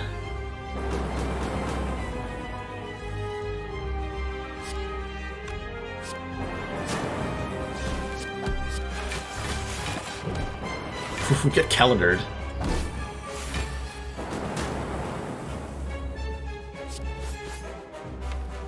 I think we're gonna have to block the execute, so I'm gonna put a Frost Orb in front.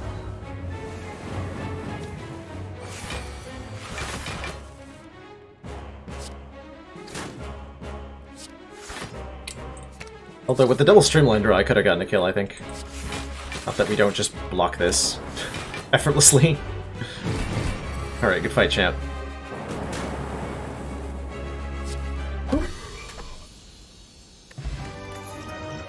That's a boop.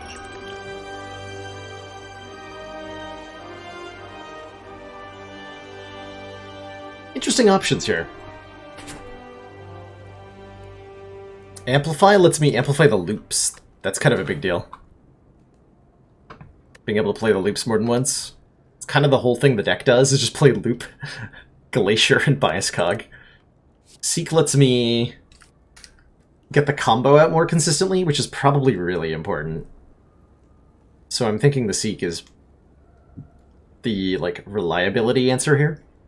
And then we just try to find, like, defragment, another loop, another shot at amplify, like, anything.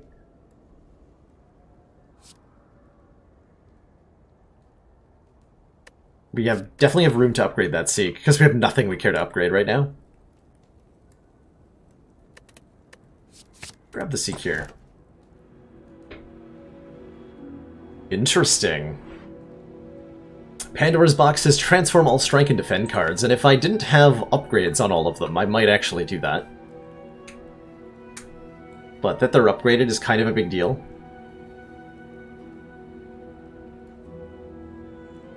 So maybe I don't want to do that. Tiny House gives me max HP, gold, another potion, a random upgrade, and a card choice. That's okay. Or Black Star, elites drop an extra relic when defeated.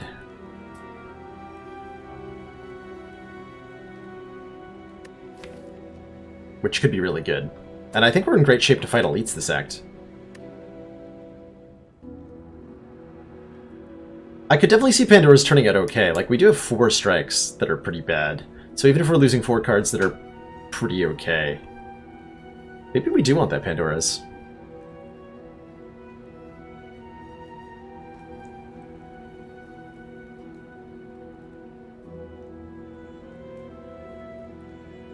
You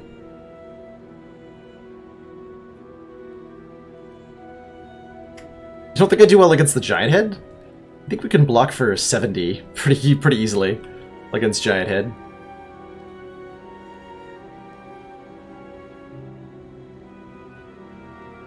Actually? So if I really wanted the win rate option here, what I would do is Pandora's Glitch to just remove all the strikes and defends from the deck and not take any new cards.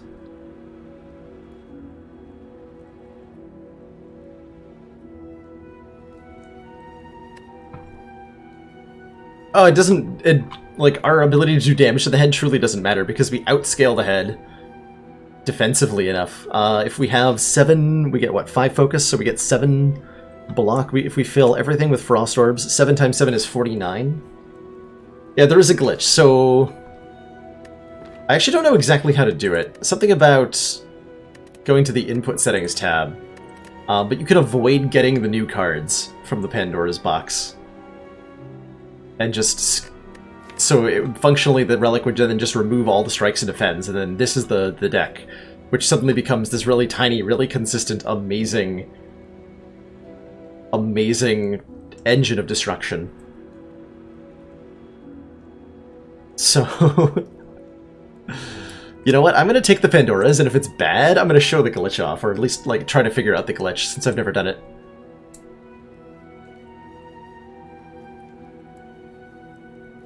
No, those are pretty good, actually.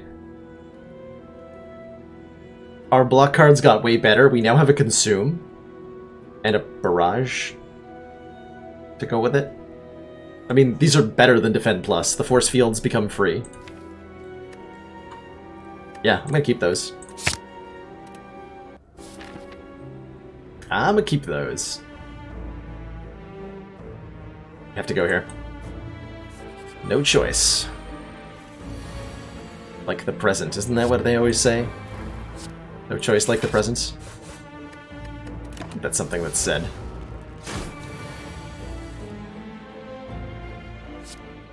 Okay, this is a Seek for Glacier, not a Seek for Core Surge situation. Something order. I'm pretty sure.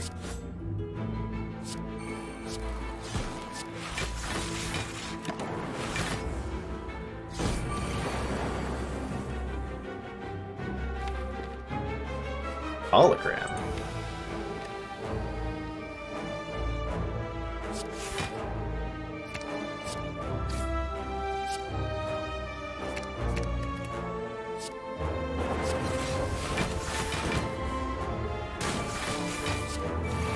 That calculated 1 damage, though.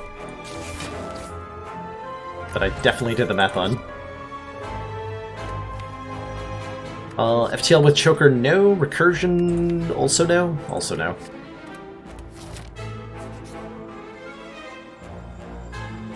Yes to these. Panacea, gain an artifact and exhaust. The bomb? Kind of, yes, actually.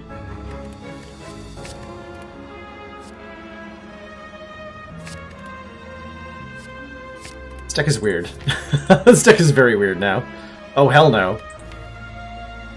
I just fought one of them and it went kind of ugly. This is not a deck that can fight 2 of these. Absolutely not. Yeah, bomb seems like a great way for us to do damage when we're behind a million Frost Orbs. Especially in fights like this one. Oh my god, this opening hand. Dang.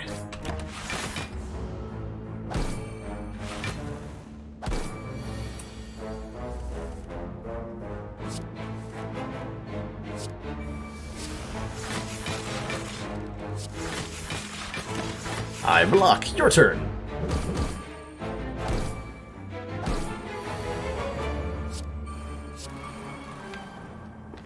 I still have a Glacier somehow.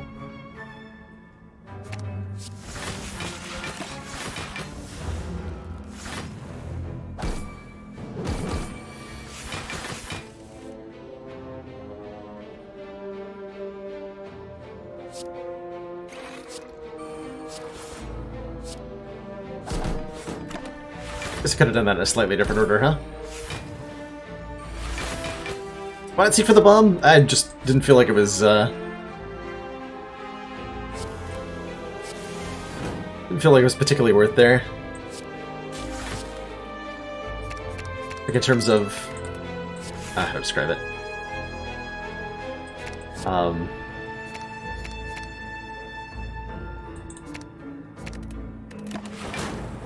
It speeds up this fight slightly to do so, but makes it a little bit less safe. So I think I needed the Glacier for the full block that turn. Might be wrong, though. Why do I have a block potion? Just in case. I need one somehow. Oh, the calendar got him before the bomb could. Whoops.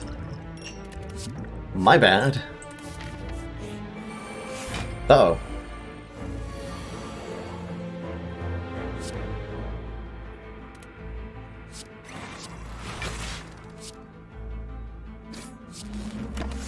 Actually a slightly dangerous fight because of these exploders. It's a bit of a slow deck, you see.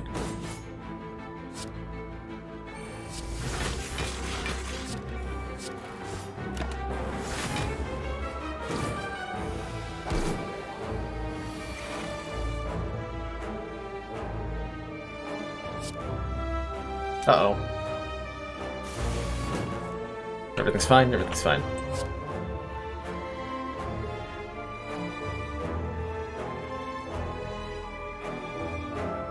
We're still taking damage here.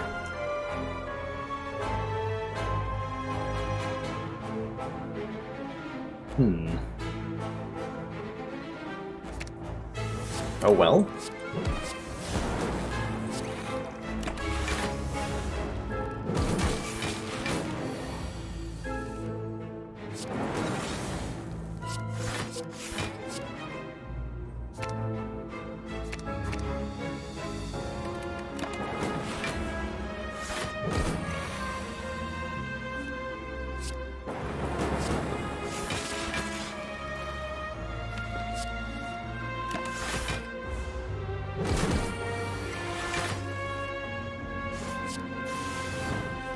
Chill would have worked out. The reason I didn't like seek for chill was that it wasn't guaranteed to kill. So I might have had to, if the lightning orb missed the exploder, I would have had to tank the explosion, which I don't think I had the block for. Block potion comes back. We could have used that block potion. Cool-headed seems excessive? Yeah, it seems excessive. Alright, that's a good time for our power potion, I think. Sure. This will hit him on a turn he's vulnerable. It does indeed, Anonymous. This deck has everything. It's an amazing deck.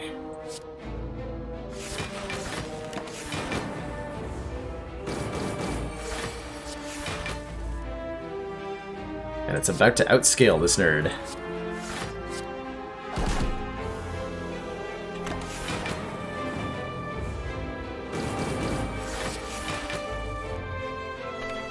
Someday.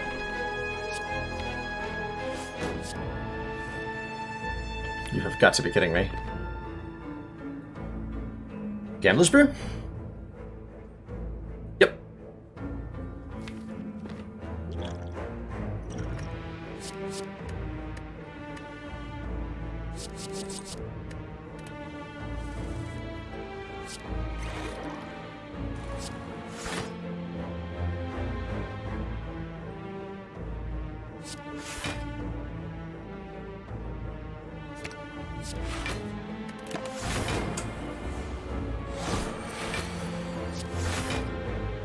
I could have done that more optimally. Whatever.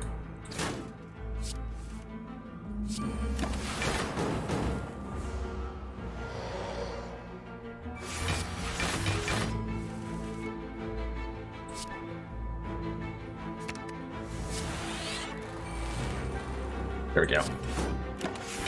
Now we're invulnerable and doing a lot of damage. Kind of. And doing Stone Calendar. Got him.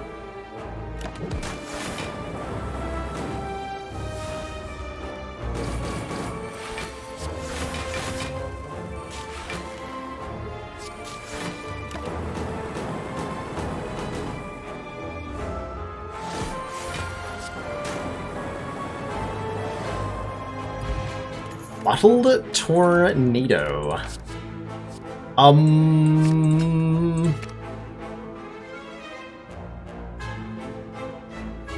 That just happened. Glad I look. This is, by the way, when you find a bottle relic, look at the cards before you take up the relic because of that exact situation.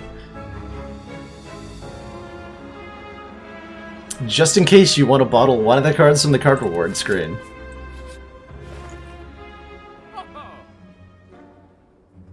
Gambling chip seems insane. Self-repair seems kind of good too, although we're mostly past the point where I feel like we need one. It's true that the choker does impede just a little bit. The choker impedes the echo form, but I think it'll be super worth it most of the time.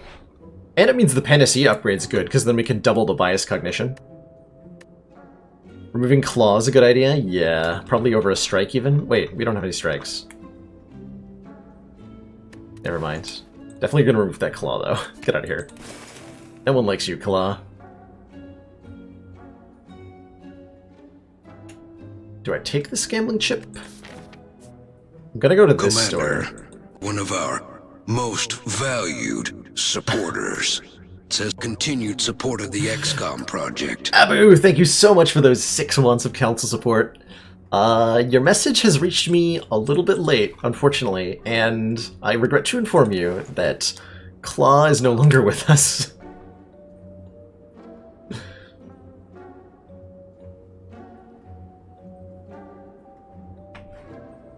Yeah, gambling chip is going to make a lot of fights a lot safer, huh? Let's pick that up. We can remove another card here, or something. Still need 2 keys, so get a key, get a key. Alright. Rip 4 hit points. Omamori. Okay, well I don't feel bad about skipping Omamori at the very least.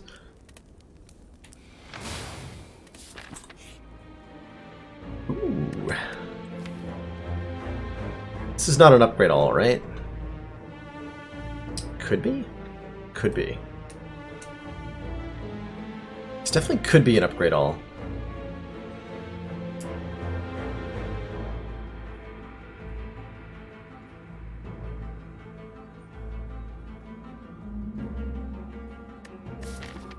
There's no 999 gold option because we're in the latter half of the act. So the Mind Bloom has 4 possible options it can present to you. The first 2 are always I Am War, fight a boss from Act 1, get a rare relic. Second one's always I Am Awake, upgrade all cards, you can no longer heal. And the third option depends on where you are in the act. If you're on up to the 40th floor, it'll say I Am Rich, gain 999 gold and 2 copies of Normality. And if you're on the beyond the 40th floor, it says I Am Healthy, heal to full health, be cursed with doubt. Upgrades that I would want, Chrono, are all of the block cards, the Seek, like with the gambling chip, Chill is really nice because either I do want it on turn 1 or I don't want it at all. Bomb is a good upgrade, Impatience is a great upgrade, the Echo Form doesn't matter that much. Calipers would be good. There's definitely Rare Relics would be nice. It's 100 gold as well, which is pretty relevant given that we're about to go to a store. And I'm probably going to need the post-boss heal. Yeah, probably.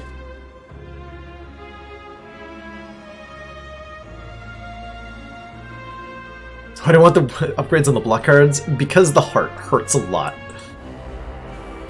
The heart hurts a whole lot. That is why.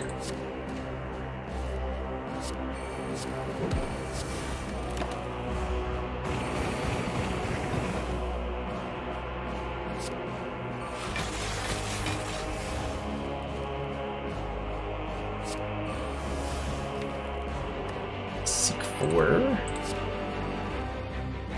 Card I don't want to draw.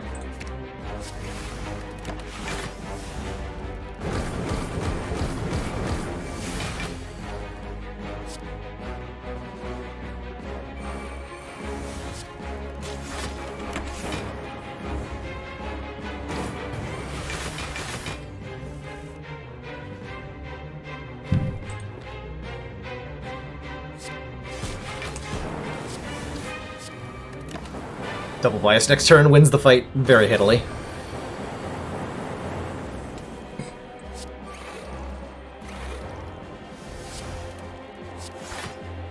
Very handily. Bzz. Got him. Who said calipers? Anonymous!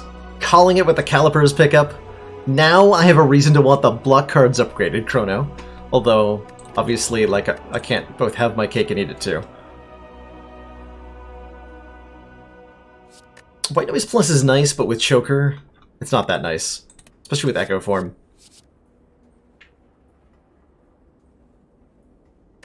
So I'll pass.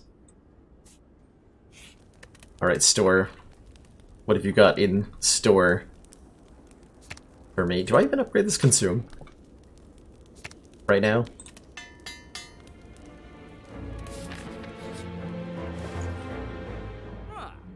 Ooh, Potion Belt. Potion Belt's big, Anchor's big too. Anchor's really big here. Start combat with 10 block. Potion Belt lets me replicate upgrading the block cards by using a Dex Potion.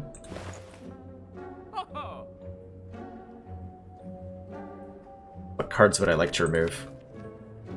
Rip and Tear is pretty bad. Barrage is pretty bad. Yeah. How do I beat Awakened One? Very carefully. Probably gonna use my Focus Potion on Awakened One. Just ate the heart. Nice, Reginus. It is the tastiest of the delicacies of the Spire. Succulent and rich in protein.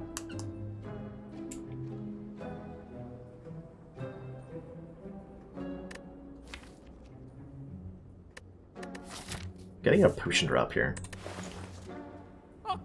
Potion belt or anchor? Potion belt or anchor? I want one of these two, right?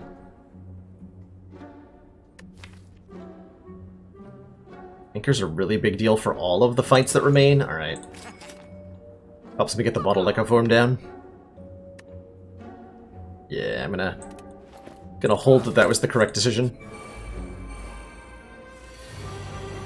Oh dear. Actually not that bad, right?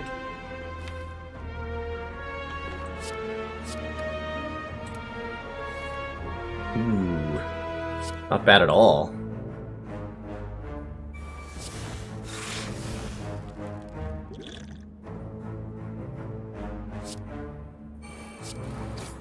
Not bad at all. I'm gonna hold these potions. I think we're okay.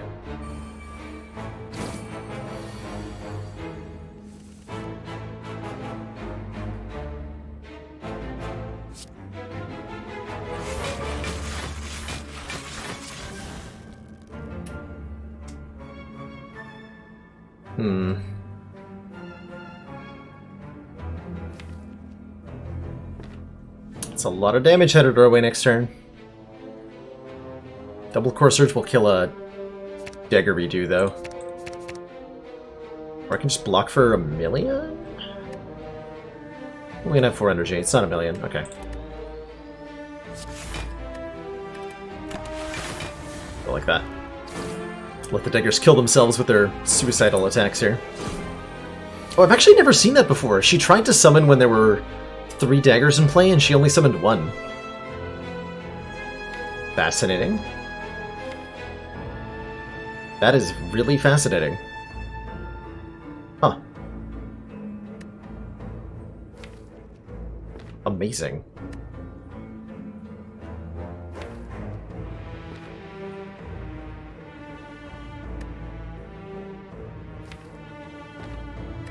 Yeah, it was 100%. I didn't do the math. I thought the block was going to carry over with the calipers chrono, but apparently it was like exactly the wrong amount of block. Whoops.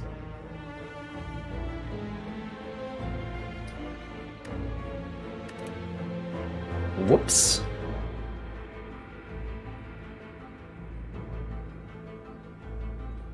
How do I block all this?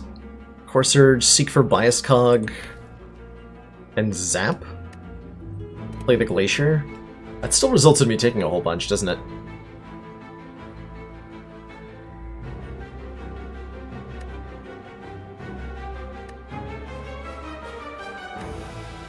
If I just double Glacier...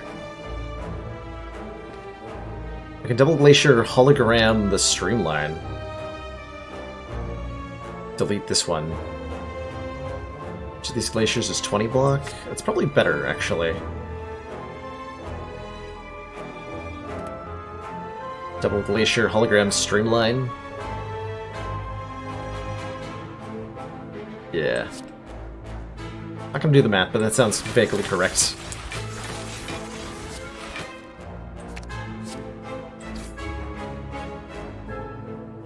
Seek Zap. And the barrage that I don't want to draw. It's like a full block, except for the part where it's not. Oh, that removed my artifacts. Well, that's rude.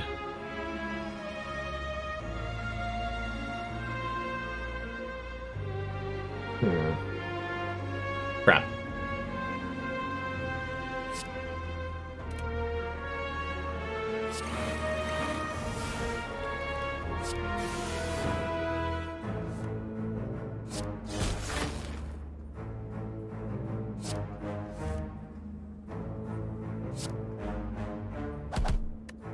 Ow. I feel like I should have used a potion here. Now I'm resting before the bosses. I also don't have any powers in play. Calipers.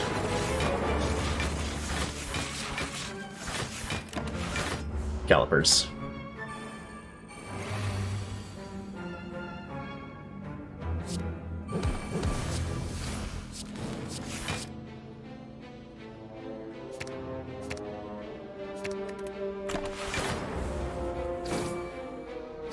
Thank goodness for calipers.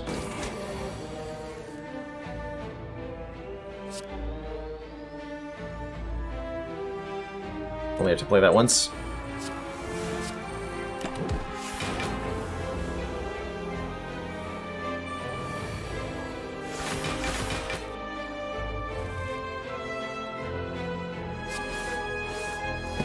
I tried.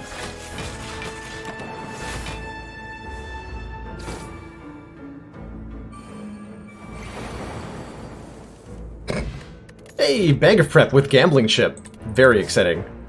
Very, very, very exciting. Gives us much better survival odds here.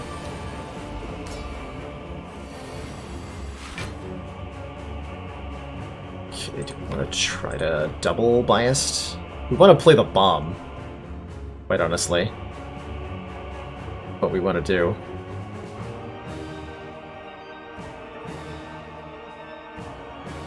I think we're going to get rid of the Echo form for the moment.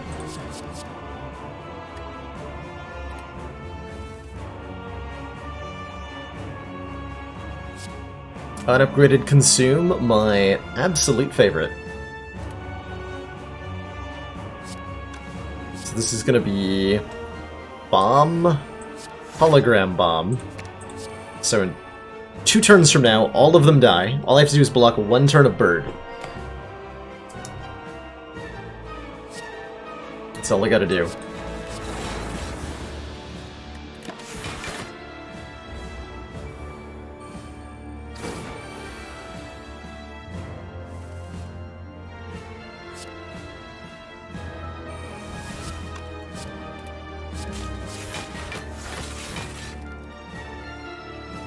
I still feel like I need the focus potion here. Because if I do, it would have been a great time to do that before I started playing cards. Nah, we're fine, right?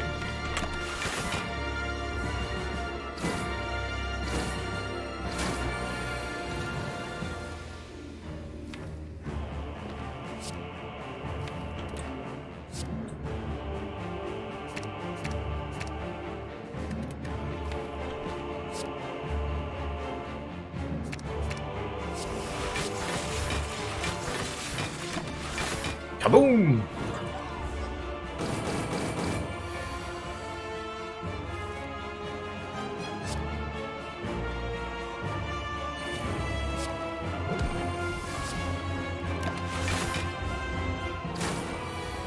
I think that's all the damage we're going to take here.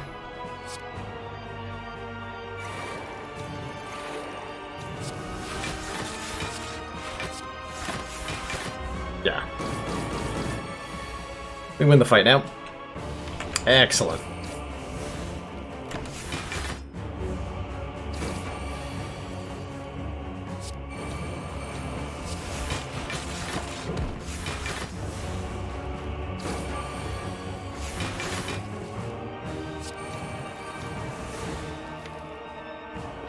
Brother, may I have some loops?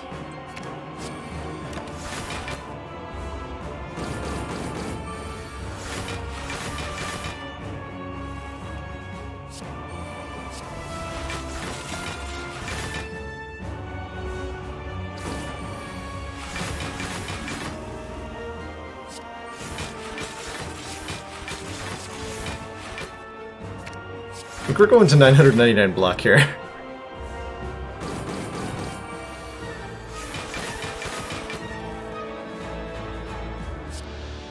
Just a guess.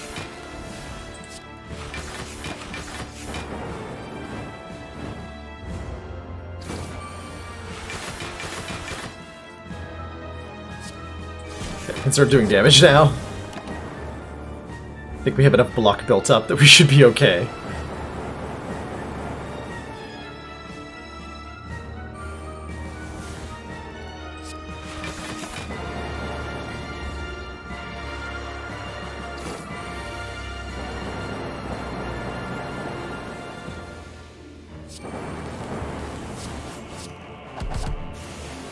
Got him.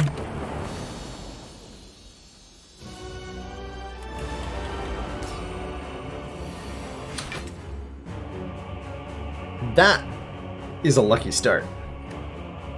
Right there. That's the blessed start.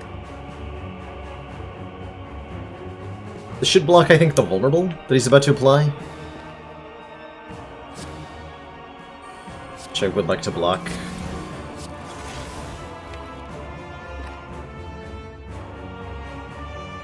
So I'll carry over a little bit block with calipers. I'll take it. Yeah, it is the vulnerable that gets blocked, so that was pretty relevant.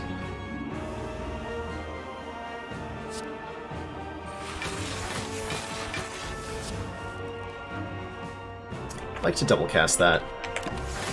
Time Eater's gonna make it difficult to, because he applies a lot of debuffs, he's gonna make it difficult to line up the artifact with the bias cognition. We're just gonna have to hope he's not debuffing me next turn.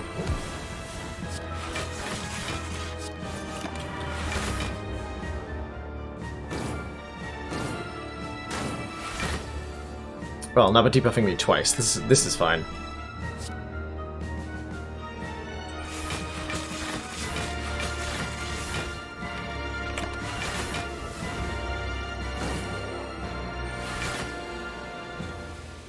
Nice. Okay. I only want a single biased, because I only have one artifact charge, so we double cast Glacier first. No, we double cast the bomb. No, we double cast Glacier. Calipers. And then we're fine.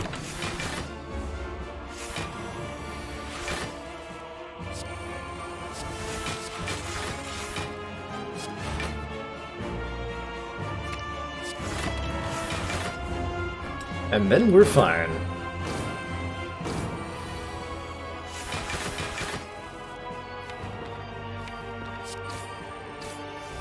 So now I can beat this guy slowly to death with wimpy damage cards, I guess.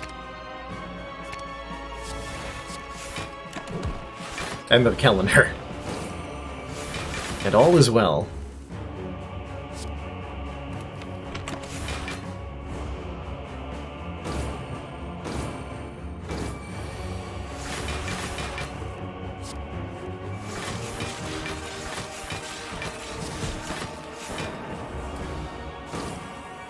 Why don't I get the Bias Cognition debuff? If you play a Bias Cognition, when you have a charge of Artifact, Artifact negates the next debuff that you get, and if you have an artifact from, say, a Core Surge or a Potion or a Panacea card that give you an artifact, then when you play the Bias Cog, the entirety of that, the debuff that it applies to you that lowers your focus is negated.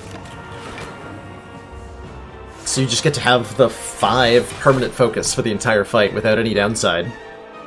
It's a little bit ridiculously powerful.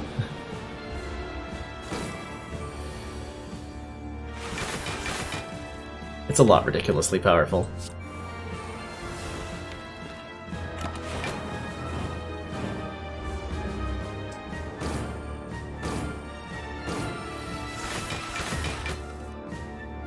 There we go. All we wanted was some laning orbs.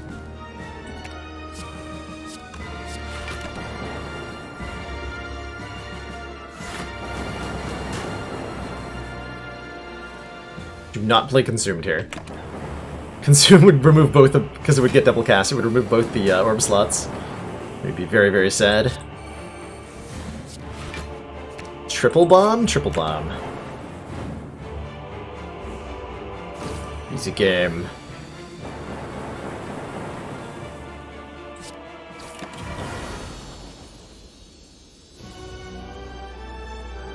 How come a calendar doesn't go off periodically like a real calendar? I mean, are you one of those people who keeps their calendars from previous years and reuses them every 14 years? Because otherwise calendars, like, when my 2019 calendar, when I finish it, I'm going to throw it out. I don't reuse it.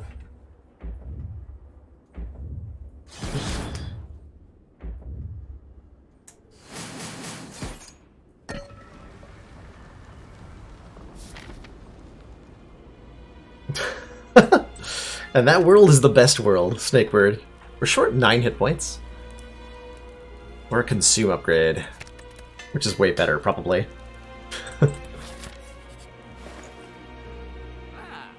Okay, this is an easy card removal, looks like. Rip and Tear, probably. Yeah. Get one of these crap attacks out of here. Alright, we have 68 health, a host of pretty good relics, some disgusting card combos, and as long as we can successfully play them, this will all go very well for us. I should definitely be using one of my 2 potions here. Oh man, I just get to Core Surge Biased right now? And Chill. Wow. And Echo Form. Wow.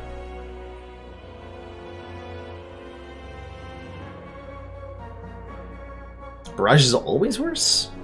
That is accurate. Except for the part where it doesn't target the enemy I want it to. So if by always worse you mean is always worse unless what I need to do is turn around in this fight, then yes, you're correct. It is always worse. But turning around in this fight might have more value than the damage on the Rip and Tear.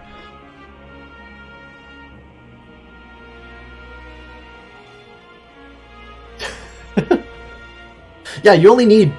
It's true, Anonymous. You only need 14 calendars. Because it's just a question of what day of the week does the year start on. So you need 7 calendars for that. And then if you want to account for leap years, you need 7 more calendars. But you can cover 75% of the years with 7 calendars. And just keep reusing the same ones over and over again.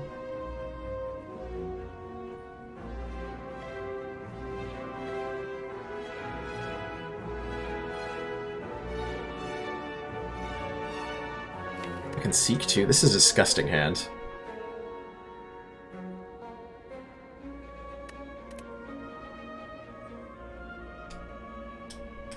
So our total block is going to be 14 from 2 Frost Orbs plus 10. We're taking 33 though. So we're short a little bit of block. So I'm going to Echo Form, Bias Cog, Panacea, Chill. Then I have 1 energy to spend on a block card. Reinforced Body? Next turn's kind of ugly.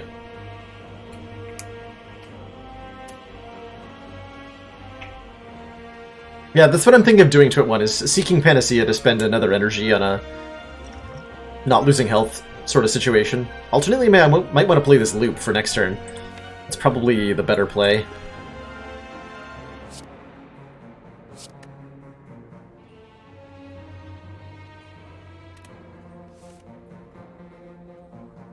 Hilarious.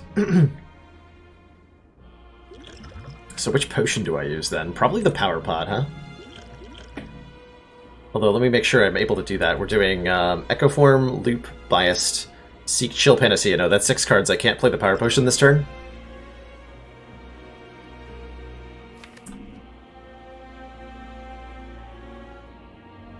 That makes me angry.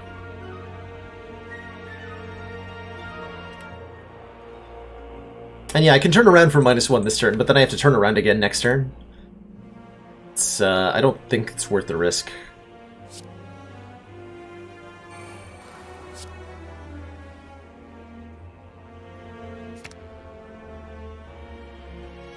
Do I even get to play the Reinforced here? Hold on.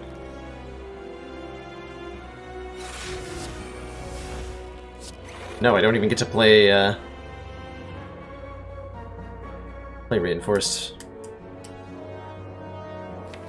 Maybe I use this Focus Potion. I choose to believe this fight is terrifying.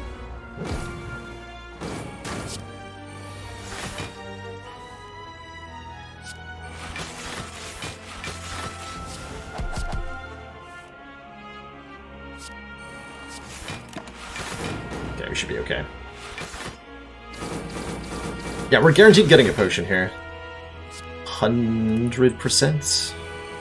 Triple bomb? Triple bomb. That's... oh wait. Double bomb. Excuse me. Double, triple, whatever. Same thing, right?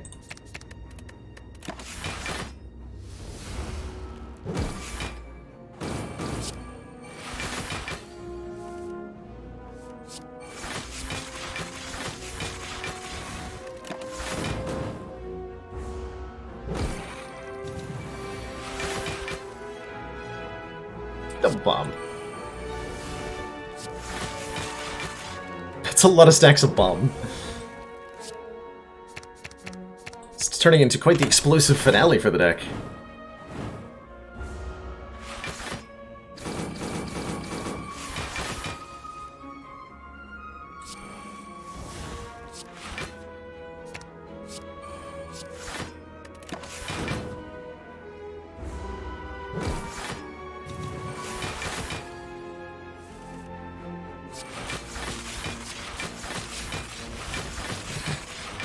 Okay, actually, Calipers was so strong. Steroid Potion and a Pen Nib. Is the game trying to tell me something? I'm not sure. Alright, time for the heart, the corrupt heart of the Spire. Got 63 health, 1 good potion, and a really powerful deck. Can we do it? Seems pretty likely. Kaka! Cheers, Andrew. Thanks for those 100 bits, and thanks for using the Twitch Purple Heart cheer mode so that Twitch gives 10% more. Odds that you are immortalized in YouTube somehow seem pretty good right now. We can seek to block the debuff here.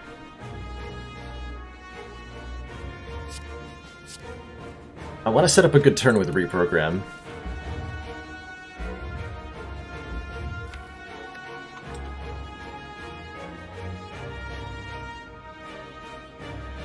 So I'm going to seek for Panacea. You have 6 energy, so I can play a Glacier and get some Frost Orbs down, huh?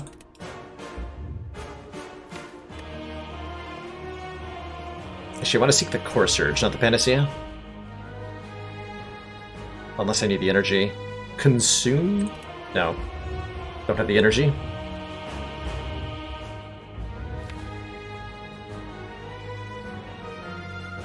Static Discharge, maybe? Not sure how I'm going to realistically double bias Cognition here. I could just seek Core Surge bias Cognition. Get a Singleton down. That might be enough.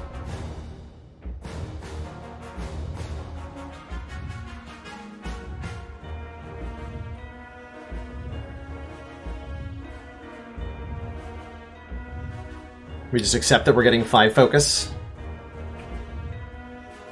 Potentially drink the Power Potion next turn so that we can double it with Echo Form. I'm not drinking the Power Potion immediately, Chrono, for the consideration I just listed, that we might want to double whatever's inside. And the other reason is that I'm probably hitting 6 cards per turn already, or this turn already, so I might not be able to play whatever's inside. If I'm seeking Core Surge Bias Cog, I want to reprogram so that I make sure my next turn's good. You're just excited because you forgot it. Fair enough. Absolutely fair enough.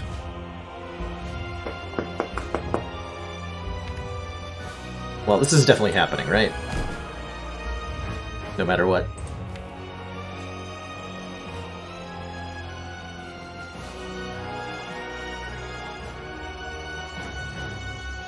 Problem is we have no Frost Orbs in play.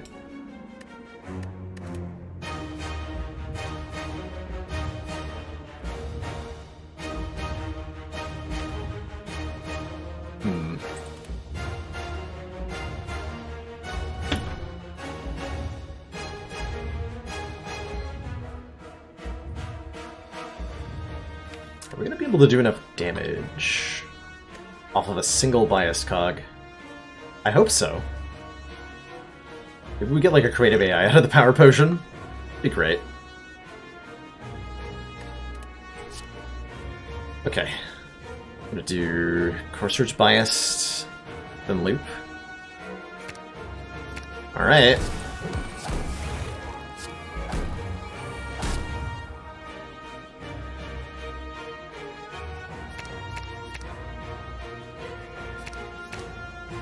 Yeah, I want that. Let's give that as an option next turn. Okay. Pretty scary to not have any block here.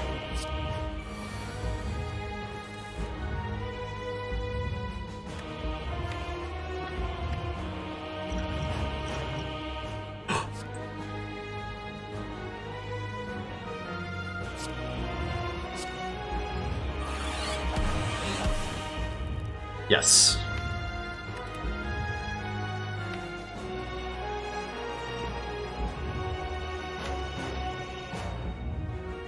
This is definitely getting played because we're gonna fill all these with lightning orbs next turn. We might die next turn, by the way, because of the greedy plays I chose to make.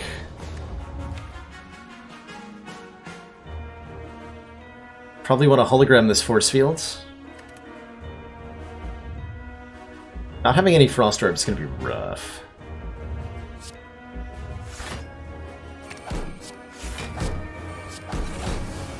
Good luck to us.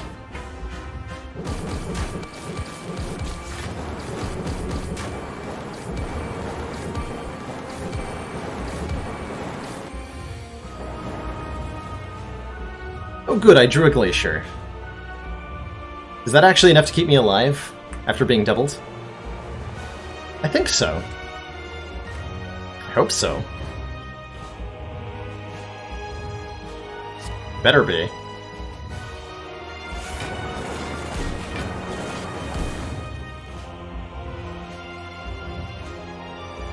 $34 plus 10. No? Consume is 10, a net gain of 1 block. So we go to... We're dead?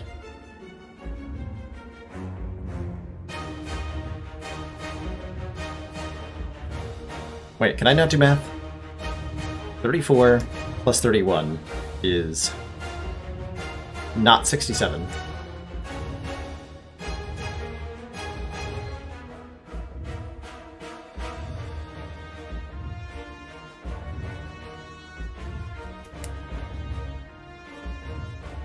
Wait, where are we getting him? Hold on.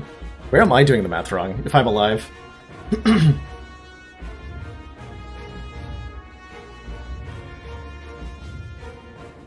Sometimes 4 is 28. That's correct. Not 24. Okay. Good. So I can consume and I live. Consume gives me a net gain of 1 health.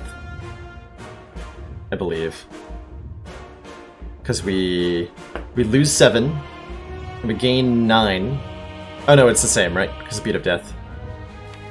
Well, the consume is better than the not consume. And then if I play either the Panacea or the Slimed, I do die.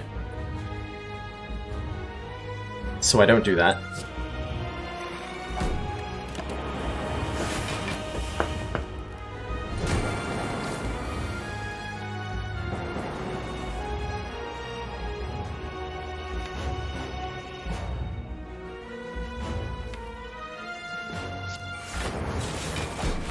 I really don't want a lightning orb in front, but I don't have a lot of a choice here.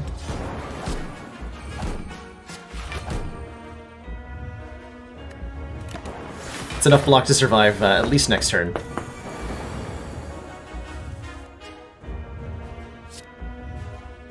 And I think right now we just want to build up as much block as we can for the moment. No, we still want to do a lot of damage, actually. It's actually really imperative that we do damage quickly.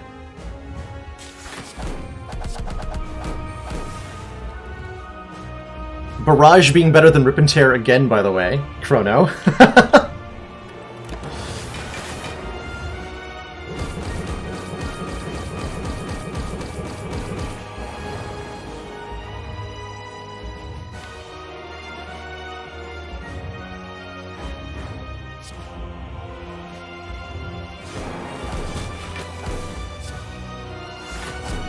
I want to double loop next turn? Ooh, maybe I want to double consume next turn.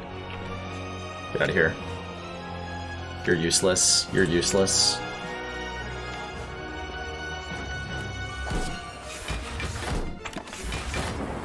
Cancel. Click.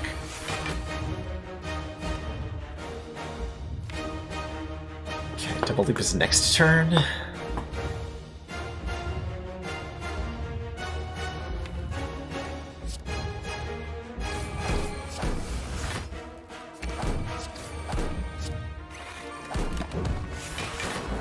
That calendar of value. I was probably supposed to steroid potion on the turn that I used that barrage, huh? Oh well.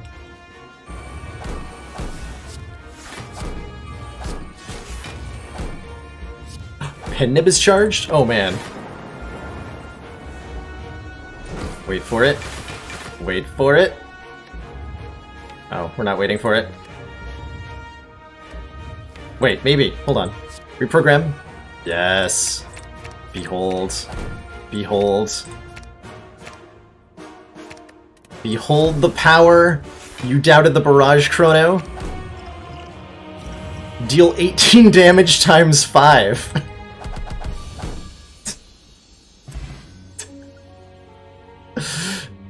GG. The boss relic swap got there. Hold on, is that... Did I lose a defect run, or is that 2 in a row? Actually, can't remember.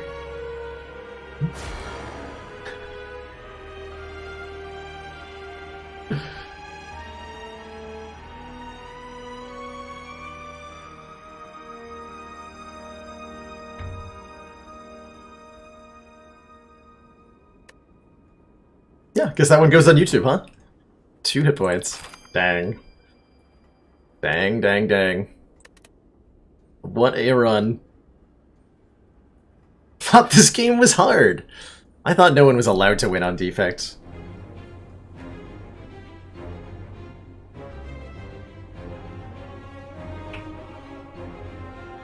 How did I survive that turn? Which turn are you talking about? The 67 attack turn from the heart, Worston? I survived that one by doing the math wrong initially. And not realizing that we were totally alive on 2. There was a... Oh yeah, that's right, we had a tiny house start. Okay. So we had quite a few losses between our next win there, but we got one! We got one! I will take it and run away with it and have a great time and all that stuff.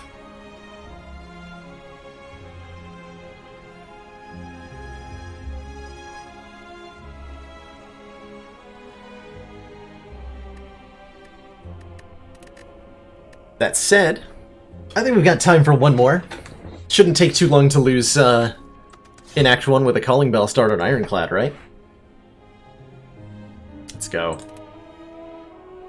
So far we've maintained a pretty constant, like, 20%-ish win rate with trading our boss relic. Ooh, Ectoplasm. I like 4 energy Ironclad, but man, Ectoplasm is rough. No gold for the entire run, beyond the 99 that we start with. So you know what? I'm gonna get a lot. Wait, hold on. What? 1, 2, 3, 4 campfires, 2 elites, including the Burning Elite. That's a high value path if ever I've seen one.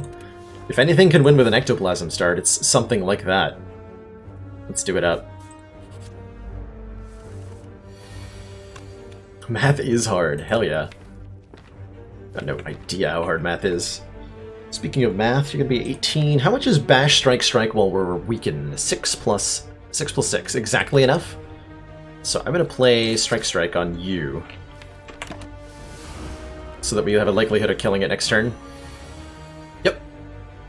Which is the exact amount of damage we would take if we play Defend and kill this thing instead. Didn't really matter then. Good talk. All roads lead to Rome. In this case, all roads lead to... I'm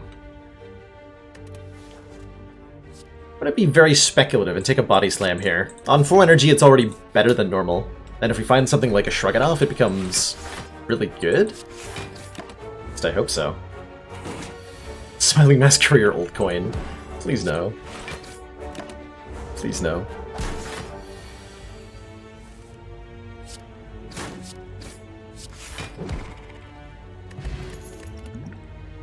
Energy is so good. These cards are terrible. What? Dual wields?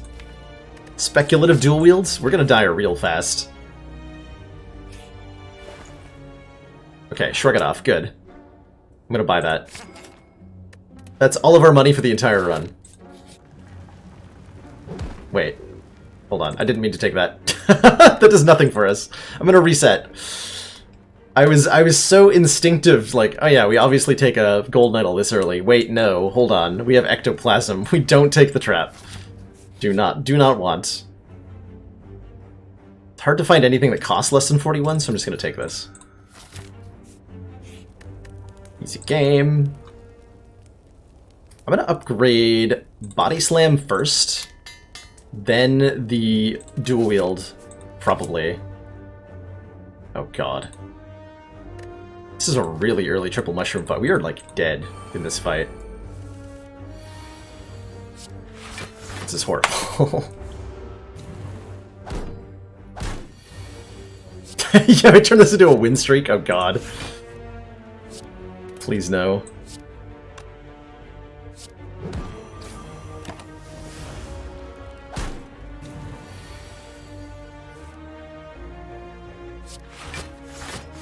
Ooh.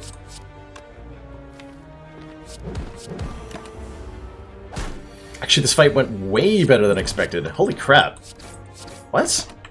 How? How did we not get murdered here? We have added 3 cards to the deck.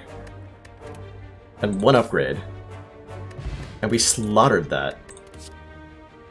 And now we're being offered an Inflame. Although I think I actually want the Cleave. Going into the slime boss fight.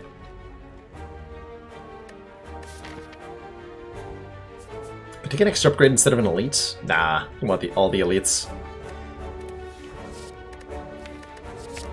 Give me that.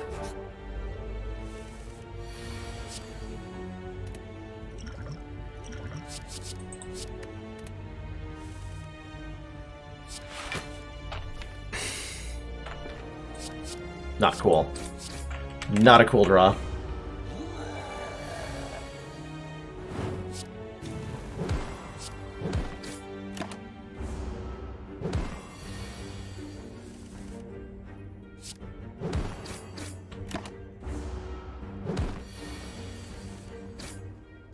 Alright, well, we know we don't have to fight Super Knob. We got ourselves a Shuriken.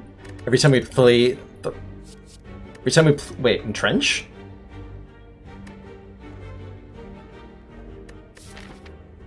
That sounds hilarious. We're probably not going to make it past the boss, but I gotta believe. I gotta believe in the deck. Got a Body Slam, we got an Entrench. I am fully, like, acknowledged right now, I am, like, archetype crafting, and I am having a fun time. So I'm not going to stop.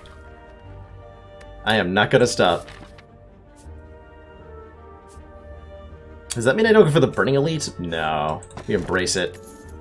Embrace the Burning Elite. I think we upgrade that Entrench immediately. Or maybe the Dual Wield, actually. Or the Inflame.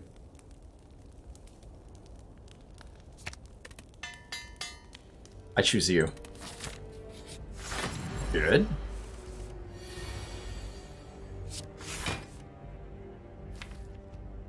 Good-ish.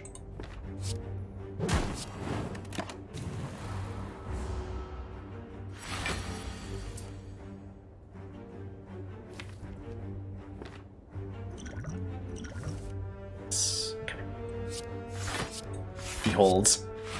Behold!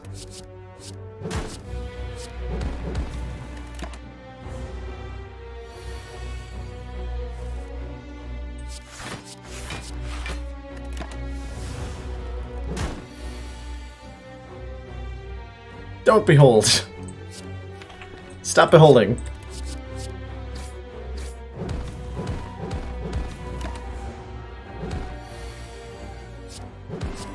Okay, that went fine. Got ourselves a Bronze Scales. Bludgeon? What is this deck? I'm gonna take the Bludgeon. And I guess we're losing our 6 gold to the Slime Goop. F.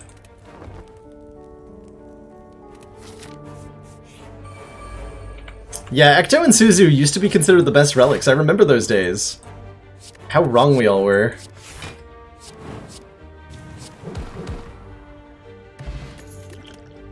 How foolish we were.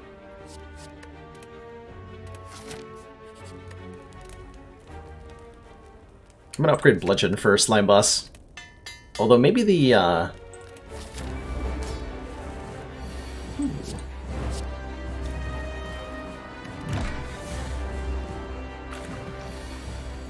maybe the Bash might have been the right choice.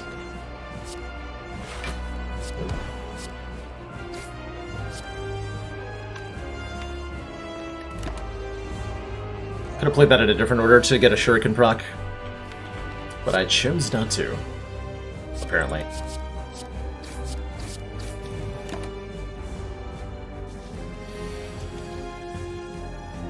Nice. Want to avoid being weakened because my primary survival mechanism is just doing a ton of damage right now, apparently. Also, ow! Also, ow.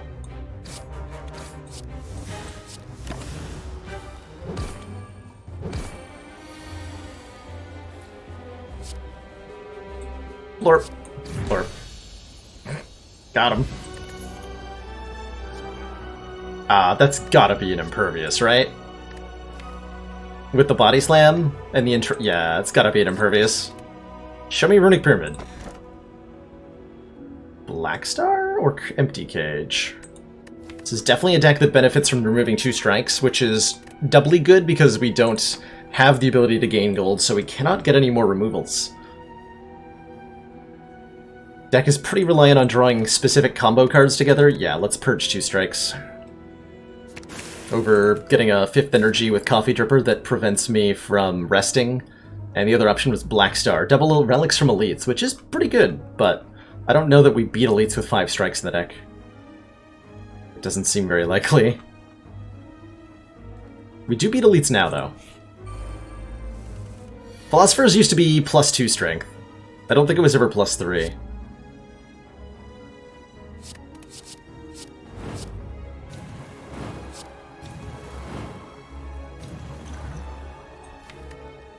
Yeah. First event vampires. That would be pretty upsetting.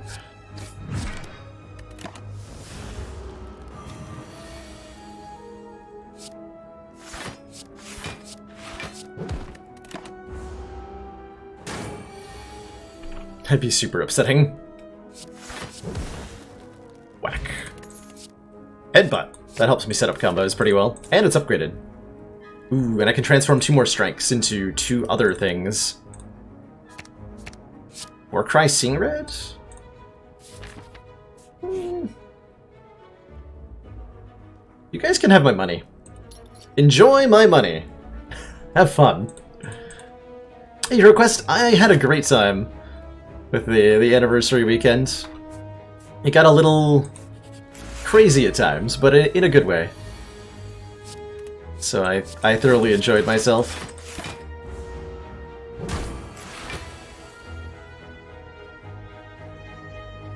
Damn. Dang. Ow. Maybe I don't beat elites. Maybe that was a lie.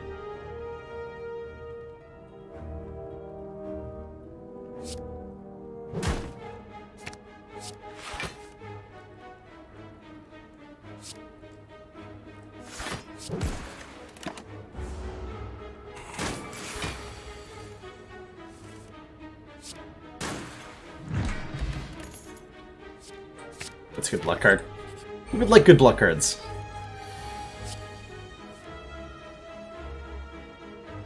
Oh boy.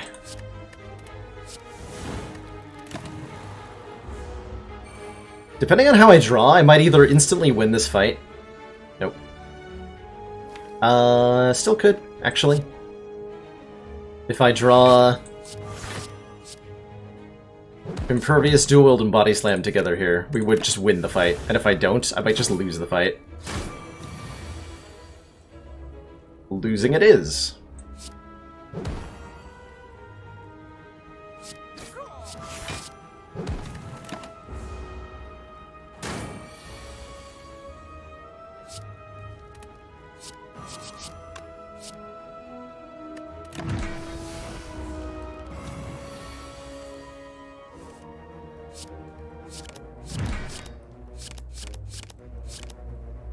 Aw.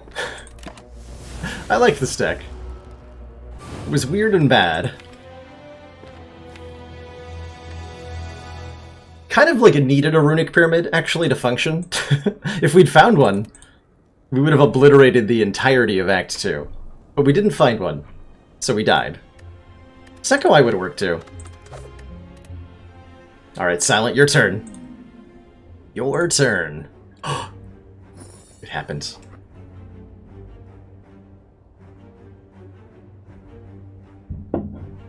We all knew this day would come. Hovering Kite. Gain energy and discard 2 cards at the start of your turn. Okay. I have to fight an elite? Oh boy. I don't have to. I could just like skip all the campfires and assume that events will somehow save me? That doesn't seem very likely. We want to find high energy stuff, so we gotta get some card picks here. Discard deck is ready. So we have 4 energy, but we're only allowed to play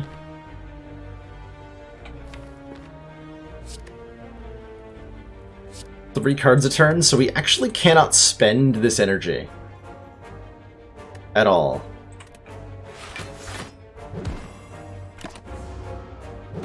We can never spend all of the energy until we find some better cards.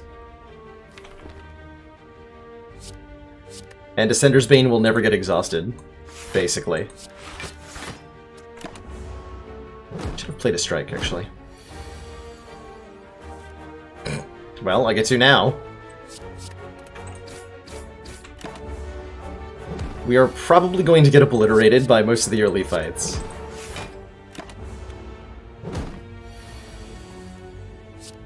As you can see.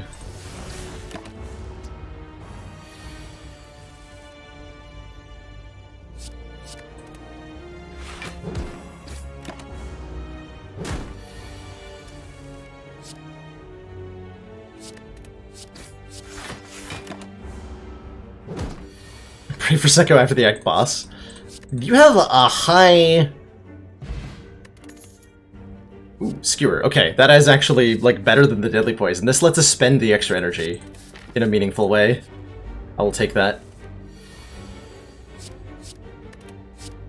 You have a high opinion, Twit1, of how far this deck's gonna get to go.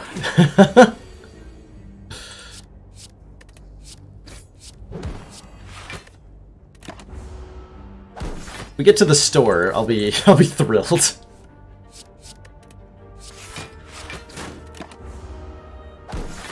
Is it illegal to just abandon a run? The Twitch cops will show up and break your door down. So here's a fun thing. Sneaky Strike feels like a card that'd be great, right? We've always discarded a card this turn, so Sneaky Strike always refunds the energy. And then we've played it. We have 2 cards left and 4 energy. How do we make that work? 2 cards and 4 energy. So it's just 10 damage for 0 energy. If we draw with Skewer, it does something, but we have to draw them together, which is already unlikely and is only going to get worse. I'm not taking that. We want stuff like Predator. We want stuff like Acrobatics. We want stuff like Leg Sweep.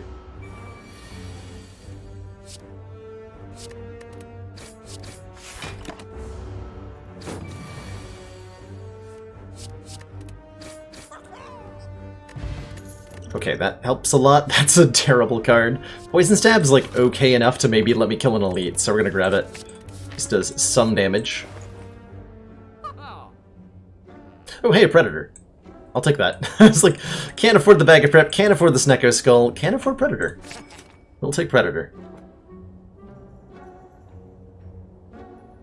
Don't think I want anything else that's here. Although the Deadly's not bad, right? At least fine. Eh. Not fine enough. I want a Bouncing Flask, not a Deadly Poison. No? No.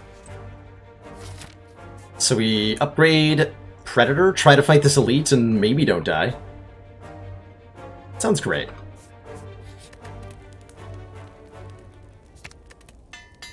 But maybe Skewer's the upgrade. Oh, this fight's so bad. Oh no. We're not going to be able to get rid of the Dazed because we're discarding cards. So they're just going to build up constantly. 26... 3... We're one off a kill. Of course we are. Of course we are.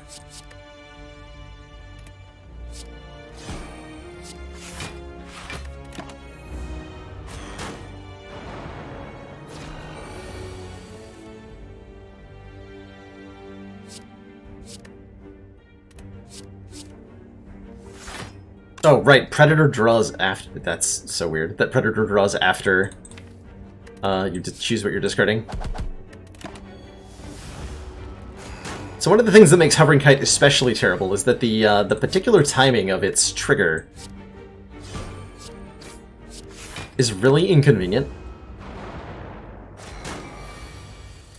You discard before Gambling Chip. You discard before... a bunch of other stuff. It's pretty terrible.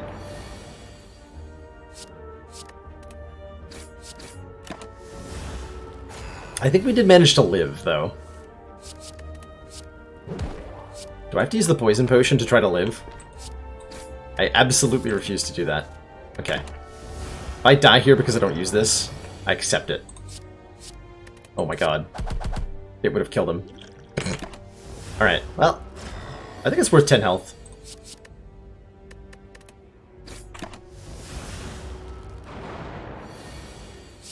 Yeah, I'm willing to have spent 10 health on that. Quick Slash, deal 8 damage, draw a card. Yes, anything that says draw a card is like a top priority right now. Is the Wheel Gremlin gonna put me out of my misery? Or will he heal us to full? I'm voting for Shiv here, personally. Let's do it.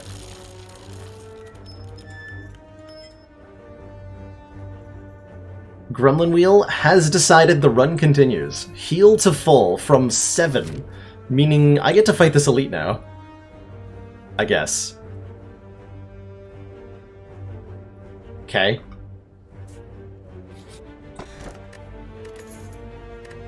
And we need a little, like, literal, we need everything we can get, so I'm taking that too. Fight the elite. Yeah, here's where the power potion is very important. Or the poison, excuse me.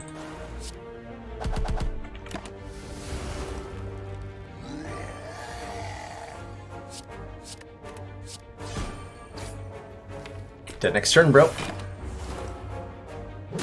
Might have even been able to play 2 defends there. Didn't actually think too hard about it. But I totally bet I could have. More hit points? Another Predator? Okay, okay.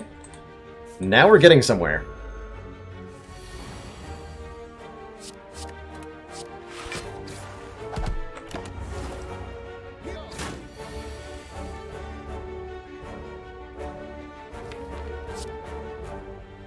Oh, Predator's kills. I'm overthinking that.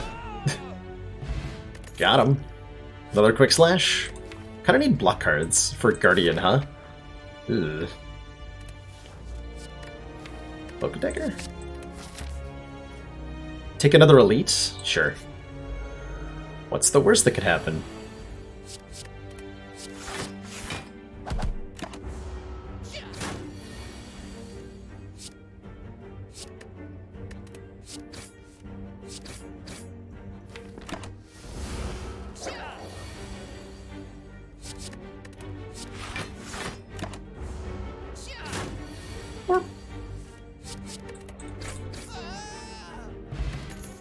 More citrus gonna terror? Yeah! Give me that.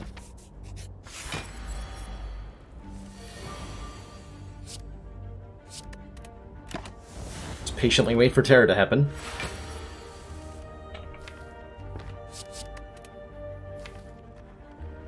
Patiently wait for terror. Patience rewarded.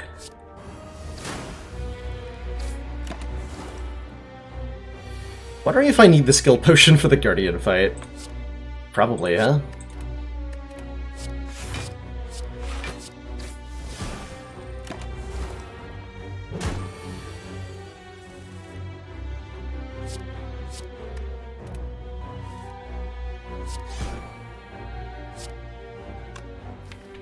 There's no need to take the additional 10. Definitely have a kill before it attacks me again. And by definitely, I mean probably.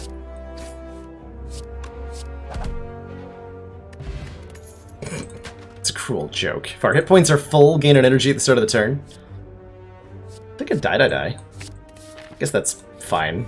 It's not block, which is what we need to beat Guardian, but it's fine.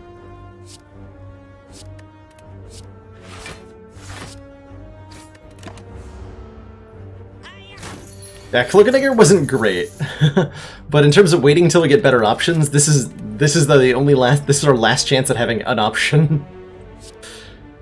We're out of time to wait. Take what we're offered and hope it's good enough.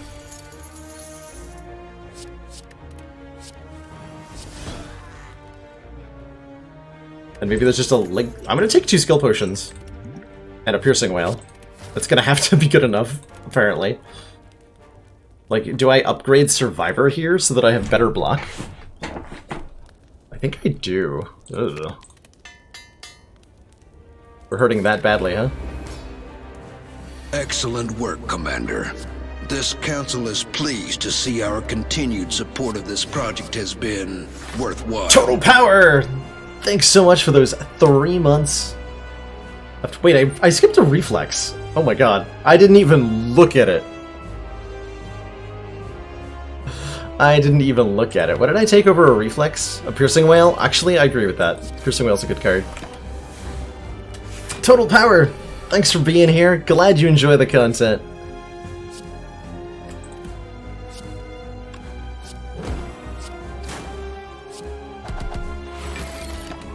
Now watch me beat this Guardian.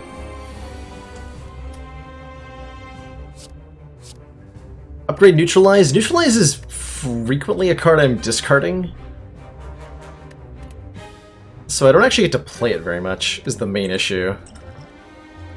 Hey, there it is. I called it. Easy leg sweep every time.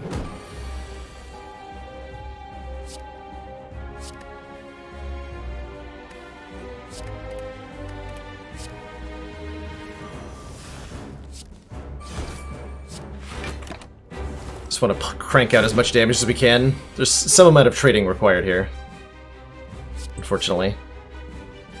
I'll hold the piercing whale for later.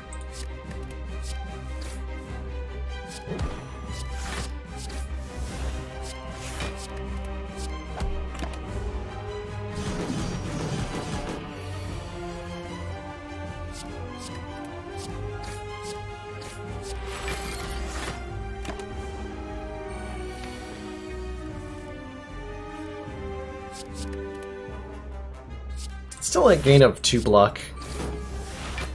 I accept this.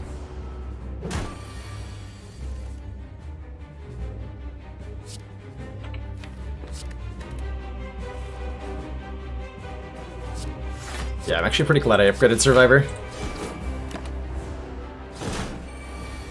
11 is a lot. Okay, that wasn't bad. That was not bad. Bullet time. No. Envenom, not really interested. It's not bad, though. Or Grand Finale, which we can only play if there's no cards in the draw pile. Deal 50 to all enemies. No. So, skip? Sure looks like a skip. And then we're desperately hoping we either see a Runic Pyramid or a Snecko Eye, if we want to have any chance in Act 2.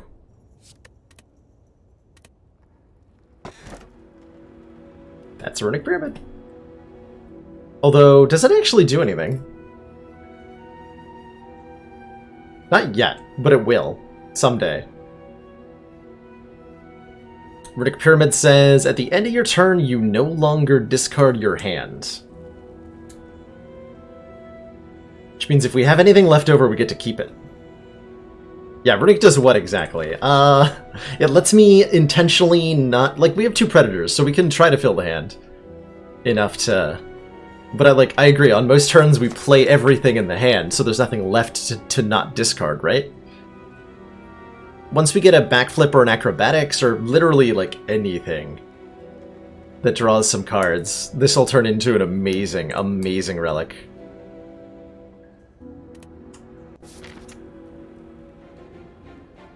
Only way for Runic Dodecahedron to work is taking bites or intangibles in Act 2. Not the only way, but, like, the most common way, certainly. Definitely the most common way. 4 fires, huh? Well, that's the best option. Okay, we go this way. No store? Ooh. I don't want to have 5 strikes in the deck. I want to have 3 strikes in the deck. But I guess I go this way. Alright. Yeah, like a Reaper works pretty well too. 30 plus 9 plus 9 is more than 46, right? It's 48? Yeah, it's 48. Ah.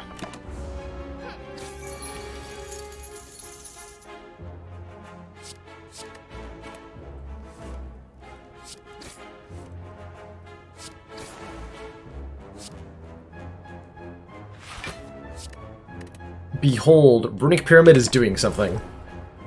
Letting us keep these cards, potentially discarding them.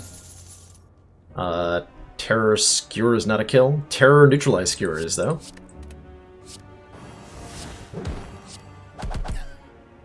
Nice. More discard. It's a good card. 14 AoE damage is a lot. Might be just what we need to get through the elites here. Wait, Reflex, hold on. Excuse me, Reflex. If this card's discarded from your hand, draw 1 card.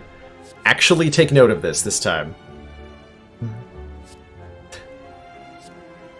This makes the Runic Pyramid better, because we get more cards in hand. Alright.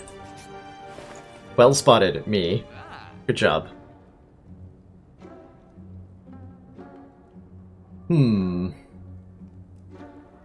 Card removal's good. Dark Shackles is pretty attractive. It's too... I am so used to ignoring Reflex entirely. Like, we should upgrade it, probably. If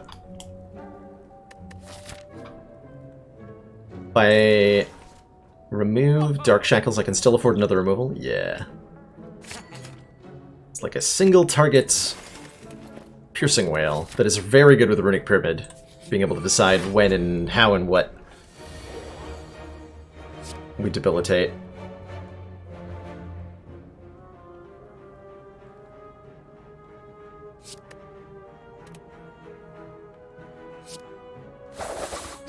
Actually, just gonna not play these, so I have more cards in hand to work with next turn. We're gonna make some strange decisions in the near future. Like, do I play Cloak and Dagger so that I get a Shiv? No, because I need the block next turn.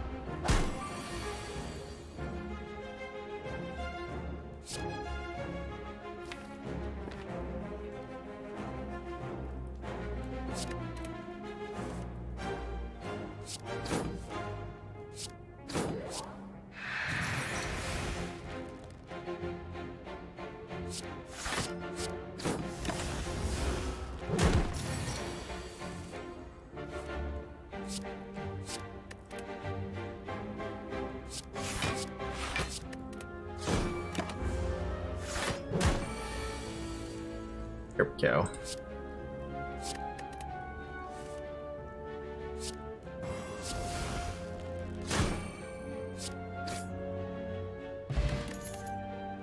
Acrobatics, draw 3, discard 1. That's a net gain of 1 card in hand.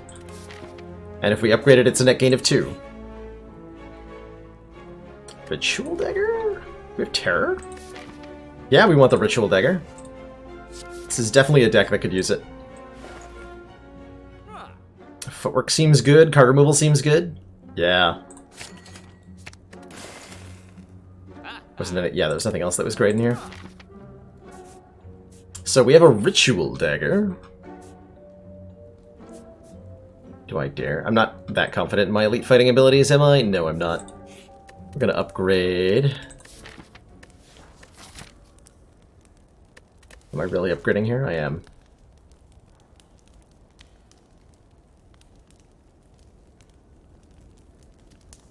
What am I upgrading? Skewer.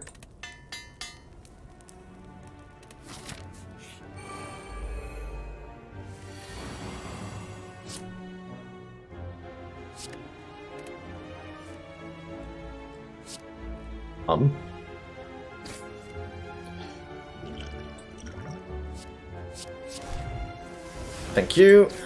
Okay, it was really important that I kill that guy. It's really important to kill the wizard before he attacks me. Predator Plus helps with that quite a bit.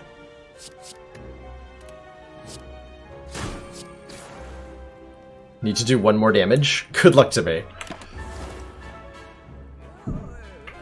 Yeah, we can definitely take curses more aggressively thanks to the hovering kite. As we're able to discard them in fun ways.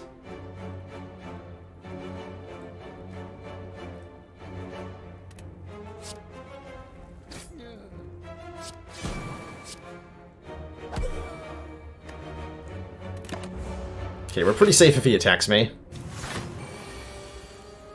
She chose to do.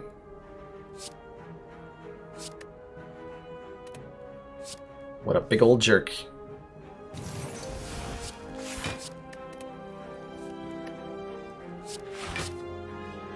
Okay, so we want to kill you now.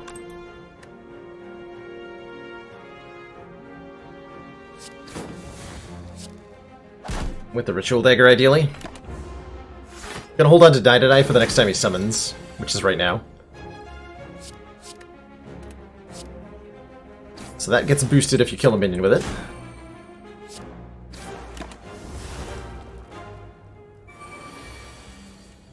Please stop attacking me. You are a jerk.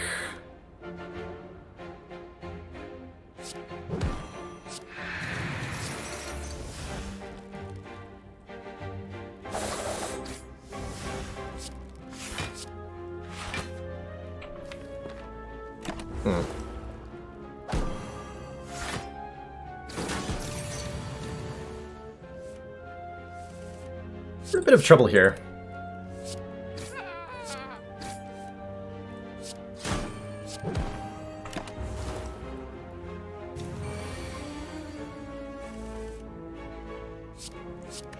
Never mind, we're fine. Yeah, we're fine.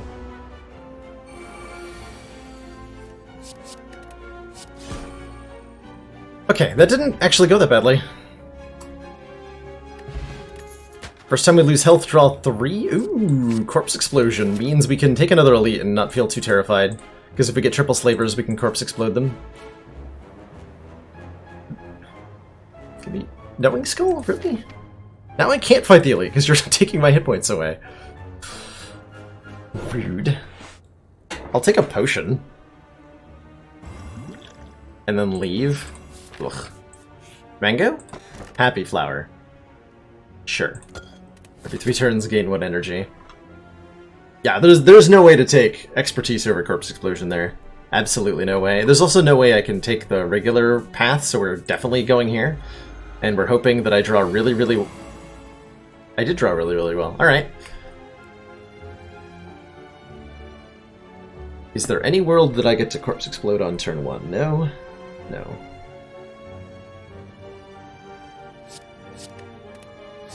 Might actually just die, though.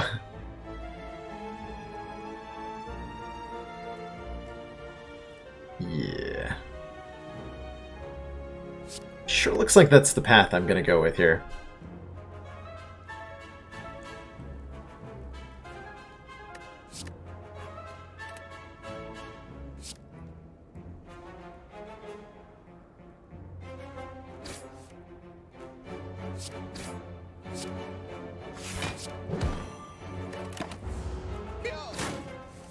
Wait, that's actually just lethal. I didn't even do the math. Alright. I don't think there's a way to survive that fight. Not with that kind of turn 1. Might have been able to kill him with a steroid pot, though. Didn't line up the corpse explosion. Ugh. That run made my brain hurt, so I'm happy it's over. I'll take it. I'll take it.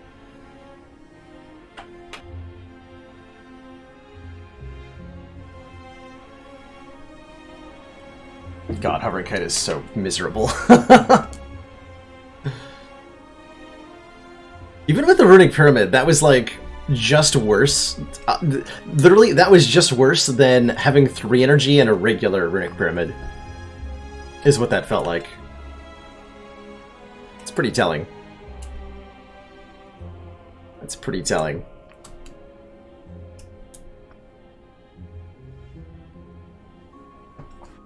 That is, I think, gonna be where we wrap things up for the night, though. Thank you so much, everybody, for joining me. If you're new to the channel, my name's Bannerlord. I love to play lots of Slay the Spire. Be it Ascension 20, Ascension 15, speed runs, custom runs, you name it. I do all sorts of Spire slaying here on the channel.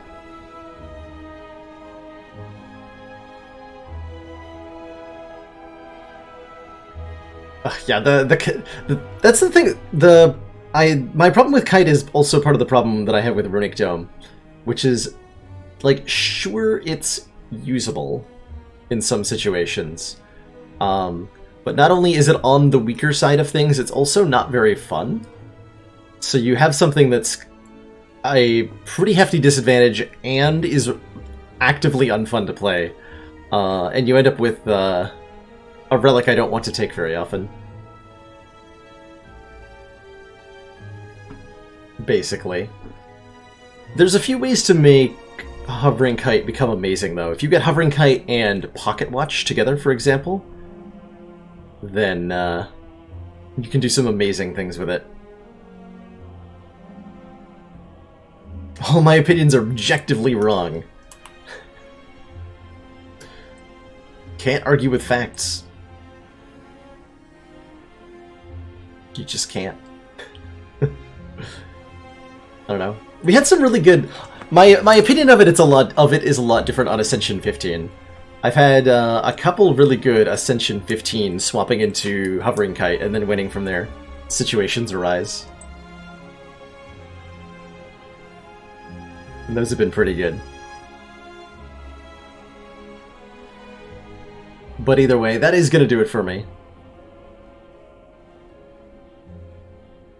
Would Kite be too strong if it was draw +1 and then discard 3 instead of 2? So essentially, like, if you had a Tools of the Trade in play, except... Oh yeah, that's another thing that Kite trigger... If you have a Tools of the Trade in play, which says draw 1, discard 1, when you have Hovering Kite, then you draw 5 cards, choose 2 to discard, then draw 1 more, then discard 1 more, instead of drawing 3 and discarding 3, because I don't know why they don't stack. Truthfully, it would be a lot more enjoyable if the timing was a little different. Like, that run, like, if Predator drew before I had to discard, I would have had a lot more of a good time playing that run.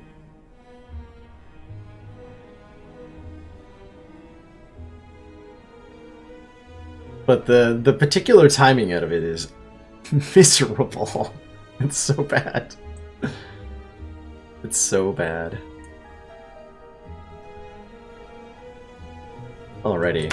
So I will be back at 4 p.m. Eastern Standard Time tomorrow. If you're new, I'd love if you... I'd appreciate a follow. It's one of the easiest ways to support the channel for free, as well as letting you get notified when the channel's live. And all that. Plus, it means you get to know that you're an awesome person for following. So thanks again to those of you who do so. We'll be back tomorrow with probably more Spire. Kind of the mood I'm feeling. I don't know if we'll do Ascension 20 boss swaps, but almost certainly some more Spire. Ooh, shit. Just kicked my microphone in a fun way. I hope that wasn't too loud. Alright, before I make any other gaffes, I'm going to sign off for the evening. Have a great night, everybody. That's all for now. And see you all soon.